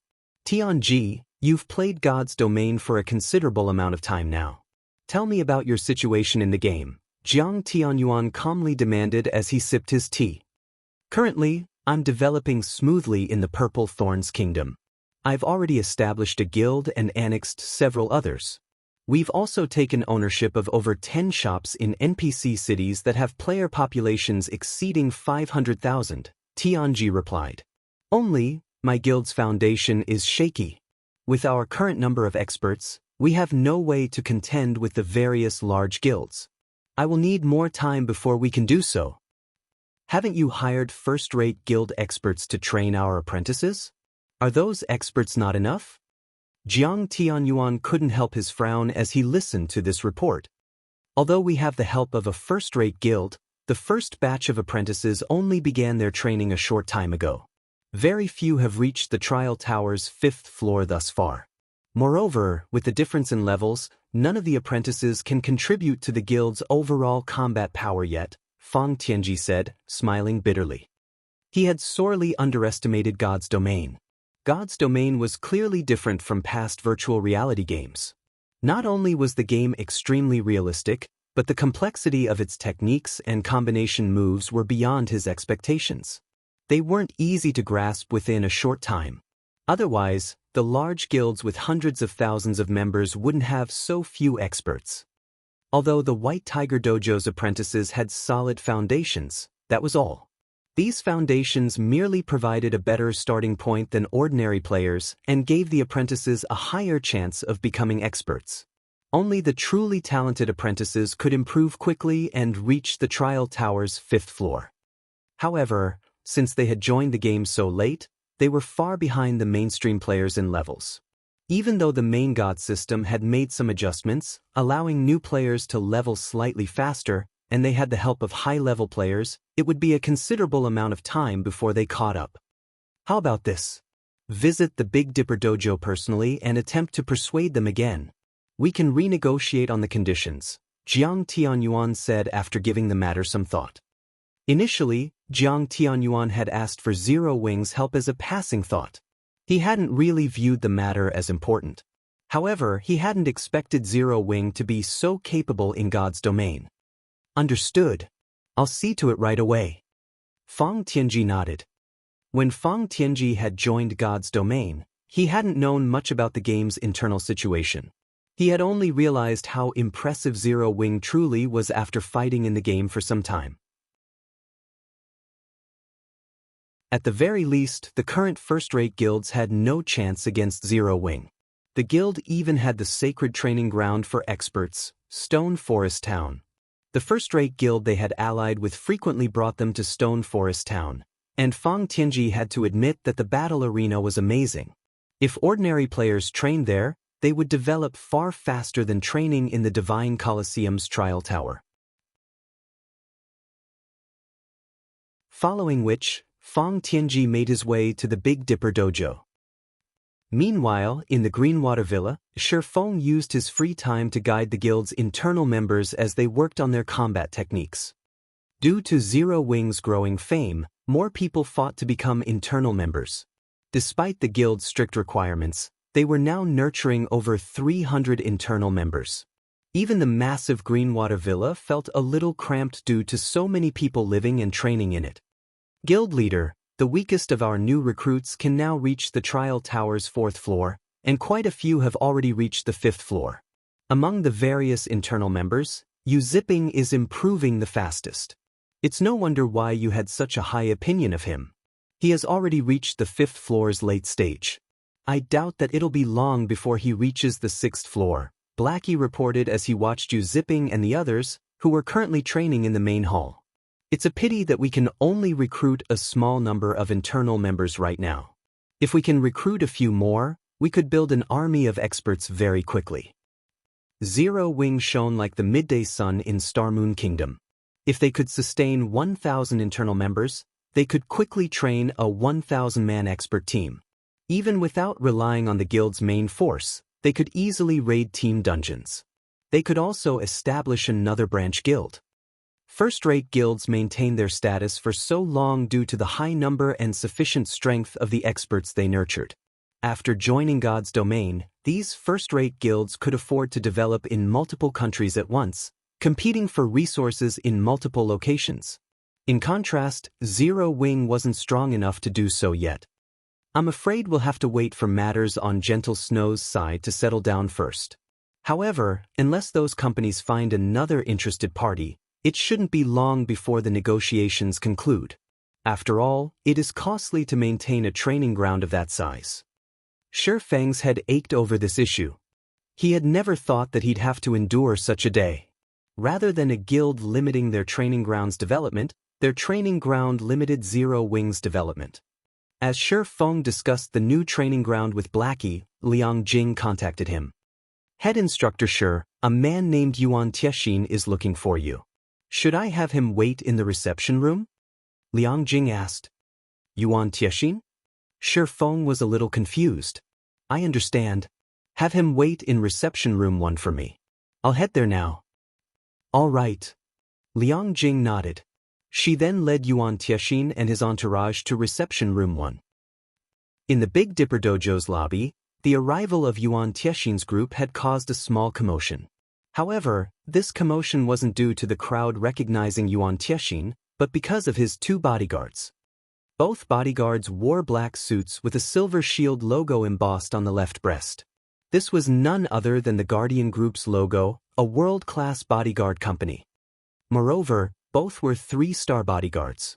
Normally, it should be impossible to find such high-rank bodyguards in Jinhai City, as not even the city's most powerful corporations qualify to hire them, yet these 2 had come here. Big Bro Tianji, don't tell me you're really here to speak with that Shi Feng? The last time I came here, his behavior had been incredibly arrogant. He showed the White Tiger Dojo no respect. Is a partnership with him really necessary for a game? He truly could not understand why Jiang Tianyuan repeatedly sought cooperation from a gaming guild. The White Tiger Dojo was one of the country's top dojos. They could easily convince any gaming guild to cooperate with a word, yet Fang Tianji, one of the dojo's instructors, had paid a personal visit to negotiate with Zero Wing. It was inconceivable. Enough. The Hall Master and I have our reasons. Fang Tianji's displeasure grew as he listened to Xie Qiwen. By chance, he noticed Yuan Tiexin's group enter a reception room, and shock gripped his heart. That is, the secret pavilion's Yuan Tiexin? Why is he here? After joining God's domain, he had investigated the game's major powers thoroughly. Naturally, he had memorized the faces of people like Yuan Tiexin, an upper echelon of a transcendental power like the secret pavilion. Since the man hadn't changed his appearance in the game, Fang Tianji easily recognized Yuan Tiexin with a glance.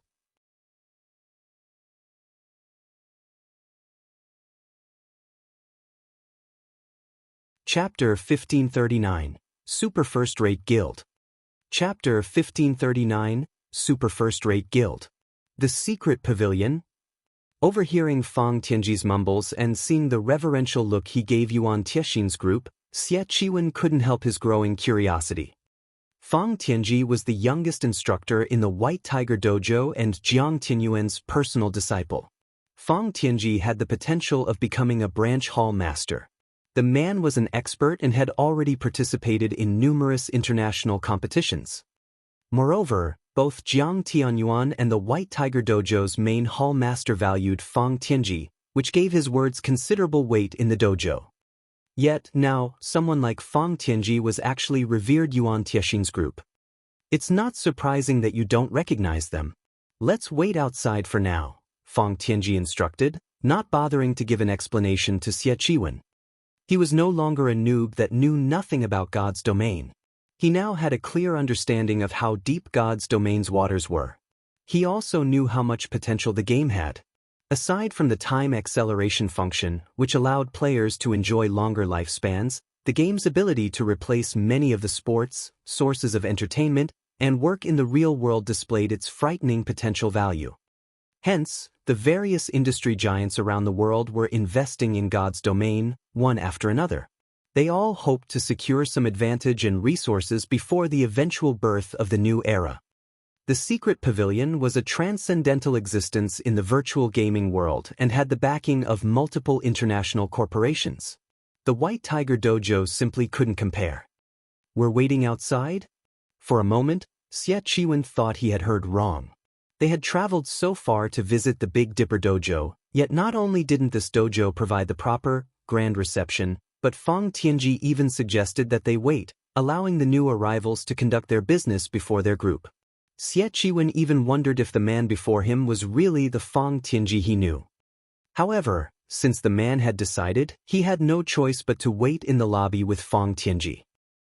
Meanwhile, in reception room 1, Shi Feng arrived a short moment after Yuan Tiexin made himself comfortable. "Uncle Yuan, I'm sorry for the wait," Shi Feng said as he greeted Yuan Tiexin and his entourage.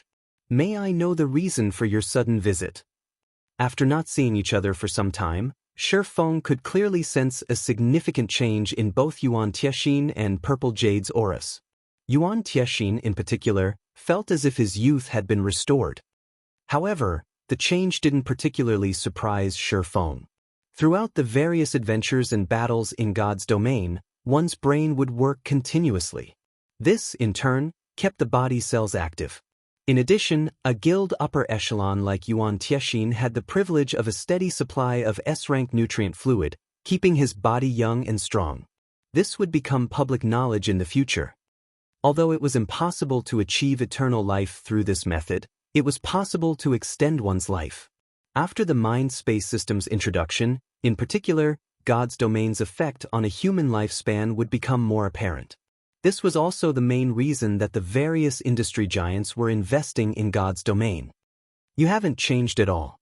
Can't I visit purely to congratulate Zero Wing?" Yuan Tiexin could not help but laugh at Shi Feng's straightforward attitude. "Congratulate Zero Wing?" Shi Feng repeated skeptically. He did not believe Yuan Tiexin in the least. The secret pavilion was a massive guild.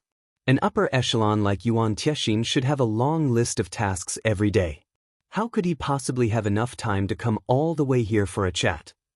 "All right, I'll just get straight to the point. Our guild leader has expressed great interest in Zero Wing and is willing to invest in your guild. We only want 50% of Zero Wing's shares. In return, we'll guarantee that Zero Wing will become a super first-rate guild very quickly," Yuan Tiexin said. 50%? Shi Feng frowned. He hadn't expected the secret pavilion to have such a large appetite, but he had to admit that the offer was tempting.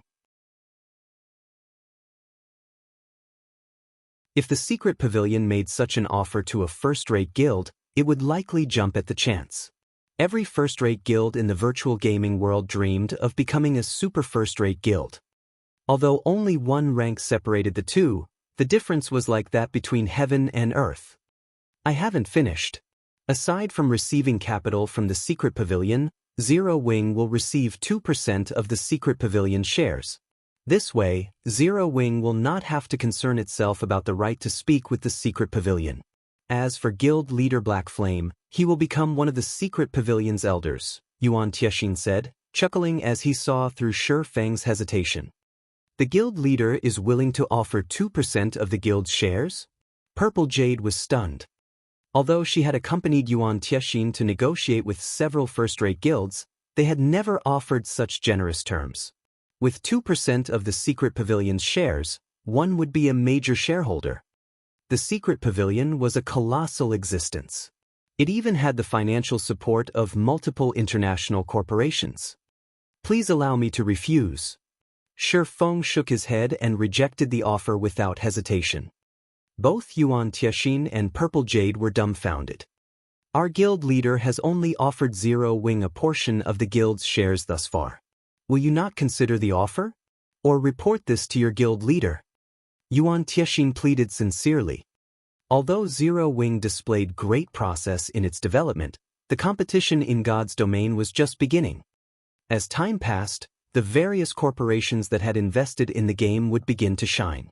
Based on the secret pavilion's information, several unknown guilds and first-rate guilds have begun to show frightening progress. Meanwhile, these guilds had just as many and just as powerful experts as Zero Wing. Moreover, unlike Zero Wing, these guilds had the support of major corporations. Their development speed would only grow. "There is no need. Our guild leader has already made his decision," Shi Feng said as he shook his head. If Zero Wing had the support of the secret pavilion, it could become a giant in the virtual gaming world in a short time. However, Shi Feng firmly believed that Zero Wing could do so without the secret pavilion's help. It would just take a little more time. "I understand." Yuan Tiexin sighed. He felt that Zero Wing was a little overconfident. Becoming a giant in the virtual gaming world wasn't easy. He then said, Since that is the case, we won't force the matter. I'll move on to the next matter, and then. The secret pavilion is interested in one of the Orc Empire's cities and would like Zero Wing's help. Once the task is complete, we will provide 10 black cards and 2 plots of high-potential land in the Apocalypse Empire's main cities. We'll also provide some information, which could determine Zero Wing's survival. Information that relates to Zero Wing's survival? Shifeng could not help his growing curiosity. I'm not trying to scare you. Whether you believe it or not is entirely up to you. Are you interested in this exchange? Yuan Tiexin asked with a smile. If Zero Wing agrees, it may have enough time to prepare, avoiding too many losses. In reality, Yuan Tiexin had been shocked when he had received this news. He had never thought that things would have developed to such severity. Allow me to refuse. Shifeng said again, shaking his head.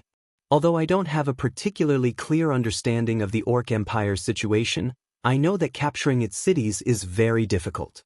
Since you have asked for Zero Wing's help, you must be aiming for our guild honor points. 10 black cards and 2 plots of land are not enough. How much do you want, then? Shifeng's greed astonished Purple Jade. Shifeng smiled in response, raising 2 fingers as he said, I want 20% of the Orc city's profits. This is Zero Wing's bottom line.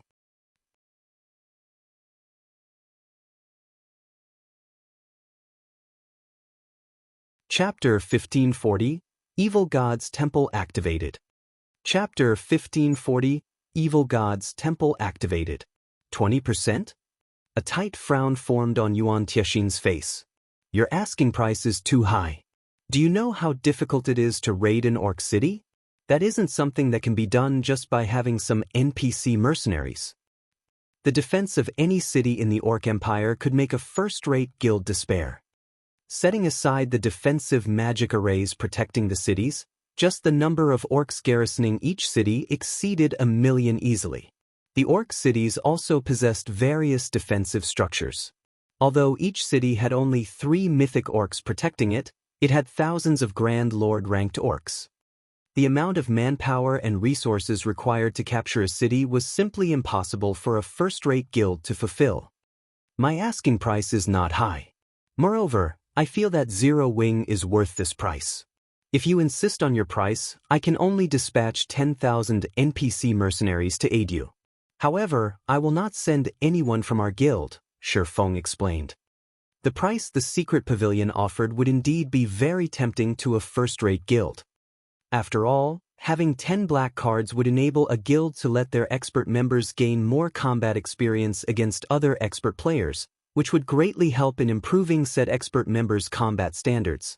As proof, Shadow Sword and the other core members of Zero Wing had reached the refinement realm just from training at the secret pavilion's simulation training system for some time. Meanwhile, high-potential lands in the Apocalypse Empire's major cities were things that could not be bought even if one offered tens of thousands of gold. Not to mention, the secret pavilion was actually offering 2 such plots of land. As long as one opened a shop on these lands and managed them well, they could rake in a significant amount of income. Unfortunately, although both things were very tempting, to the current Zero Wing, the effort it would have to expend did not match up with the gains it would be receiving. Although Shifeng did not have a clear understanding regarding the cities in the Orc Empire, he knew a lot regarding the cost of capturing the cities of foreign races. In God's domain, players faced a long and arduous battle of attrition if they wished to capture a city belonging to a foreign race. Many lives would have to be sacrificed, especially when it came to breaking the defensive magic array of the city. With the current standards of players, fully depleting the energy of a city's defensive magic array would take several days of constant bombardment. Only Tier 5 attacks and above would be capable of weakening a city's defensive magic array by a significant amount. It had taken a lot of effort to stabilize Zero Wing's development. He naturally could not casually expend a large amount of the guild's combat power for the secret pavilion without appropriate compensation. You'll only dispatch NPC mercenaries? Yuan Tiexin pondered in silence.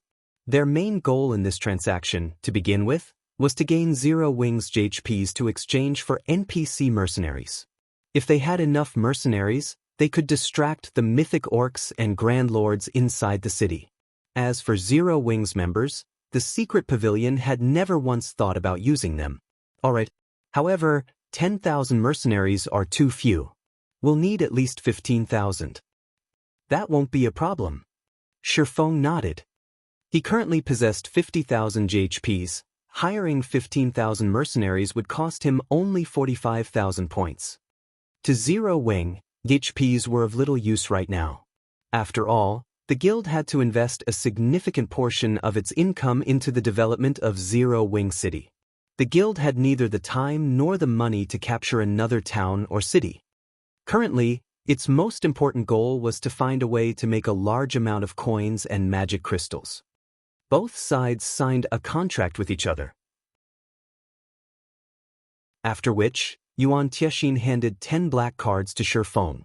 As for the 2 plots of land, Shifeng chose to have both plots located in the Apocalypse Empire's Moon Bay City.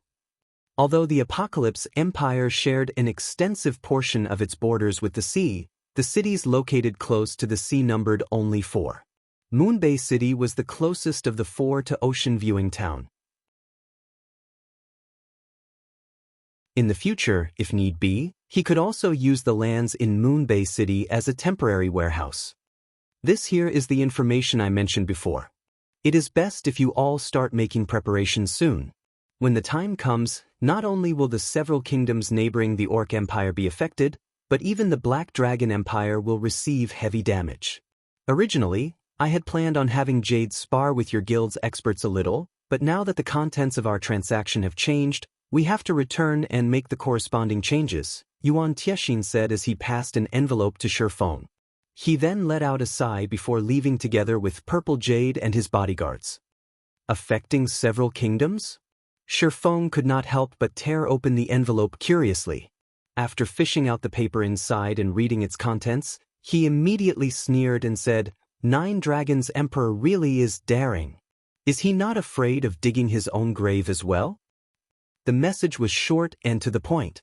It merely stated that Nine Dragons Emperor had assisted Beast Emperor in holding a sacrificial ceremony and had already activated the Evil God's Temple in the Black Dragon Empire, which was simply a disaster to the majority of the players in the Empire. The Evil God's Temple located in an empire was entirely different from one located in a kingdom. Its activation not only gave Beast Emperor a huge boost in status, but he would also be able to use the sacrificial altar, which was available only in the Evil God's Temple in empires, allowing the evil beasts and evil demons under his control to fight against each other. Meanwhile, the victors in the sacrificial altar would devour the losers and have their growth potentials improved. With this, Beast Emperor would be able to produce powerful evil beasts and evil demons much more easily. Given enough time, Beast Emperor would even be capable of destroying an entire empire. This was also the reason why the activation of the Evil God's Temple had nearly led to the destruction of an empire in the past. Currently, Beast Emperor was already operating in the Black Dragon Empire and the surrounding kingdoms, continuously killing players and expanding his strength. According to the Secret Pavilion's investigations, the reason why Nine Dragons Emperor had decided to work with Beast Emperor was so that he could use Beast Emperor's strength to annihilate Zero Wing. By doing so, he would be able to deprive Phoenix Rain of a powerful supporter in the competition for Thunder Island. Do you think you can annihilate Zero Wing so easily? Shifeng smiled. He then tore the letter into pieces. If it were in the past, the activation of the Evil God's Empire in the Black Dragon Empire would indeed have posed a significant threat to him. Now, however, the situation had changed with the completion of Zero Wing City's construction. Whether it was in terms of offense or defense, a city greatly surpassed a town. The only problem now was magic crystals. The defenses of both towns and cities required a large amount of magic crystals to fully display their true potential. It seems there's a need to quickly secure that manatite vein. Shifeng planned silently. However, the current strength of the guild is still not enough to secure the vein. We'll need more Tier 2 players before we can do so. I'll have to think of a way to help more people get through their Tier 2 promotions. Karna Island, where the manatite vein was located, was very dangerous for Tier 1 players. Only Tier 2 players could possibly serve as combat power there. However, passing the promotion for Tier 2 was easier said than done. Currently, although many players in Zero Wing's main force had already reached level 50, their chances of clearing the hard mode promotion quest remained dismal. Not only would they need better weapons and equipment, but they also had to improve their combat standards.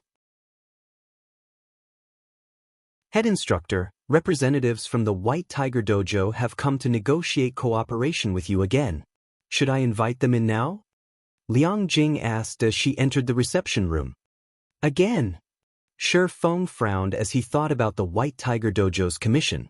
They really are bothersome. Head Instructor, the White Tiger Dojo has come looking for you multiple times already. If you don't meet with them now, I'm afraid this would be. Liang Jing hurriedly tried persuading Shi Feng when she saw that he intended to reject the White Tiger Dojo's representatives out of hand.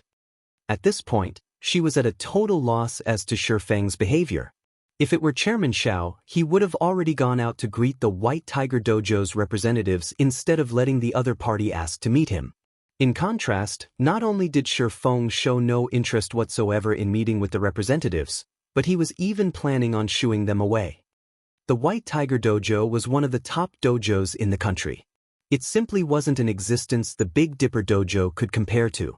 If the former wished, it could easily crush the Big Dipper Dojo. However, the more unbelievable matter was how the White Tiger Dojo was behaving. Despite receiving numerous refusals, it was still desperately sending representatives over to meet with Shi Feng. Most likely, if she told this matter to someone else, nobody would believe a word she spoke. Alright then, let them come in. Shi Feng nodded helplessly at Liang Jing's pleading. I'll bring them over now, Liang Jing said, breathing out a sigh of relief at Shi Feng's words. If she were to send the White Tiger Dojo away again, Chairman Xiao would definitely have a stroke.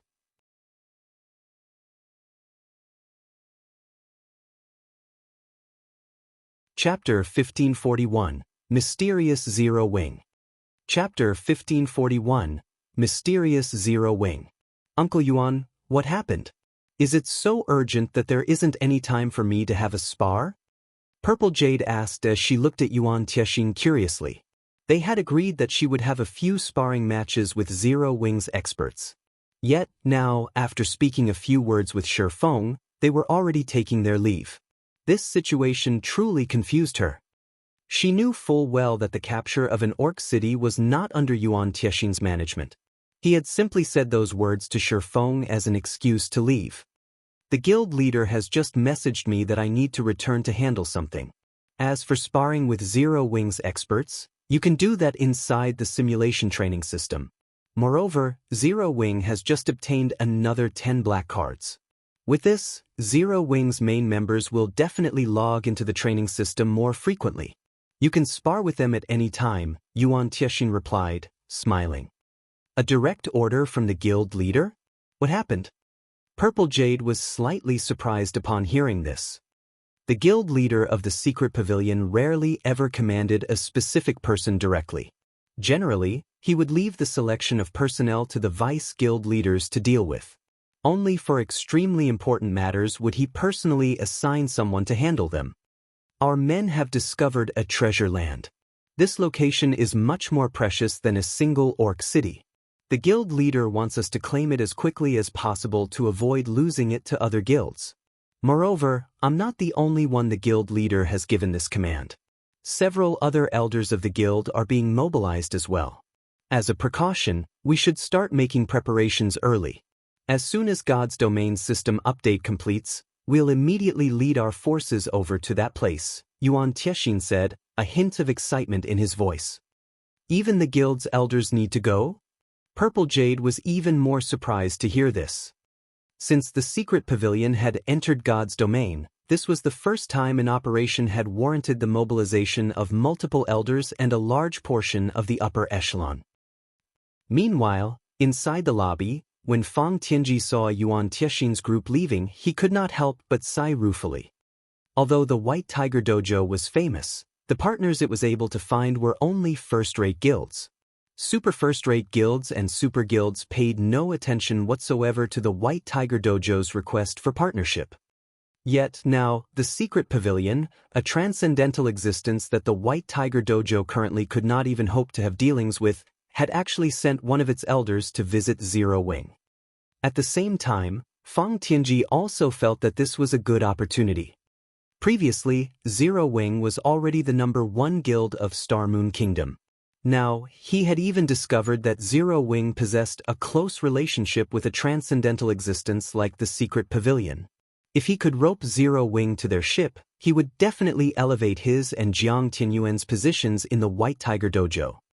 After all, the White Tiger Dojo was currently placing considerable importance on God's domain, so much so that it had started paying more attention to the game than to nurturing fighters for fighting competitions. Otherwise, it wouldn't have suddenly started a mass expansion towards even second- and third-tier cities. Mr. Fang, head instructor Shi, is currently waiting in reception room 1. Please follow me, Liang Jing said in a somewhat awkward tone as she looked at Fang Tianji, who was currently pondering in silence. All right, Fang Tianji answered hurriedly as he snapped out of his daze. Following which, Fang Tianji and Xie Qiwen followed Liang Jing to reception room 1. Inside the exquisite reception room, Shi Feng currently sat on a leather sofa while sipping a cup of tea. As he sat there, he gave off an indescribably quiet and peaceful feeling, as if he was one with his surroundings. Meanwhile, when Fang Tianji entered the room, he could not help but be stunned when he noticed Shi Feng's presence. Is he really a youngster in his early 20s? Such a thought suddenly popped into Fang Tianji's mind as he looked at Shi Feng. The feeling he got from Shi Feng was something he had only ever felt coming from Jiang Tianyuan. However, Jiang Tianyuan was an expert who had experienced countless battles. Jiang Tianyuan was also the pride and legend of the White Tiger Dojo. At this point, even Fang Tianji was far from capable of melding himself with his surrounding environment. What are you here for this time? Shi Feng said as he looked at Fang Tianji and Xie Qiwen. Hello, head instructor Shi. My name is Fang Tianji, an instructor at the White Tiger Dojo, Fang Tianji said, smiling as he introduced himself.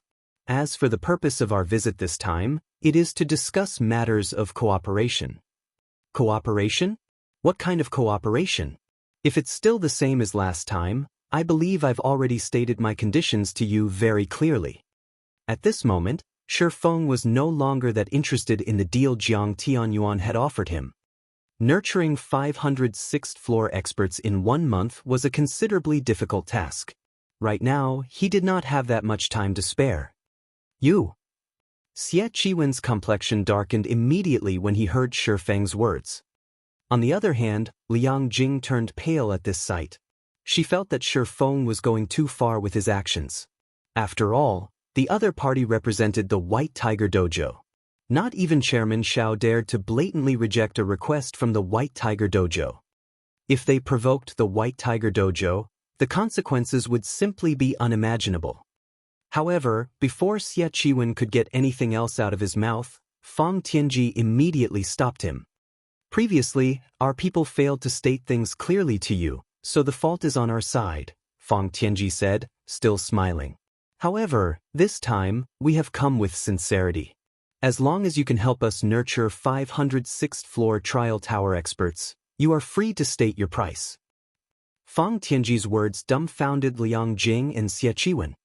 Liang Jing had never imagined that the White Tiger Dojo, which normally did not take even the chairman of Big Dipper seriously, would actually use such a polite tone with Shi Feng. Meanwhile, Xie Qiwen was feeling even greater shock than Liang Jing. Fang Tianji of the White Tiger Dojo was a true killing god.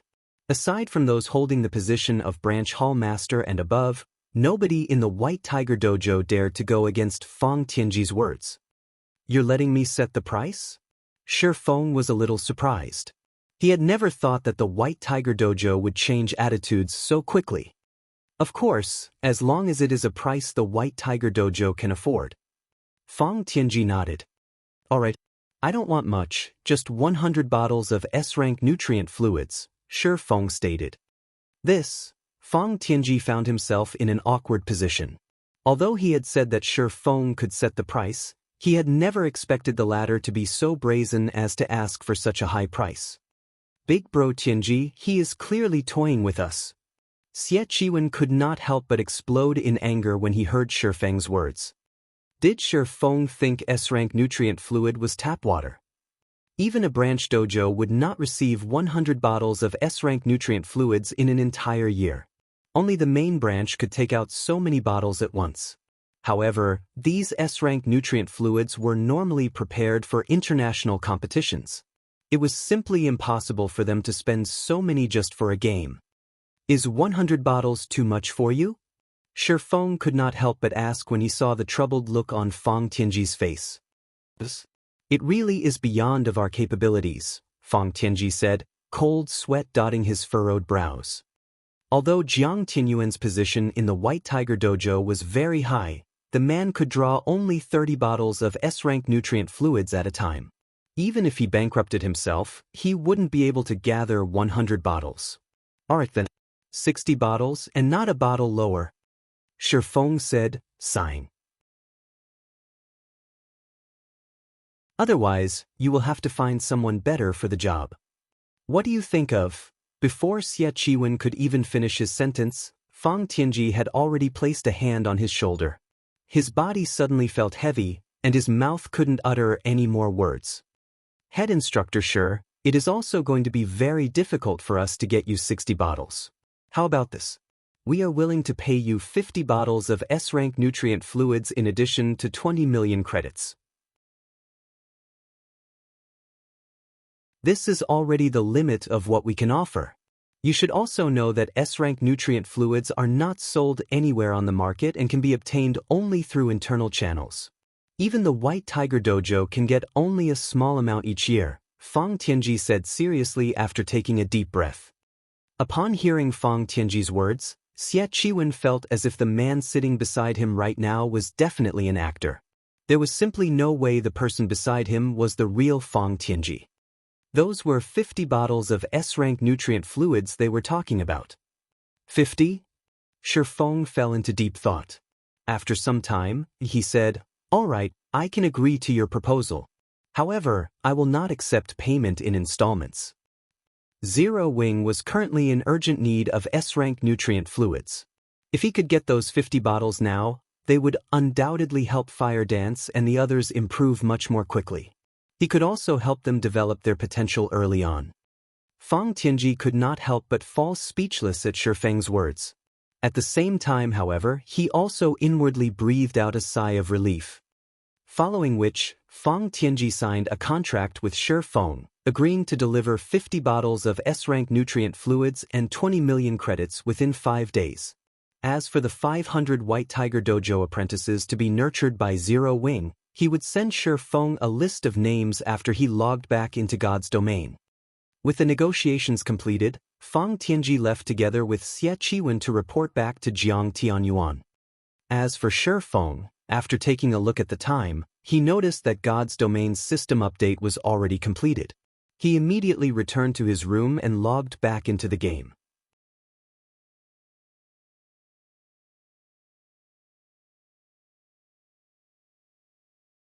Chapter 1542, God's Domains Changes.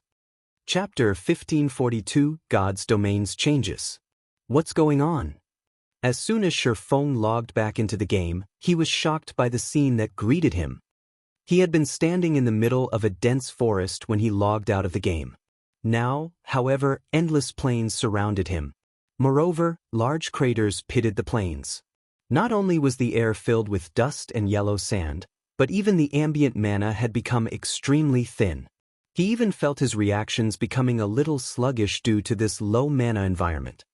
If not for the abyssal blade gathering mana around his body, his combat power definitely would have decreased significantly. Meanwhile, the other Zero Wing members that just logged into the game were similarly stupefied by the scene before them. Look at the sky. What's that? Someone in the crowd suddenly shouted, pointing up at the sky. When everyone looked up, they quickly spotted the faint silhouette of a pitch-black ship hovering in the dusky sky. Due to the dark gray clouds that served as a backdrop, if one did not look carefully, they would not notice the ship at all. A magic warship? Shifeng could not help but be shocked. That emblem belongs to the royal family. Why is something like that here? A magic warship was an actual strategic weapon as well as one of the trump cards of Star Moon Kingdom. Normally, the kingdom would not mobilize its magic warship even during a war with other countries. A magic warship was like a war fortress, capable of casting Tier 5 spells and destroying towns in a single hit. Meanwhile, the magic warship controlled by the royal family was even more powerful as it could use Tier 5 curses. Only during the invasion of the Abyss would the royal family utilize this weapon of mass destruction. Yet, now, the magic warship operated by the royal family was currently patrolling this location. Shifeng found this simply inconceivable. Could the invasion of the Orc Empire have already gotten that grim? Shifeng could not help entertaining such a thought. Immediately, he had Aqua Rose send people to investigate this matter. Whenever a new expansion pack took effect, the system would provide information relevant to the expansion pack in the affected regions. Meanwhile, players could obtain this information by asking the NPCs in the affected towns and cities. At this moment, Star Moon Kingdom wasn't the only country in turmoil. The several kingdoms and 2 empires neighboring the Orc Empire were similarly in turmoil. These countries were all mobilizing their trump cards and organizing a frenzied assault on the orcs. Very quickly, Aqua Rose collected the information gathered by members of the guild and summarized it in a report. Guild leader, based on the information we've found thus far, the orcs seem to be frantically searching for something. They keep sending out invasion squads to the neighboring kingdoms and empires. Moreover, many powerful mutated orcs have appeared among these orcs, posing a huge headache for these kingdoms and empires. After suffering numerous defeats, these countries have finally mobilized their trump cards to push back the orcs. In addition, the affected kingdoms and empires have come to an agreement to remove the border teleportation fees temporarily. Teleportation between these kingdoms will be calculated similar to normal city teleportation fee rates. At the same time, the allied countries have launched a unified crusade against the Orc Empire. Now, many new items have been made available for exchange using the guild honor points and contribution points earned in the war with the Orc Empire. In the exchange system for individual players, level 40+ warrior sets have appeared. The sets are available in bronze rank to dark gold rank. However, the sets are bound upon exchange and cannot be traded.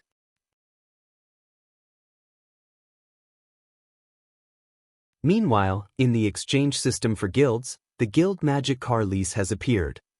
As Aqua Rose summarized the information she had received, she could not help her surprise at the changes brought about by the system update this time. These changes would undoubtedly shake up the current status quo between guilds. Without the extra fees charged for teleporting between countries, players would be able to move between countries more easily.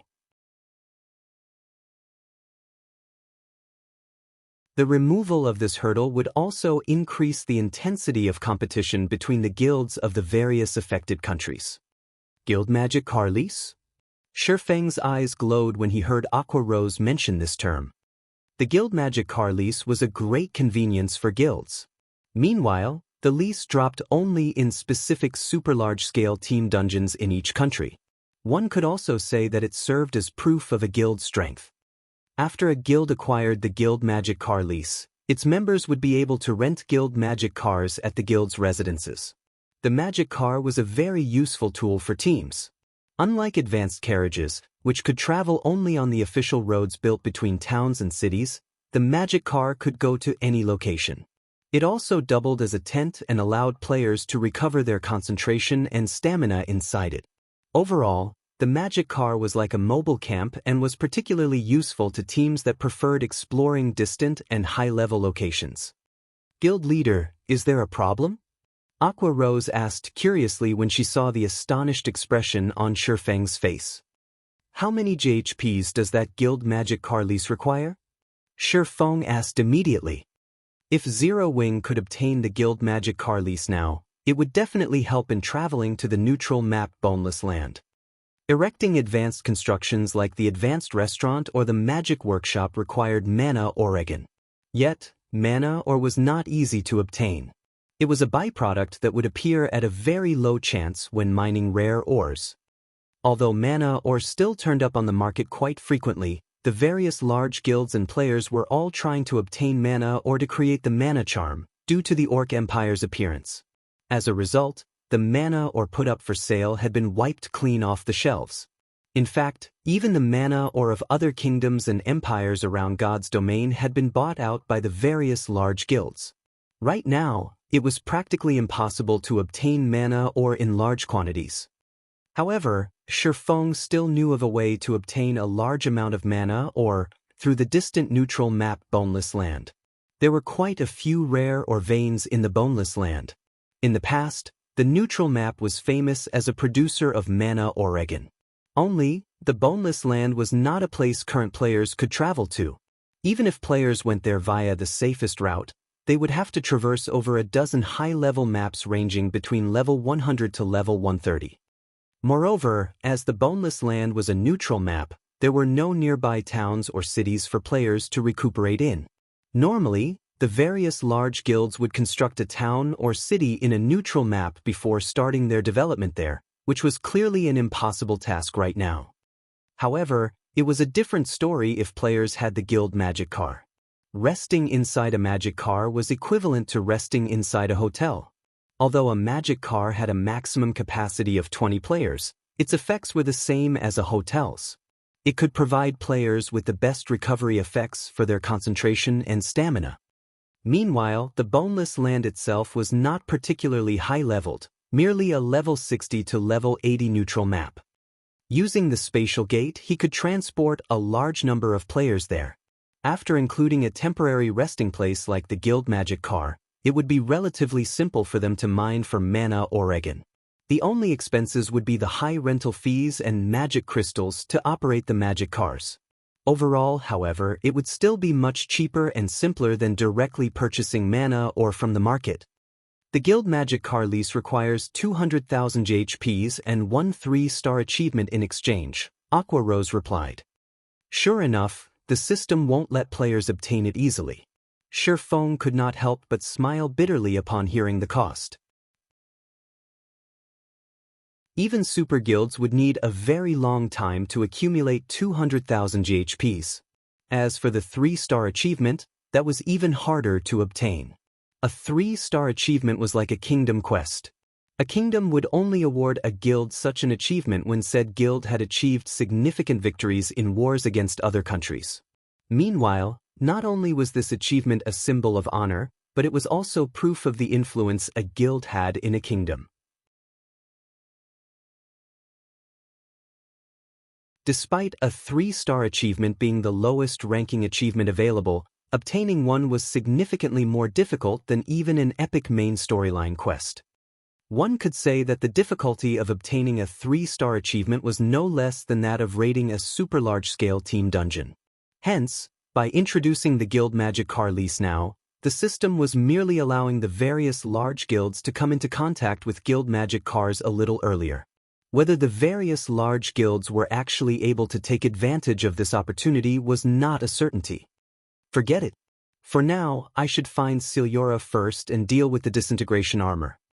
Thinking up to this point, Shifeng had Aqua Rose make the necessary arrangements to shift the guild's development direction towards the Orc Empire. As for himself, he used a return scroll and teleported back to White River City.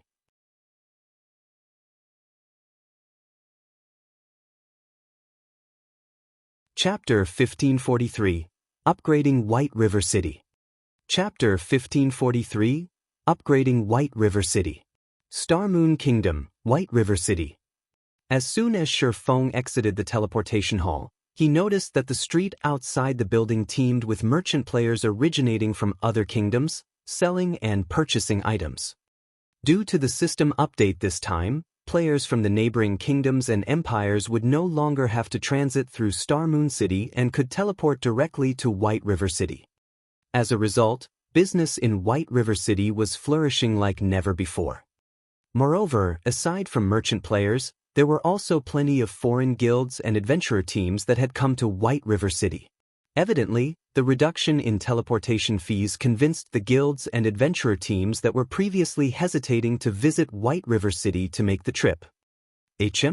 So this is White River City? Business here is flourishing. There are at least twice as many merchants here as there are in our Northern Kingdom's capital city. How are the players here so high-leveled? What? This city has already activated the flying transportation system. The various foreign large guilds and adventurer teams could not help but marvel at the prosperity of White River City. Previously, they had heard talk about White River City.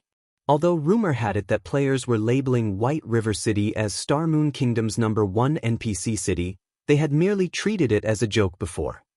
After all, how could a non-capital city possibly compete with a capital city? If a situation like this really happened in a kingdom, then that could only mean one thing. Said kingdom was extremely weak.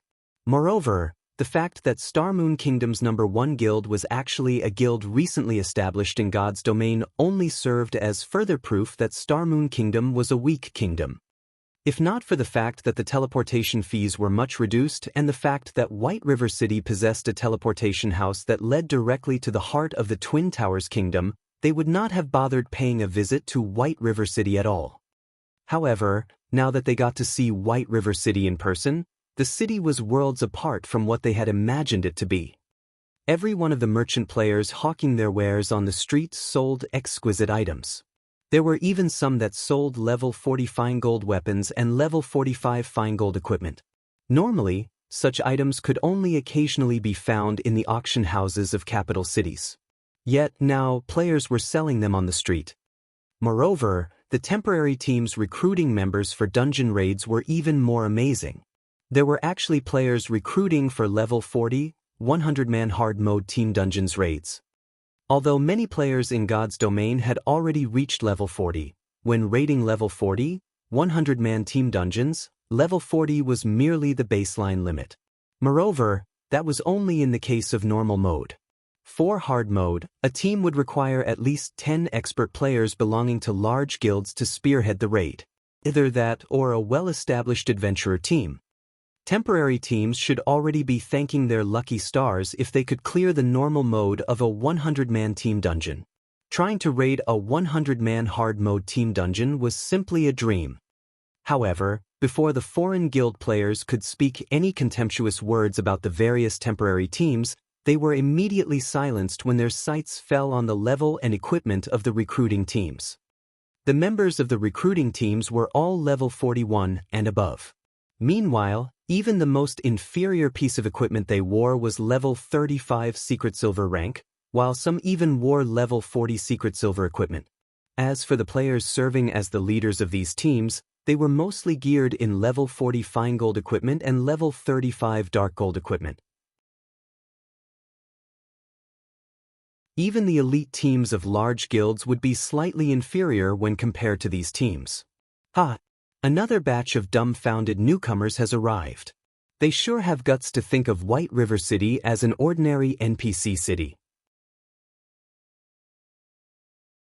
If they're already reacting in such a way after just exiting the teleportation hall, once they reach the business district in the central area, their eyes will most likely fall out of their sockets. Weren't you the same as them before? That's because I knew absolutely nothing about White River City back then. Moreover, unlike them, I came here because I wanted to join Zero Wing. Unfortunately, Zero Wing's recruitment standards are a little too high. Had the standards been lowered by just a little bit, I definitely would have gotten in on my last attempt. Alright, that's enough. The meeting time the team leader mentioned has already arrived. Today, we'll definitely get through the first boss of that 100-man hell mode team dungeon. That's for sure. I heard that the team leader used the super rare materials we obtained previously to exchange for 3 advanced mana armor kits from the Candlelight trading firm. With those armor kits, we should have no problems getting through the first boss. Several players belonging to an adventurer team were currently chatting merrily while sitting inside an open-air bar. When they saw the surprised looks on the newly arrived foreign players' faces, their hearts swelled with an indescribable sense of pride. Meanwhile, when the foreign players, both the members of large guilds and well-known adventurer teams belonging to other kingdoms, passing by heard the words of these local players, they could not help but be shocked. At this stage of the game, very few adventurer teams, aside from those at the top, were capable of raiding level 40, 100-man Hell Mode team dungeons. Even the first boss of such dungeons was already an insurmountable hurdle. Yet, the players sitting inside the bar spoke as if being able to raid such a boss was no big deal. This situation filled the foreign guilds and adventurer teams that had just arrived at White River City with shock and awe. Just what kind of city was White River City? At the same time, these foreign players also began sending messages to their friends, telling them about White River City. For a time, White River City's fame spread rapidly throughout the neighboring kingdoms and empires. More and more players also began considering moving their base of operations to White River City. It seems the new expansion pack I activated this time has brought quite a lot of benefits to Zero Wing's development. Shi Feng could not help but smile when he overheard the conversations of players on the street. With this, even without linking a teleportation array to Zero Wing City, White River City still has a chance to become a main city. In God's domain, NPC cities were not static. They could similarly be upgraded. Only, many conditions needed to be met before it would happen. Chief among these conditions related to player population and trade volume. If Shi Feng wished to upgrade White River City once more, he would first need to get the city's population to 10 million. Originally, this should have been a very difficult task to accomplish. Now, however, due to the lowering of the barrier known as teleportation fees, increasing the player population of White River City would no longer pose any challenge. Meanwhile, as long as White River City was upgraded again, it would activate the corresponding city functions. At that time, not only would the city undergo even greater changes, but more destinations would also be added to the flying transportation system, allowing players to travel to those distant neutral maps that did not boast any teleportation arrays. It seems there's a need to have Candlelight introduce some new products.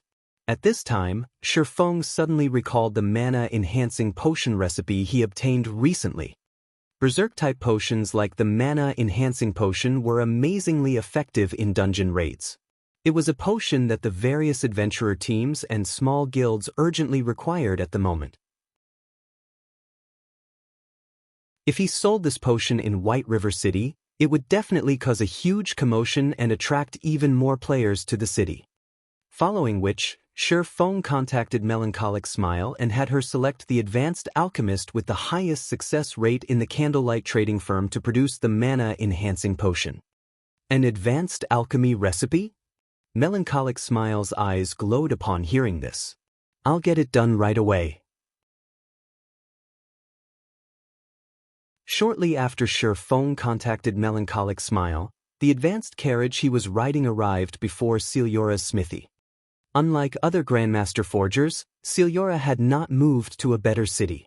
She remained inside her inconspicuous smithy, hammering away at materials in the hopes of creating a fragmented legendary item. This place has been discovered already. When Shi Feng arrived before the smithy, he noticed over a dozen forging players in front of the smithy. Every one of them was currently standing before the entrance of the house silently, none of them daring to make a sound in fear of disturbing Ciliora, who was still working inside right now. Surprisingly, though, while around half of the dozen or so players lined up outside the building consisted of level 33 lifestyle players, the other half were actually expert players who were level 46 and above. Meanwhile, standing at the head of this group of experts was a man and a woman. Although both currently had their levels hidden using a black cloak, they did not bother concealing their facial appearances. Why is she here? Shi Feng grew a little confused when he saw these two players. While he had no idea who the man was, the woman was someone he was considerably familiar with. After all, this woman was none other than Yulan, part of the upper echelon of the organization Underworld. From what Shi Feng remembered, Yulan should have long since been assigned to continue her development in another kingdom. Yet, for some reason, she had actually appeared in Starmoon Kingdom again.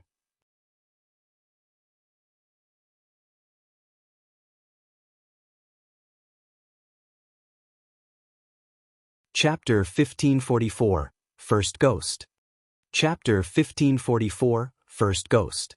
Before Shi Feng could snap out of his daze, he suddenly felt killing intent directed towards him. Meanwhile, this killing intent came from the level 46+ players. At this moment, these experts were on high alert against him and wore a look that stated they would unsheath their weapons and were poised to attack. This situation threw Shi Feng into confusion. Currently, he had both his level and appearance hidden using a black cloak, yet the other party had tensed up just at his approach. Arthur. He should be here to meet with Celiora, the man beside Yulan said as he made a waving motion with his hand. Only after hearing this man's words did the experts relax. Fellow friend, sorry about that. My brothers here are just a little too nervous. They have no ill intent, the young man standing in the lead apologized. It's fine. Shi Feng simply gave a quiet response. In God's domain, players would normally become alert when they came across a cloaked player that hid all information about themselves. However, very few players would react as the experts in Yulan's group had while inside an NPC city. After all, there were many NPC soldiers patrolling the city streets, making an assassination very difficult unless the targeted player was caught entirely unaware. Of course, players who suffered frequent ambushes out in the fields would also form a habit of instinctively going into high alert when encountering cloaked players. Following which, Shi Feng stopped paying attention to Yulan's group and walked straight towards the smithy's door. Although he was curious as to why Yulan had suddenly reappeared in White River City, his priority right now was to deal with the disintegration armor. If he left the armor as it was, he would definitely have difficulty moving around. Just as Shi Feng was about to knock on the door, however, a playful voice suddenly came from behind him. You guys really made me work up a sweat finding you. With things as they are right now, do you all still think you have a chance? Turning around, Shi Feng suddenly noticed that a group of over 100 cloaked players had appeared behind him. Every one of these cloaked players wore a sneer on their faces. A moment later, a middle-aged man wearing pitch-black leather armor gradually emerged from the shadows of this group of cloaked players.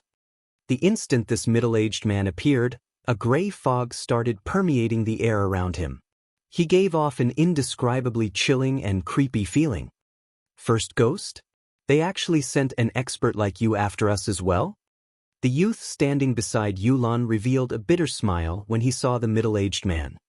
At this moment, aside from the youth, the several other experts standing around Yulan also wore horrified expressions when they looked at the middle-aged man before them. After all, the middle-aged man was once known as the #1 assassin of Underworld. He was so strong that even if their entire group attacked him together, they would only end up getting unilaterally slaughtered. Furthermore, escaping his grasp was impossible, as the assassin class was known to possess the highest speed among the 12 main classes. They wouldn't particularly mind if they simply lost their lives right now. However, First Ghost and his group had consumed the haunted potion. Anyone he and his allies killed would drop multiple pieces of equipment. Dark Eye, I believe that the higher-ups have already stated that either you all submit or die. Since you all refuse to submit, I have no choice but to send you on your way. First Ghost said as he unsheathed the snowy white dagger hanging from his waist. Taking into account the fact that we were colleagues in the past, I'll give you a word of advice. Delete your accounts as soon as possible. The higher-ups won't let you all keep those items. Or do you really believe you can escape our pursuit? Hoon, bring everyone and escape quickly. The few of us here will hold them back. Once you reach the main street, they won't be able to take action easily, the youth named Dark Eye said quietly to Yulan. Hearing this, Yulan gritted her teeth and nodded. Although she wished to break out of this encirclement together with Dark Eye and the others, doing so was clearly an impossible feat. Setting aside the fact that they were greatly outnumbered right now, First Ghost alone was more than capable of defeating her entire group. You guys think you can escape? As long as I am here, none of you should even think of leaving this place alive. First Ghost obviously saw through Dark Eye's plans. Sneering, he ordered, Go! Leave none of them alive. Immediately, the 100-plus players behind First Ghost went into action. The melee players charged forward, the healers in the rear cast shield buffs on the melee players, and the ranged players locked onto the movements of Yolan's group.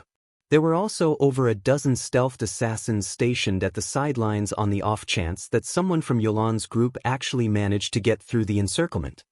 At the same time, First Ghost took out a dark gray scroll and unfurled it. As he activated it, the surrounding space suddenly turned blurry. This scroll contained the basic magic array perception blur. It was a special scroll that could be bought only in towns and cities operated by the dark forces. So long as this scroll was activated, it would transform the surrounding space, making it difficult for NPCs within towns and cities to perceive the movements inside the affected area. Unless the affected area lay in an NPC soldier's direct line of sight, it would be some time before the NPC soldiers would realize that a fight was going on inside the city. Damn it! They came prepared. Dark Eye immediately fell into despair when he saw the dark gray magic array rising into the air. Although the magic array First Ghost used was only a basic one, players would still need to spend some time breaking through it. During this period, First Ghost's group was more than capable of killing them several times over.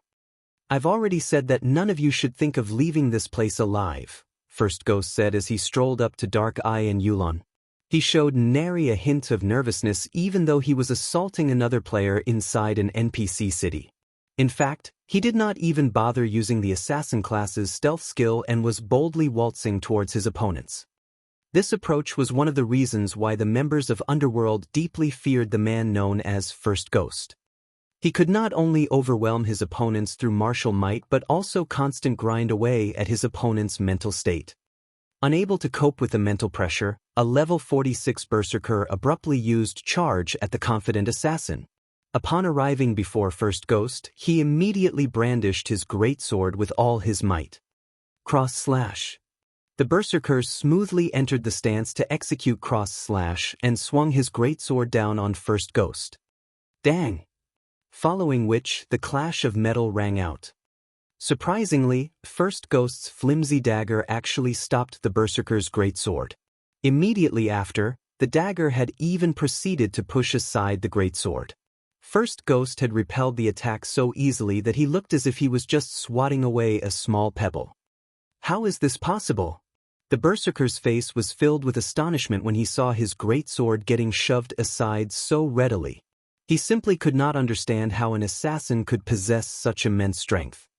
Meanwhile, by the time the berserker snapped out of his daze, First Ghost's other dagger had already appeared before his eyes. In the end, the berserker could only watch helplessly as the dagger slashed across his throat. Immediately after slashing the berserker's throat, First Ghost suddenly transformed into a streak of shadow and pierced through the berserker's body. Tier 1 skill, Absolute Strike. When First Ghost's body reformed, the berserker's HP began decreasing rapidly. A second later, the berserker collapsed to the ground. In such a way, a level 46 berserker on Yolan's side died as soon as the battle began. Next up will be you, First Ghost said as he sent a glance at Dark Eye. He then started pacing casually towards the youth.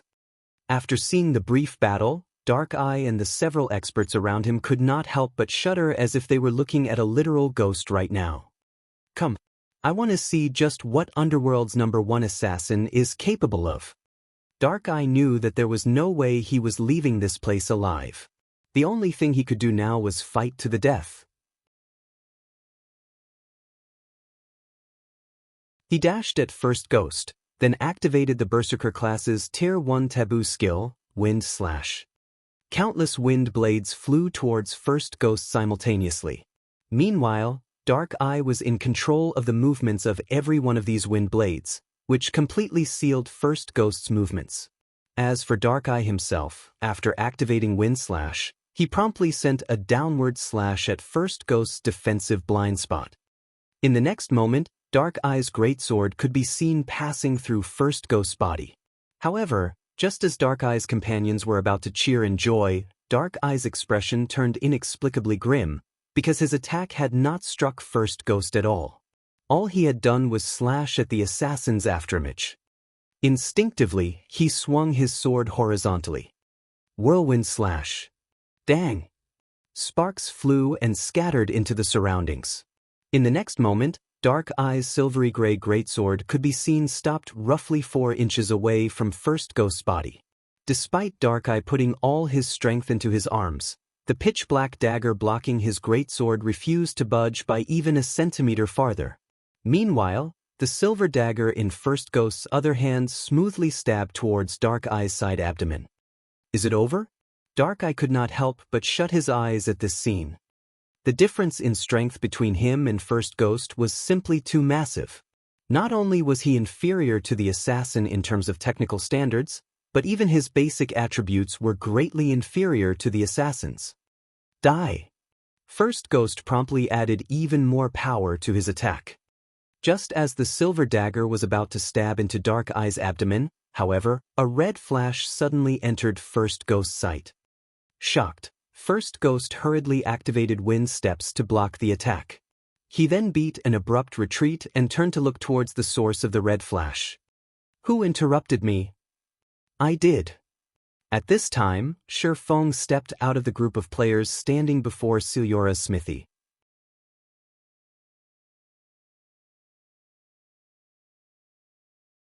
Chapter 1545. Unbearable Wrath? As Shifeng emerged from the crowd, the present players' gazes shifted towards him. Although Shifeng had concealed his appearance, he was obviously a swordsman based on the 2 long swords hanging at his waist. This brat must be tired of living. He actually dares to ruin the boss's fun. He must be suicidal. He should realize that he can't survive this. Is he that eager to die? The boss must be furious. That kid is definitely going to suffer for this. Although First Ghost team members were surprised to see Shifeng save Dark Eye, their expressions quickly turned to that of pity and admiration. As a bystander, Shifeng could have remained silent, and First Ghost would have given him a quick death, but now that he had spoiled the man's fun, his death would be slow and painful. After all, First Ghost was famous for his brutality in Underworld. Other players had interrupted First Ghost in the past, and he had slowly shaved off these players' HP with one hit after another. Sometimes, he even had his team's healers recover his target's HP. Experts generally set their pain sensitivity in-game to a certain percentage, and it couldn't be altered while in battle. First Ghost team members could already imagine the fate that would befall this swordsman stranger. Is he the one that saved me? Dark Eye turned to Shifeng with a confused expression. He had never thought that a passerby like Shifeng would actually save him. In his opinion, passersby usually tried to avoid getting involved with others' disputes. Unfortunately, even if Shifeng had saved him once, it wouldn't change the outcome. First Ghost team members had already surrounded their team, and the perception blur magic array prevented NPC soldiers from detecting their fight. This person is Thun, who stood in the back, could not help but feel a sense of familiarity as she stared at Shifeng's back. She seemed to have heard his voice somewhere before as well. Kid, you did that just now? First Ghost didn't hurry to attack Shifeng. Instead, he evaluated this swordsman carefully. A moment later, he sneered and said, "You have guts, I'll give you that. I had intended to let a bystander like you live, but I've changed my mind." "Let me live." Shifeng laughed. "Keep that devil's compassion to yourself." "You saw through that, huh?" Since Shifeng hadn't bought the lie, First Ghost admitted to it. He chuckled before replying, "Indeed. I never had any intention of letting you get away, but your actions have only earned you a more painful death. Kid, you're going to regret stepping in. Restless, make sure to you heal this kid and keep him alive for me. Everyone else, keep an eye on Dark Eye and Yulin. Rest assured, boss. Until you say, stop, I'll make sure he doesn't die." With First Ghost's command, his teammates turned their focus to Yolan's team. If any of those players moved strangely, they'd bombard them with attacks. At the same time, a level 47 cleric in blue robes kept a close eye on Shifeng's HP, a hint of playfulness flashing in his eyes as he prepared to cast a healing spell. As soon as First Ghost finished speaking, he appeared behind Shifeng. Shadow steps. Like a venomous snake, the pitch-black dagger in First Ghost's hand formed an arc as it curved towards Shifeng's flank. Kidney strike.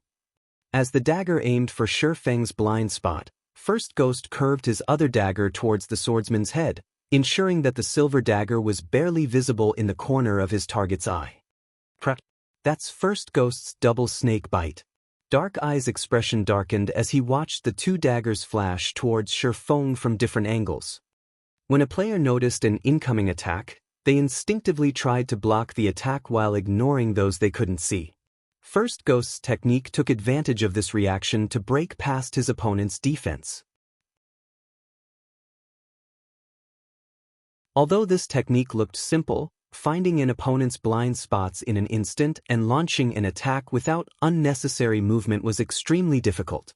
A player would also have to execute a second attack simultaneously from an entirely different angle.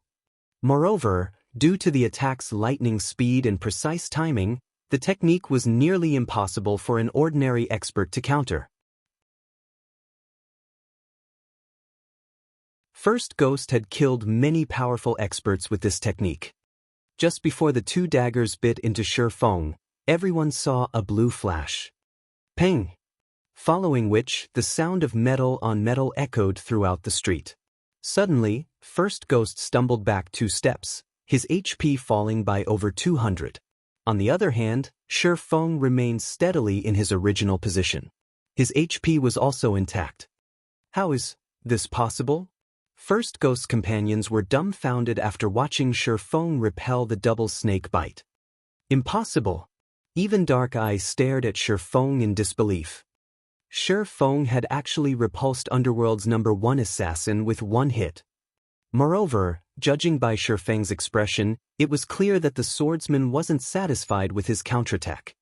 What Dark Eye did not know was that Shifeng currently suffered a 50% basic attribute reduction thanks to the disintegration armor in his bag. Had Shifeng been at his peak, his counterattack would have killed First Ghost or left the assassin near death's door. The outcome wouldn't have been a mere 200 HP loss. When First Ghost noticed that his hands trembled after receiving Shifeng's counterattack, his expression hardened as he glared at Shifeng and asked, "Who are you?" Even if First Ghost were stupid, he'd realize that Shifeng was no ordinary expert. The counterattack Shifeng had used to negate his double snake bite had been so fast that his senses had barely kept up with the strike. No ordinary expert could achieve such a feat. "Who am I? I'm just an ordinary bystander that you want to kill," Shifeng said, chuckling. "An ordinary bystander? My double snake bite can instant-kill Refinement Realm experts if I catch them off guard," First Ghost snapped, annoyed as he glared at Shifeng. He had not expected to come across a difficult opponent like Shifeng during his assassination of Yolan's team. "So, that's double snake bite? I don't see anything special about it." Shifting through his memories, Shifeng realized that First Ghost had indeed launched his attacks simultaneously. However, he did not pay any special attention to this.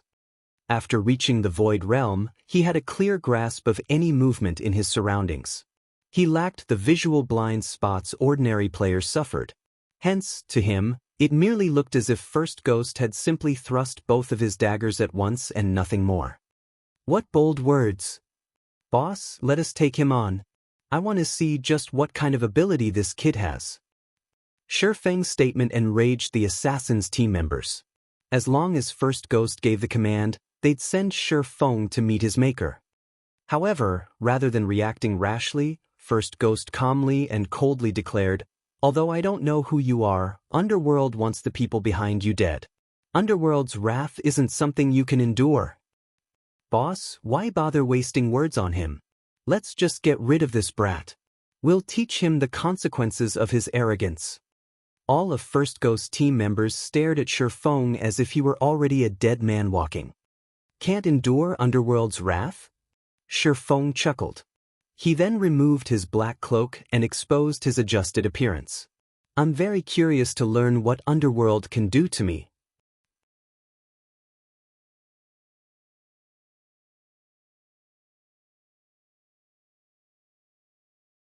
Chapter 1546, Sword King.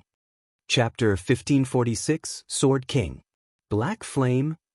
The battlefield fell deathly silent when Shifeng removed his black cloak. Everyone here was familiar with Black Flame. Even players from outside of Star Moon Kingdom would know of him if they examined the god's domain ranking list. Recently, Black Flame's ranking had risen. He now ranked 31st on God's domain ranking list. There was also plenty of information regarding the man's battle records. Not only could Black Flame wander through an army of thousands of enemy players as if he were strolling through his own backyard, but he was also undefeated. Even super guilds had to take this expert seriously. Moreover, Black Flame was the guild leader of Zero Wing, the current #1 guild in Star Moon Kingdom. Sword King Black Flame? Dark Eye felt as if he were dreaming as he gazed at Shifeng. He was also relieved that he had stopped his teammates from attacking Shifeng. Otherwise, this swordsman would have killed his companions before First Ghost's team had even arrived. Although Dark Eye had never personally witnessed Shifeng in battle, he knew that this man's guild had caused Underworld a lot of suffering. The organization had even been forced to abandon its development in Star Moon Kingdom. Why is he here? Yilan's eyes widened in shock as she stared at Shifeng. Meanwhile, when First Ghost found out about his opponent's identity, his complexion turned indescribably grim. If his opponent had merely been a top-tier expert from a first-rate guild, he would not have considered this swordsman important, but that wasn't the case for the player before him. Every player ranked among the top 100 on the God's domain ranking list could strike fear in the various large guilds, not to mention the 31st ranking expert. Even a superpower would have to dispatch numerous peak experts to deal with an expert of Shifeng's caliber. It would also need the terrain advantage. Otherwise, it would have no hope of defeating Shifeng. Although First Ghost acknowledged his team's strength, he didn't believe that they were capable of defeating Shifeng in a head-on confrontation. On top of that, they were still in White River City. If the fight drug on, the NPC patrols would discover them. None of them would leave this place alive. He had merely come to assassinate Yilan and her team. He had never expected to encounter the most troublesome player in Star Moon Kingdom. Black Flame, I admit that you are powerful. In the past, Underworld couldn't even touch you, but do you really think that the organization hasn't changed in all this time?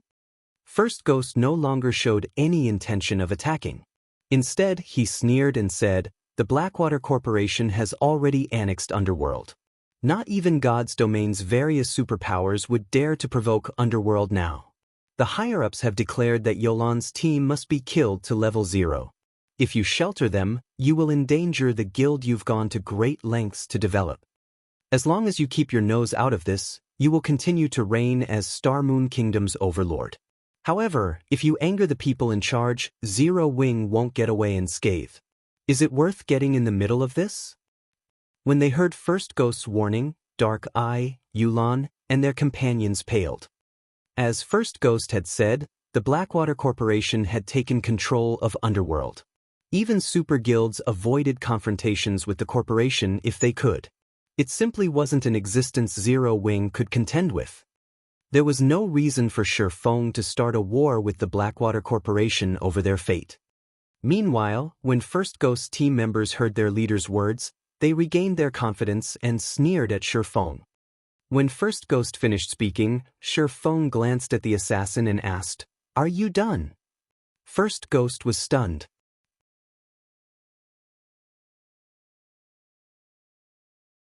Do you even understand what I'm saying? If you involve yourself, you will declare war on the Blackwater Corporation. First Ghost reiterated. However, by the time First Ghost shut his mouth, Shifeng had appeared before him, his sacred sword radiating a blue glow as it descended on the assassin. Tier 2 Taboo Skill, Instant Strike. Before First Ghost could use his Vanish skill, his HP had begun to deplete rapidly.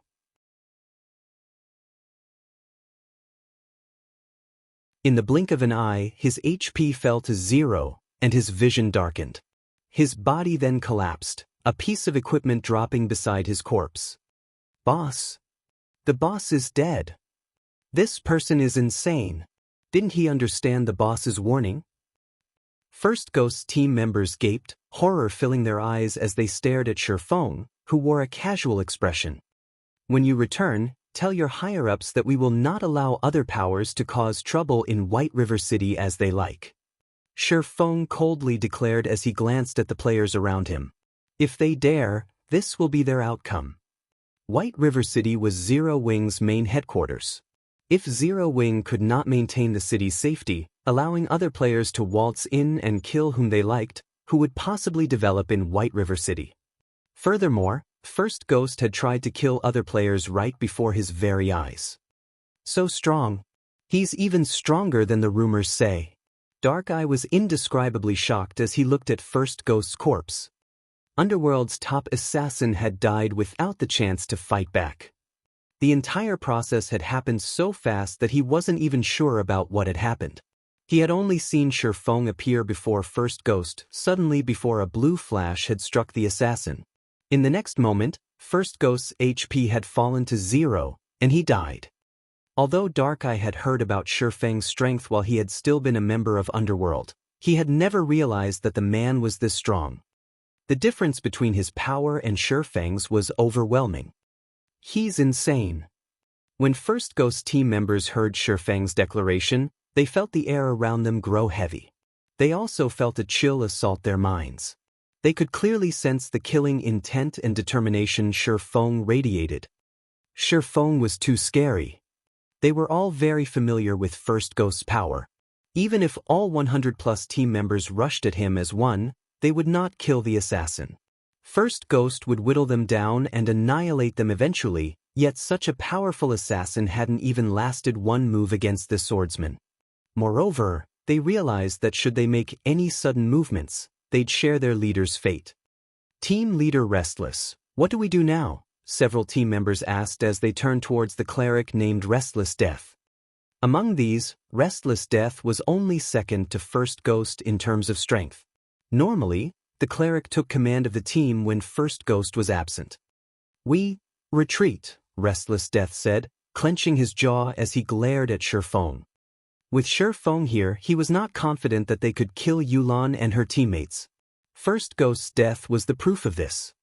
Hearing Restless Death's decision, Underworld's members breathed a sigh of relief.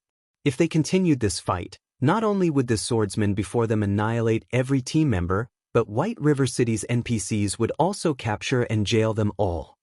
Following which, Restless Death and his teammates used return scrolls and departed from White River City.